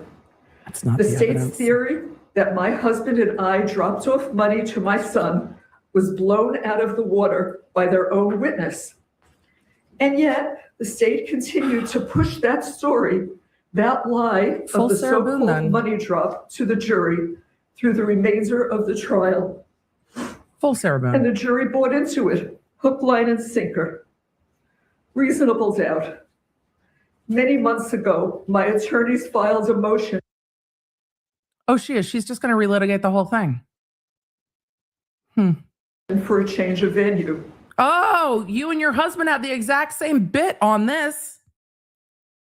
Well, that's true, y'all. It's true. Donna did not ask for forgiveness, and Donna did not say she was forgiving anyone. That's fair. Sarah Boone did say she forgave everyone.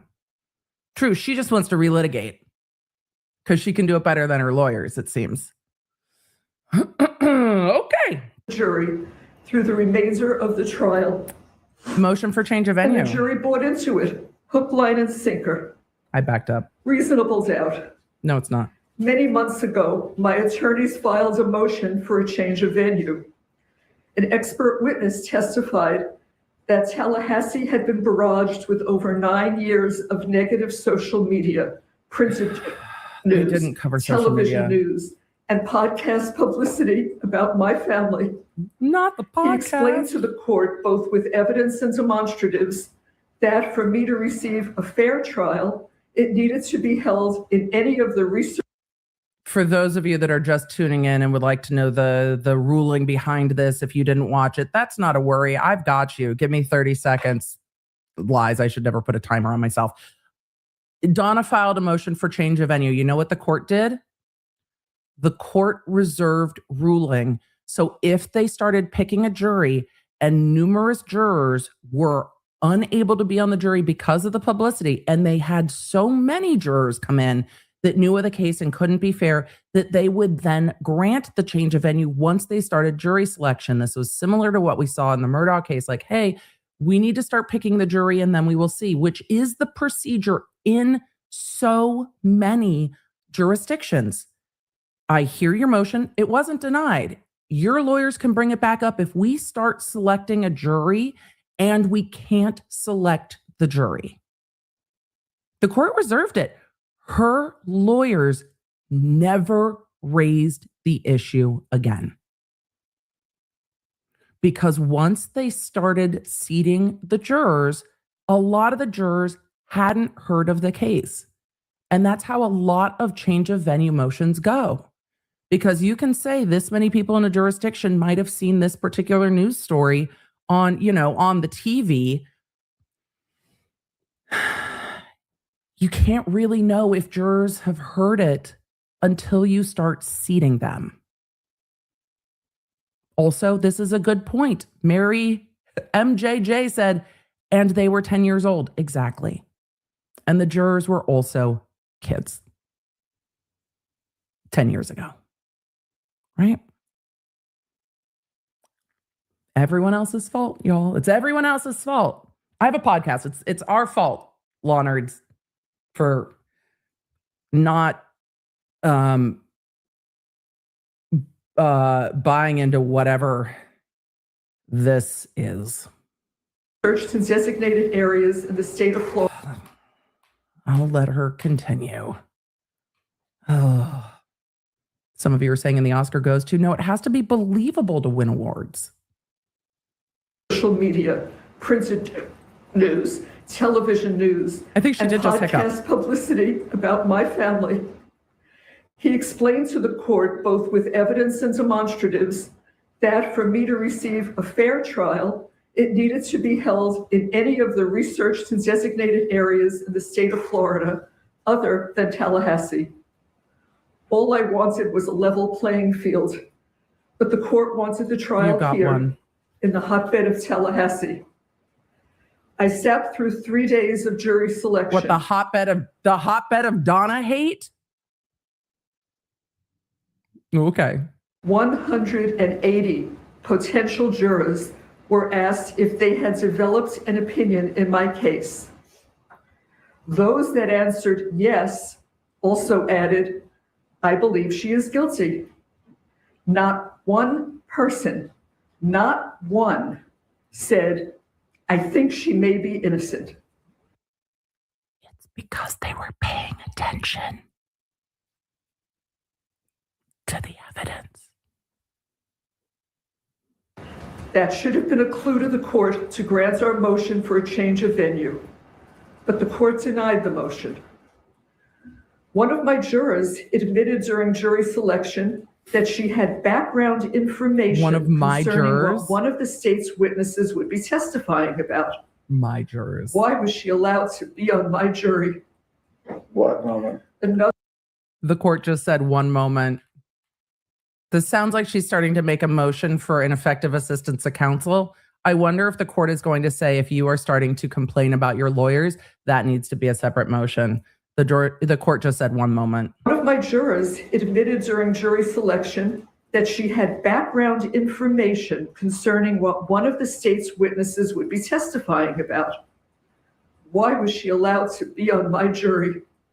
What moment? Another juror. Mrs. Fulford, Oh, I didn't hear you. Mr. Zellman, again, this has nothing to do with elocution of any sort. This is a raising of grievances, which are properly given.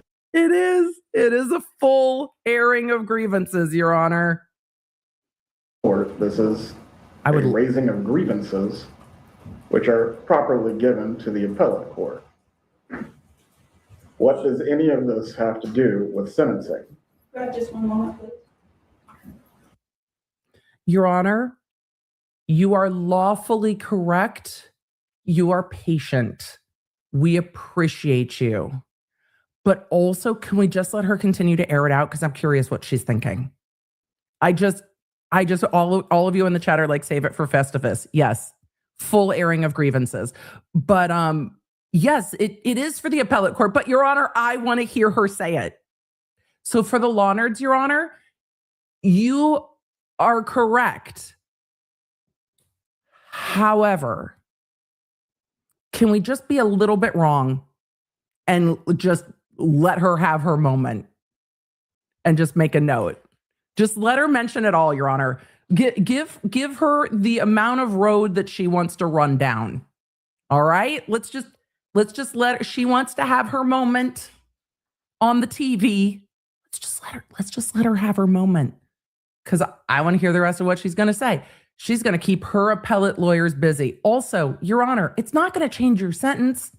She's getting life. Just give her a minute. Let her just. We're here. We got time. We know what she's going to say. The Honor. The judge is blinking so quickly. Just blinking so quickly. They're trying.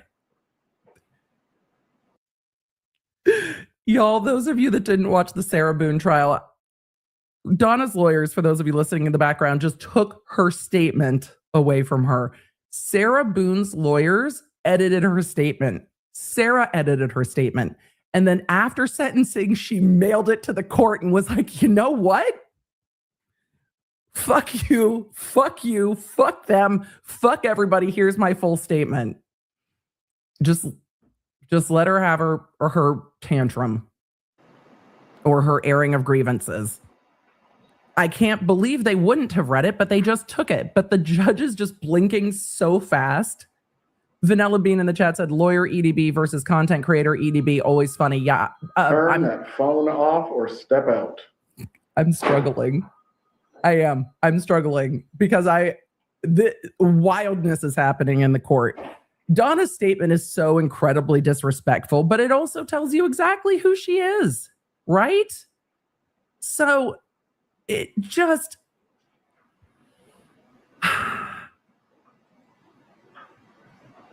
It's just wild. I'm going to read some of y'all's chats while we're waiting. I want to see how long it takes. Siba in the chat said Donna is equally audacious to Sarah, but less fun. I mean, I think when it comes to Sarah Boone didn't go in to the evening with victim Torres intending that he die. I think she had a knowing and reckless indifference to human life. Donna is more planned. Also, I should remind all of you to like and subscribe because I noticed some of you have gotten unsubscribed recently. YouTube just went through another one of its YouTube-y whatevers. So just double check. And for those of you, if you've tried to chat and can't, we do have it always set to subscribers mode. Oh, it was Harvey's phone. That's a 10 out of 10. That's a 10 out of 10 that it was Harvey's phone that was ringing. Good to see you, Isaac Baruch's wholesome Gabagool art. That is the username for the super chat. Thank you. Do we have 26,000 live? I'm sure we do, because sentencing is always interesting. This is something. Please. We are going to What happened to Danny is unforgivable. We are going to see Donna. What she took out, wasn't she just wearing glasses? The glasses have come off because you read better without them. It's the inconsistency for me. Headphones on, headphones off, glasses on, glasses off. I mean, I have to take mine off to see my phone, but that's where we're at. But they were on at the beginning and now they're off. Okay. But I am an innocent woman convicted of this terrible. Oh, okay. She is going to say again that she's innocent. Sure, Donna. Okay. Please. What happened to Danny is unforgivable. But I am an innocent woman convicted of this terrible crime without evidence. Danny was a brilliant legal scholar. He would have been appalled at the total lack of justice that went on during my trial. Oof. He would have been embarrassed to have his name associated with any of it. There are two crimes here. Ugh. The first was Danny. That. Being viciously murdered. The second one is taking my life, the life of an innocent woman. Convicting me should not be retribution for Danny's death. That is not justice for Dan. I've always respected the law. I've never gotten a parking ticket, but I'm going to prison for a murder I did not commit. I do intend to file an appeal so that hopefully I have the opportunity to be given a fair trial outside of Tallahassee. 11 years ago, Danny was murdered and taken from all of us who loves him. For the past 9.5 years, the state has broadcast to the world, including Danny's parents and sister, that I hired hitmen to kill him. Never in a million years would I have wanted Danny to be harmed or killed, nor could I ever do something that would leave these two small boys to grow up without him. I love these boys Without their father? more than life itself. That I believe. This is a lifetime of loss for these children. They didn't deserve this. His family didn't deserve this. Danny didn't deserve this. And so, as I appear before you today, Your Honor, What now? I promise you with my whole heart, I swear to you on my life, I was... It's an unsworn statement, Donna. You wanted the unsworn statement. You fought for the unsworn statement with your lawyers. Don't sit here and swear on your life during your unsworn statement that you're an innocent woman.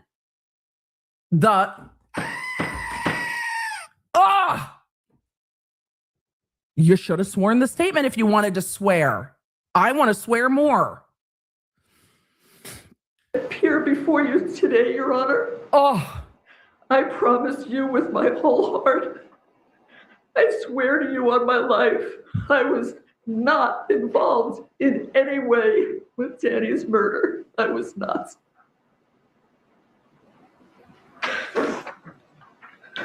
Gents have any further argument to make? Any more?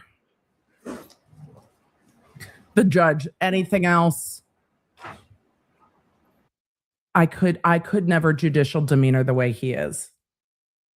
Your Honor, just hats off. I salute you with my fizzy water. Judge, before Ms. Fulford makes the argument, I want to address a comment that the court made a few moments ago concerning...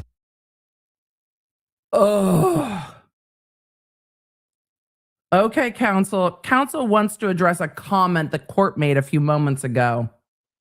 Considering lack of remorse in fashioning a sentence. Shepherd v. State 227 Southern 3rd 746, the First District Court of Appeal held that lack of remorse cannot be considered in fashioning an appropriate sentence. If this were a situation where remorse and admission of guilt may be grounds for mitigation, the lack of these factors cannot be used to increase the defendant's sentence. And such reliance violates the defendant's due process rights. And they also rely on Ritter v. State 885 Southern 2nd 413, also a first DCA case. I believe the Supreme Court has ruled on this issue concerning remorse and lack of showing remorse as well. If you need me to find the citation for you, I will. Yes, please. We'll take a 10-minute break.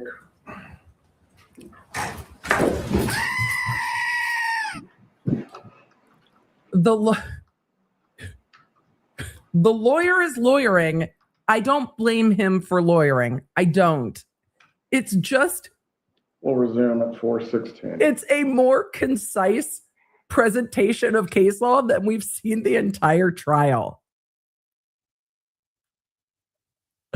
They're taking a 10-minute break. We've given ourselves a bit of zoom room because I had to pause and collect myself with the audacity that we have seen. For those of you just joining us for the sentencing of Donna Adelson, count 1, the first-degree murder in Florida, there is a statutory sentence.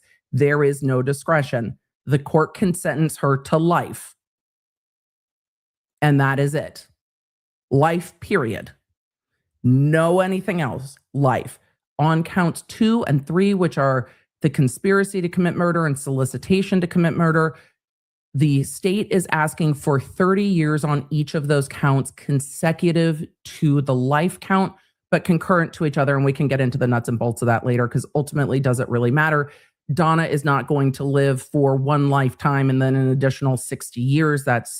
It is because appellate courts appellate And if something happened to count 1 and not to counts 2 and 3, she would still have 30 years and or 60 years, depending on how the court sentences it. So we will take a look at what the court has to say. But the defense has asked for a case citation about whether or not lack of remorse can be considered in sentencing. But as to count 1, there's no room for discretion, so it doesn't really matter because there is no discretion in it. So the court's going to take a break and then resume with sentencing. And we are going to zoom past that 10-minute break because today has been, like Gem and the Holograms, truly outrageous. I don't know what I was expecting, but the coming in hot. I mean, and you can see, my opinion, that you can see where Donna is having these conversations with those that spoke on her behalf, because all of them are echoing what she has been saying. All of them have echoed the sentiment that the media and the court and the change of venue motion and how unfair this has all been, because that's how Donna sees it. Donna is outraged that this could possibly happen to her. How dare they do this to her? That's all I'm taking away from this. But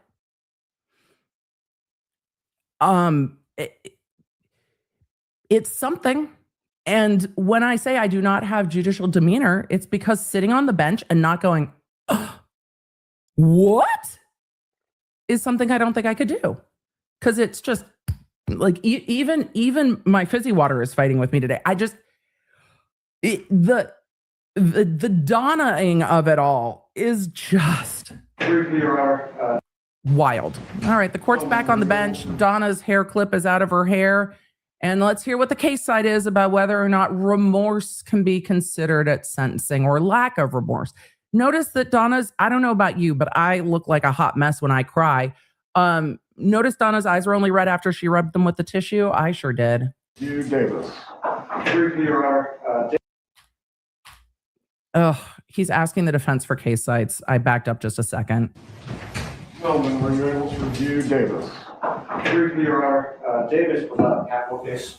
This is a capital case. Although the criminal punishment code would only apply to the non. They're reviewing case law, the case Davis, saying we're reviewing a capital case, and the court said this is a capital case.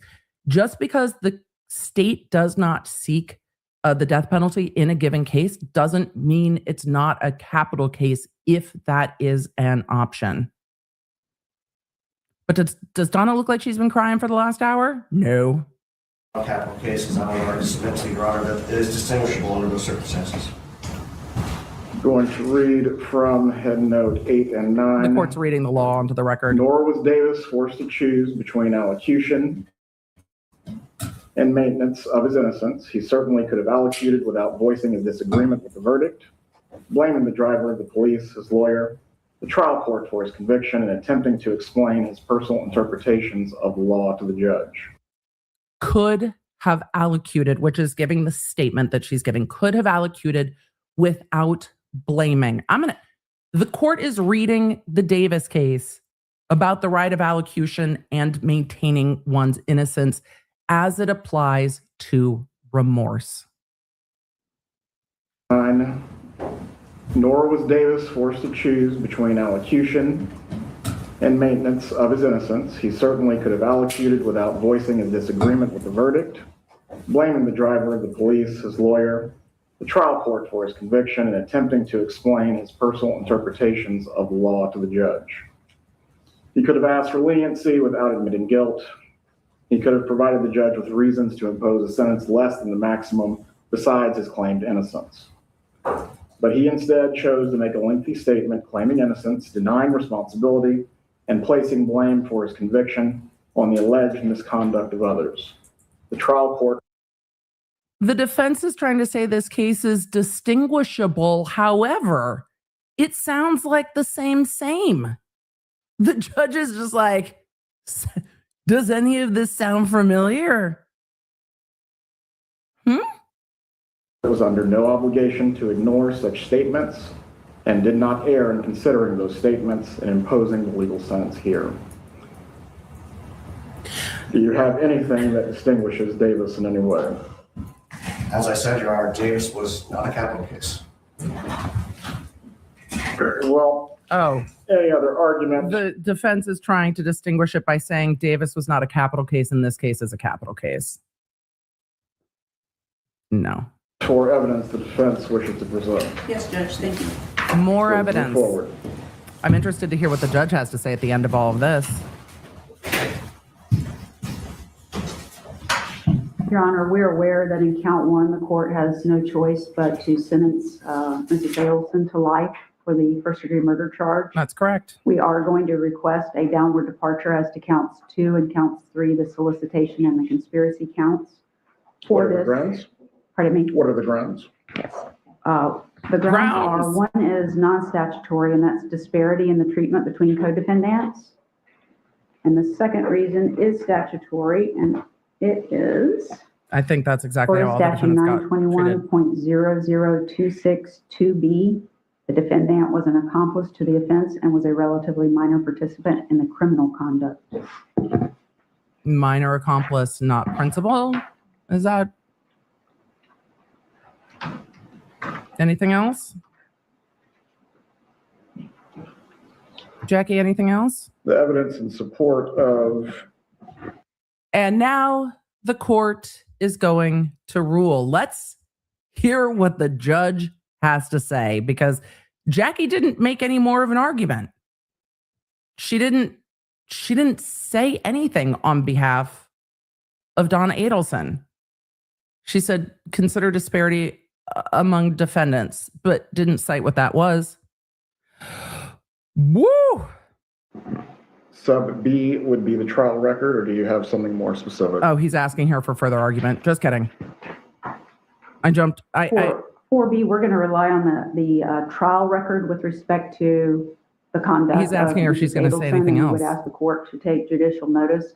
Your Honor did preside over Charlie Adelson's trial, and the evidence regarding the other co-defendants' activities or participation was also brought out in the testimony in the trial of Mrs. Adelson. So we'd rely on that record, Judge.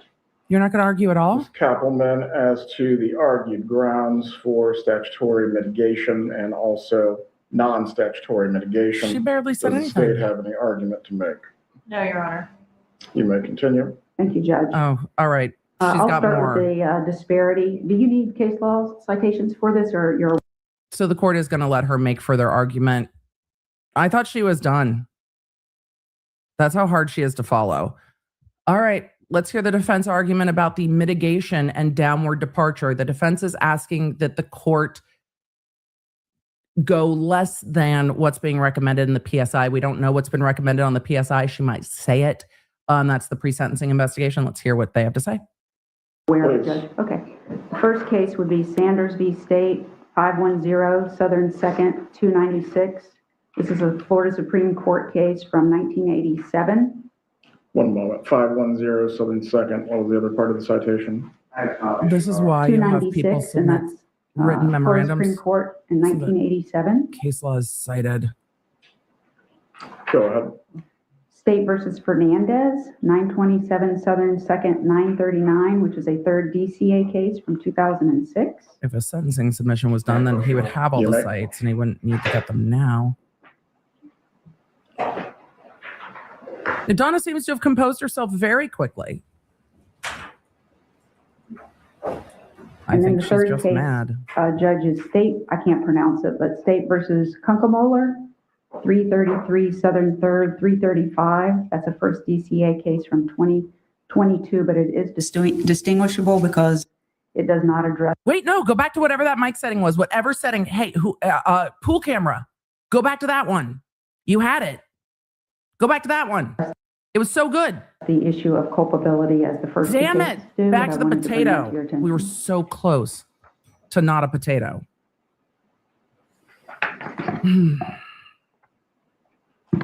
We were almost there, chat.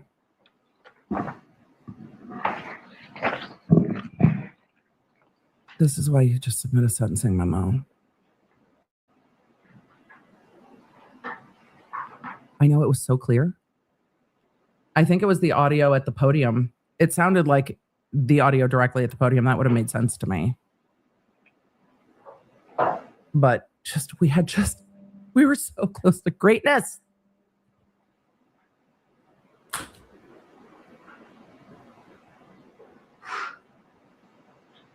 Wait, I know I said I wasn't going to zoom, but I can't.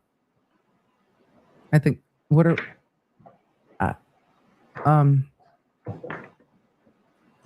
this is so awkward.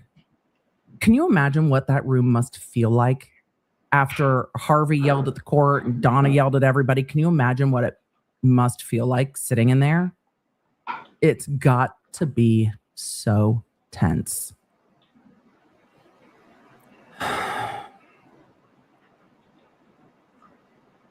All right, they are pulling up case law. See, if you submit a sentencing memo, the court can read the case law in advance, and then we don't do this. But whatever, I'm going to zoom a little bit because they're sitting there reading. And I want to hear what the judge has to say. Yay, case law. How long are we reading for? There we go. We had to just jump forward just a little bit more. Levels are all right. Back to the argument on the co-defendants. There we go.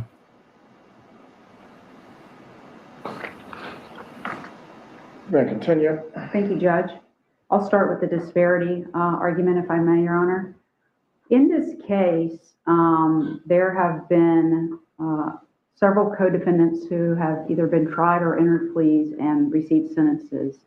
I want to, for this particular argument, relate exclusively to Luis Rivera. He testified in the trial, and through himself and other witnesses, Your Honor has heard what he did in this case.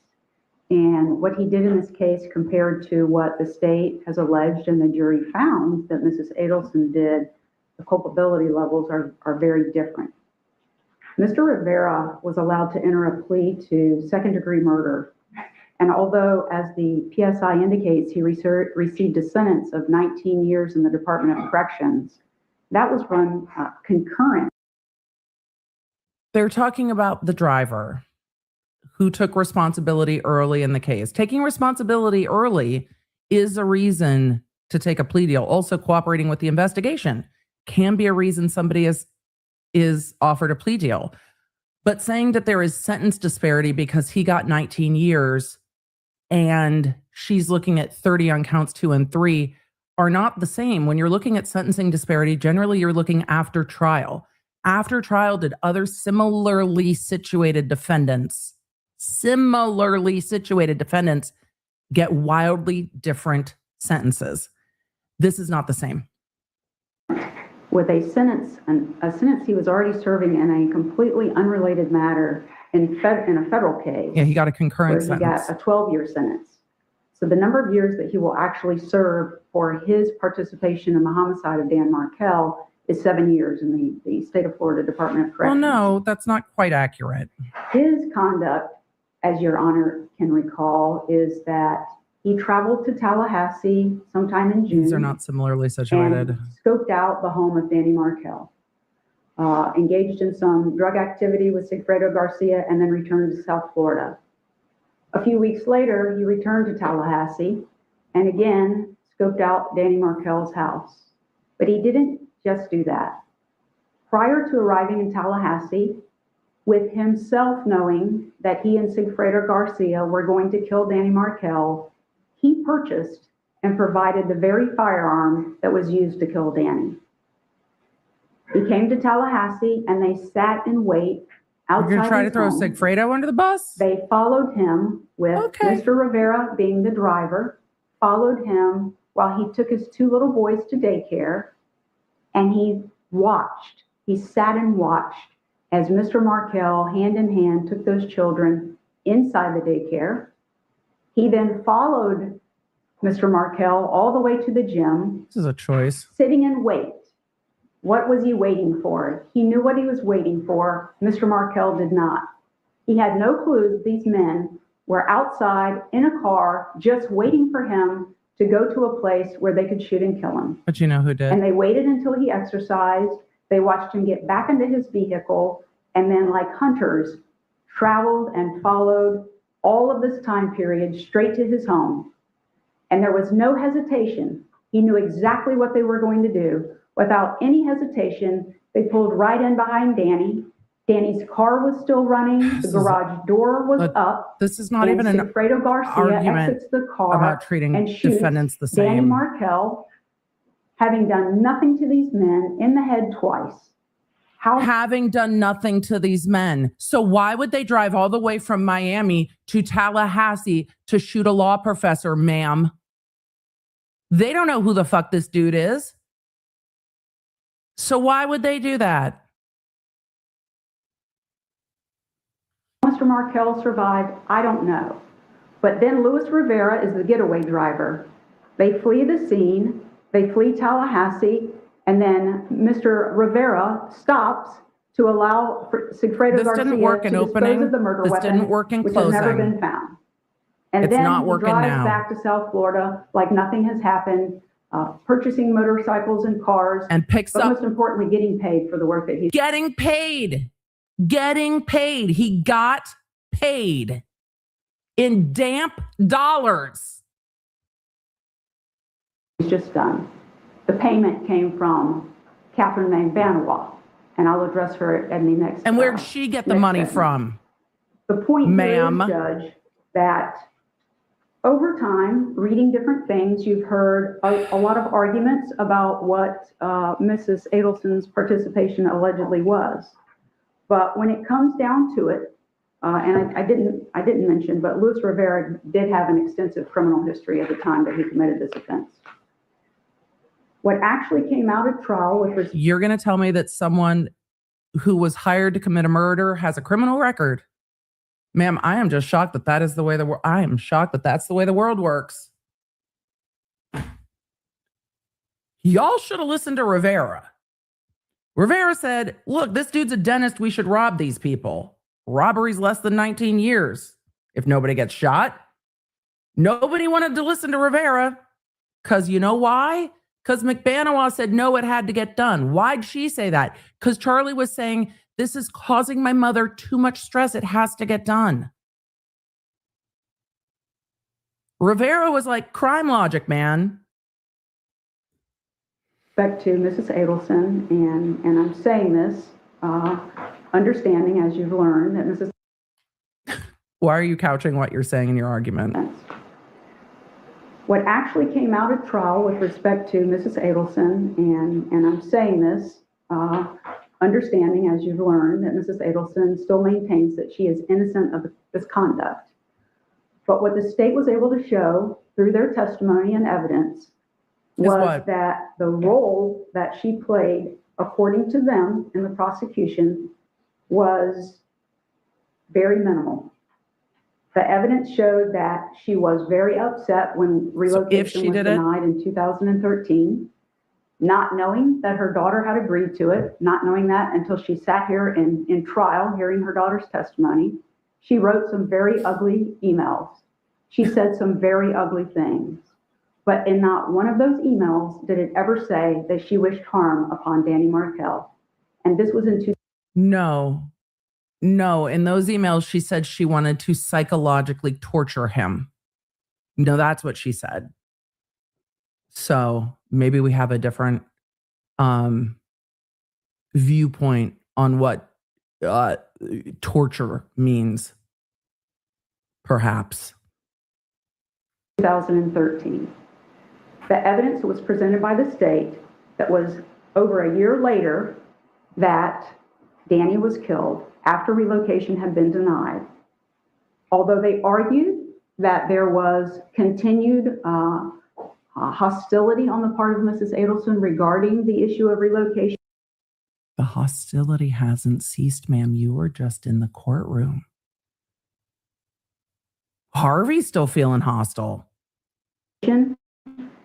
With the hundreds of thousands of emails they had, they didn't present evidence that this ongoing dispute was being brought up in any way. between the parties. The relocation between them, that issue had stopped. Why did Wendy stop by in the house though? The testimony that was elicited was that Why'd they start referring to the kids by Adelson and not Markel? Why'd that happen? Charlie Adelson, the son of Mrs. Adelson, was the one who was close with Mrs. Adelson, and that when she had a problem, the argument from the Markels state are on was, Zoom when she had today. a problem, Charlie was the problem solver. And the testimony at court that was presented by the state supported that theory, that Charlie was the problem solver. They further elicited evidence, testimony, that without any knowledge of what the phone calls were, Catherine Magbanawala testified that when she was with Charlie Adelson discussing scenarios, which she didn't describe what scenarios she was discussing, that on occasion there would be a phone call between Charlie and his mother. She didn't hear the mother speaking. In fact, he left the room when he talked to, allegedly, the mother, and he came back in. He never relayed to her any information about the phone call. But the state's theory and the evidence that they presented was because Donna Adelson had been so upset about the fact that relocation was denied. To argue that Donna's a minimal and she participant. continued to be upset, according to the testimony, that Charlie Adelson took it upon himself to reach out to someone, which was his girlfriend, and have her get someone that she knew who could commit this murder, make contact with them. According to the testimony in the state, in this case, Charlie Adelson told Catherine Magbanawala, I'm not trying to be disrespectful, it just says the names were reused, but It's Mrs. giving, I'm trying, Your Magbanawala, Honor. that she wanted him killed and he would pay for that to happen. Her testimony was she had no idea what the payment was going to be, but she did in fact reach out to the father of her children, Sigfredo Garcia, and he agreed to commit the homicide. Mr. Garcia then elicited Luis Rivera to participate with him in the homicide. And I'm not going to go through all the evidence in the case. I want to focus on You're not? what Mrs. Adelson allegedly did. Up until the point of the homicide, the only evidence that was presented about Mrs. Adelson's participation were those ugly Harvey emails. looks mad in the And there's a background. distinction, as we discussed during the trial and sometimes even at sidebar, of the evidence being up to the moment that Mr. Markel was killed. Up to that time, the only evidence introduced by the state in this trial for that time period were those ugly emails, and they were ugly. She called him very foul names. She said some ugly language. She clearly was not happy. And I have foul language. You are not telling the court why she is differently situated. Defense is trying to argue that Donna's a minimal participant, so there should be a downward departure. But that is not the point that is coming across to me. She is seemingly relitigating without saying minimal participant. Hopefully she'll bring it back around. whatever conversations may have taken place while Catherine Magbanawala was inside Charlie Adelson's home and Charlie was outside talking to another person. His parents? Mrs. Adelson maintains her innocence. We see. But if you're looking at this particular cause of this disparity in treatment, the state is asking that Mrs. Adelson be sentenced to obviously life on count one, as she has to be, followed by 30 years in the Department of Corrections on counts 2 and 3. They actually asked for 30 plus 30. Far in excess of the sentence that was received by the man who himself testified to hunting down Danny Markel. What did McBanawa get? What did Charlie get? What did Garcia get? What did everyone that went to trial and was convicted get? Not what the plea deal dude got. What did the trial defendants get? Not the plea deal.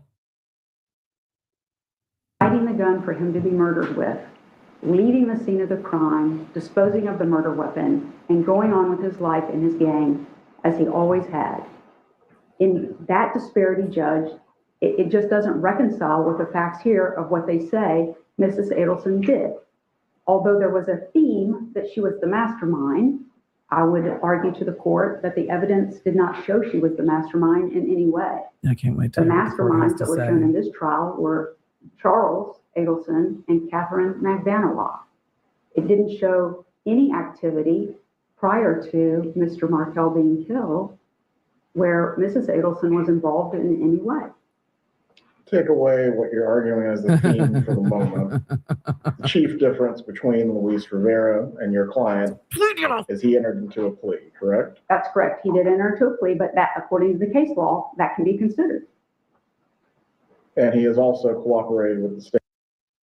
Plea deal, early acknowledgement of guilt, cooperation, not the same.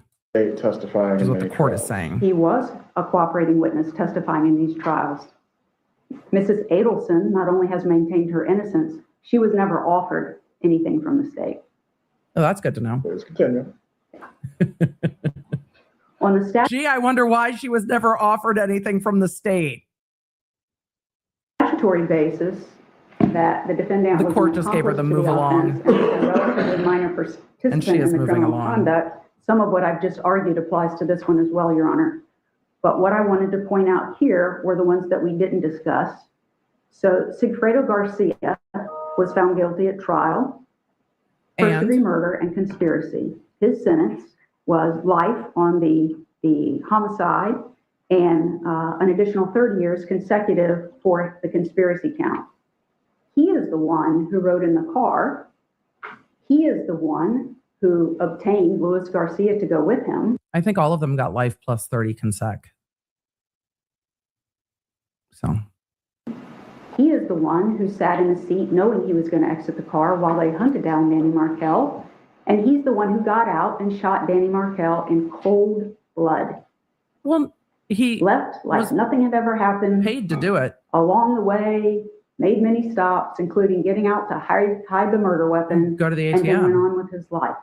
Right, because he did a job. The killer is getting the same sentence that the lesser participant, as the person who hired him, the state is suggesting, get as well. Life in prison on count one, followed by 30 years for the conspiracy and solicitation. Luis Rivera, I've already told you what his role was. Catherine McVanowa got the information from Charlie Adelson according to the evidence, and at his request. Ma'am, what logic applies? Oh, maybe that's where we're at. When you're arguing that if you hire someone to commit a murder, you should just get a lighter sentence. What kind of behavior is that incentivizing? Like, if you're the gunman, you should get more time than the person who hired you to do the thing. I think when the law says, hey, if you do the thing, crime. If you hired someone to do the thing, crime. You can't just hide behind the conspiracy, the train cars, the money. You can't incentivize, hey, just find someone else to do it and you'll be fine. No, ma'am. Obtain someone, Sigfredo Garcia, to It's not do the how it killing. works. She is the one who coordinated between Charlie Adelson and Sigfredo Garcia and Luis Rivera.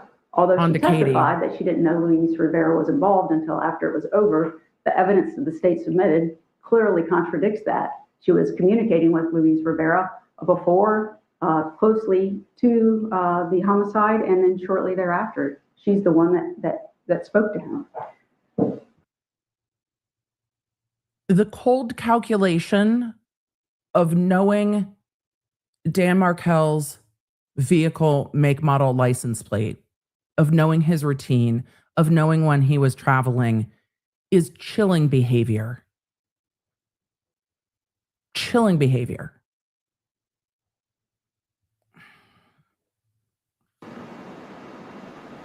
She was sentenced on the first-degree murder to This is life Catherine in McVanowa. prison. And on the solicitation and conspiracy, she was sentenced to an additional 30 years. It was run consecutive. Again, the same sentence that they're asking. I'm still blown away that we learned in this trial that Catherine McVanowa was offered full immunity. and didn't take it and got life plus 30. Offered full immunity. Wild to me. Catherine McBanwell didn't have a one-way ticket, though. I mean, if we could talk about that when we get to questions, but but I paid them to do it isn't a defense. In fact, it's a crime. For on Mrs. Adelson is the sentence that this woman who heard the request for a homicide, found the person to commit the homicide, stayed in communication with both of the individuals who are responsible for killing Danny Markel, followed up with them and provided payment to them, and then took payment back from them for her to keep for herself. She was also paid in this. She participated, In more knew it ways was than happening. one. They had proof that she knew it was happening. That was submitted to the court. All of that evidence clearly distinguishable from the conduct that they presented in evidence about what Donna Adelson did. Being in it for money, it doesn't make it better, but it does make it different, counsel. But okay, keep doing your job. Charlie Adelson, according to the testimony in this trial tone and of, his own, but Your Honor, Charlie Adelson they're big wanted bad. Danny Markel dead. So on his close. No. The testimony in this trial proved that Charlie Adelson, among all of the things I could call him, and I will try to adhere to my own rules, Charlie Adelson was into girls and go-karts and man-childing around with money and lifestyle. And that his mother was impeding on the happy-go-luckiness and needed him to fix the problem. And Charlie was going to just take care of that for his mom. I don't know when the man ever worked based on everything we've seen in this case, but Charlie didn't come across as someone who had a whole bunch of rage towards his sister's ex. Among all of the things we heard from Charlie, wannabe G talking real tough at a restaurant when the FBI is listening, but there's actually no one in front of him other than Catherine McBanwell. Okay, sure. Charlie's the one with the animus towards Dan. Did we see any evidence that Charlie had any animus towards Dan Markel? The only evidence we saw was that Charlie wanted to make mommy happy.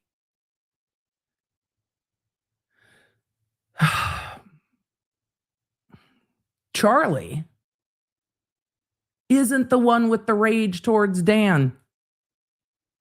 The therapist can have a whole exploration of the relationship of Charlie and Donna and get into the Shakespearean qualities of it. I don't have the bandwidth to do that today, ma'am, but alas, you are still talking. Charlie just wanted to tell his sister what to do, and his mom knew that he would. And he loved that role in the family. Loved it. I can make my sister do whatever I want. Oh, she's going to buy a house? No, she's not. I can talk her out of buying a house because I know better. And I also need to remind my sister that she's too old to be this picky about men. Charlie, we'll save a different day for you. Or very first date with Catherine McBanwell, he asks her out in public at Halloween, some Halloween function, hey, do you know anybody who could get somebody killed? It was not their first fucking date, Jackie. Where were you? Were you here? Did you watch this trial? It wasn't their first date. Very first date with Catherine McBanwell. Lies. First date conversation. Hey, do you know anybody that could kill someone? Ma'am. Charlie Adelson, according to the testimony in this trial and his own, Charlie Adelson wanted Danny Markel dead. Wrong. So on his close or very first date with Catherine McBanwell, he asks her out in public at Halloween, some Halloween function, hey, do you know anybody who could get somebody killed? According to her testimony, She followed through with that. He said With because Charlie of my Adelson, mom. never with Donna Adelson, never communicated with her in any way about this. She worked then, if that's what happened and that's what's been testified to, she worked with Charlie Adelson from October of 2013 until Danny Markell was brutally killed in July of 2014. That entire period. And there's evidence, she admitted to most of it, to her conduct, and there's evidence that was presented in this trial and Charlie's that that's what happened. They made this plan, and that his stapled money was used to pay the killers in this case some $130,000 in cash that was divided up amongst Sigfredo Garcia. Sorry, my mouth is getting dry. Excuse me. Okay. Some of you are asking, can the prosecution object? There's no point. Up between There's no need for the prosecution to object. The judge knows what it is. I am just clarifying the record because it's breaking my brain, but the prosecution doesn't need to object. The court knows what it is. The defense is arguing that Donna should be treated differently than the other defendants because they're all more culpable. That's the argument here. They all did big bad things. Donna, if the court believes Donna did anything, it was itty bitty things. Donna did the itty bitty things. Charlie's the problem. Sigfredo Garcia, Catherine Magbanawala, and Luis Rivera. She then stayed in contact with Charlie Adelson. She convinced Charlie Adelson to get paychecks written to her, and she received those paychecks each time from Charlie Adelson. For what Catherine Magbanawala did and what Charlie Adelson did, the evidence in this case shows it went far beyond what the state's evidence showed that Donna did, up to and including the time that Danny was killed. So again, if you're going to rate the level of culpability in this case and consider Mrs. Adelson's conduct as compared to those, they're asking that she get the same sentence as both of the people who killed, well, one person that did the killing, Sigfredo, as everyone. A far more extensive sentence than Luis Rivera, who participated in the killing himself and only got 7 years. The same as Catherine Magbanawala, that apparently worked on this, according to the evidence, for many, many months and stayed involved even after that. Charlie Adelson is the only one who got a higher sentence. His sentence was life on count 1, plus 30, the homicide, followed by 30 years on count 2 and another Everyone's 30 years on count 3. sidestepping the so everything being run consecutively. script. The evidence that the state has presented is that Charlie Adelson is the one who masterminded this. That's what they've shown. Even though they said Catherine Magbanawala wasn't her trial, if there's somebody who started this, according to the evidence, it's Charlie Adelson, not Donna Adelson. Charlie started it. All the work being done was Charlie Adelson. All the money that was paid was Charlie Adelson's money. Mrs. Adelson, according to the state's evidence, did not do any of that. Again, they had hundreds of thousands of dollars or hundreds of thousands of emails. Never one in all of those emails that we all had to go through did Mrs. Adelson ever suggest any harm to Danny Markell in any way. And on all of the recorded calls, she kept saying that we should not be talking about this on the phone. Right? She kept saying she shouldn't talk about it on the phone. And do you know what's even more nefarious about this? I know it's nefarious, Chad. I couldn't help myself. Is that Donna was the first one in contact with the lawyer that Charlie ultimately ended up working with. It was Donna's lawyer. So when Charlie's appellate lawyers got this case, they looked at it and said, you know what? This was a conflict before Charlie even went to trial. Donna's lawyers. So do you think Donna's lawyers were going to tell Charlie his best defense was to throw Donna under the bus? But then Donna's going to sit up here with the new lawyers and throw Charlie under the bus. Charlie should have had lawyers that were not connected to his mother at all. And I imagine their defense would have been a whole lot different. But the appellate lawyers clocked it. So if we want to talk about who's in control of this entire situation, I have some questions about whether Charlie was the one in control of all of this. I understand the verdict, and she has a right to take an appeal, and that's what she'll do. But the evidence in what was argued is very far different in theory than what was actually presented to this jury. And I'm requesting that Your Honor, in determining In theory? sentence on counts 2 and 3, take into consideration. Sentence her to what? What do you that want him to The amount of do? activity that everyone engaged in this case was far, far beyond what was alleged against Mrs. Adelson. So what do you want? They just didn't come up with the proof for that. They did prove to a jury that she was involved, but that proof and the actual evidence was very limited to the conduct that they say that What she sentence? engaged in that resulted in Mr. Markel's death. I do want to remark, if I may, just briefly What on the issue of remorse. sentence are you asking for? Mrs. Adelson maintains her innocence, and as she has a lawful right to do, will seek an appeal. She may not get another trial. Okay, ma'am. There may or may not be parts of the finding of the jury that is reversed, may not. They can do that on, the appellate court can do that on 1, 2, or 3 counts. We know There how are lots appeals of work. options that the appellate court has. Yeah, no The shit. reason I say that is this. Mrs. Adelson, maintaining her innocence, could not have shown more remorse for the killing of Danny Markel. And in her statement, although some of it I know was bothersome to the court, in her statement. Counsel, do you believe what you're saying? Bothersome to the court? It was okay, counsel. I hope you heard. I wouldn't say bothersome to the court. But Okay. Please continue. Okay. It was inappropriate statement, and it had nothing to do with character.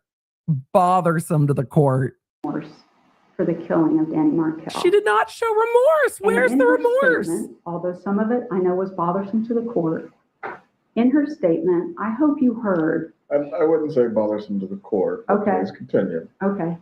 I misread then. I apologize Please based on your continue. comments. One of the things she said in her statement, after most of her statement being about the horrible thing that happened to Danny Markel, No, it was wasn't. that the people who were responsible for it were in prison. That's a pretty big statement considering what the state believes Mrs. Adelson's position is with respect to the others who've been prosecuted, convicted, and are serving sentences in the Florida Department of Corrections. I also want to say this. The defense's position in this case from start to finish has always been, on behalf of Mrs. Adelson, beyond respectful to the victim in this case, Danny Markel.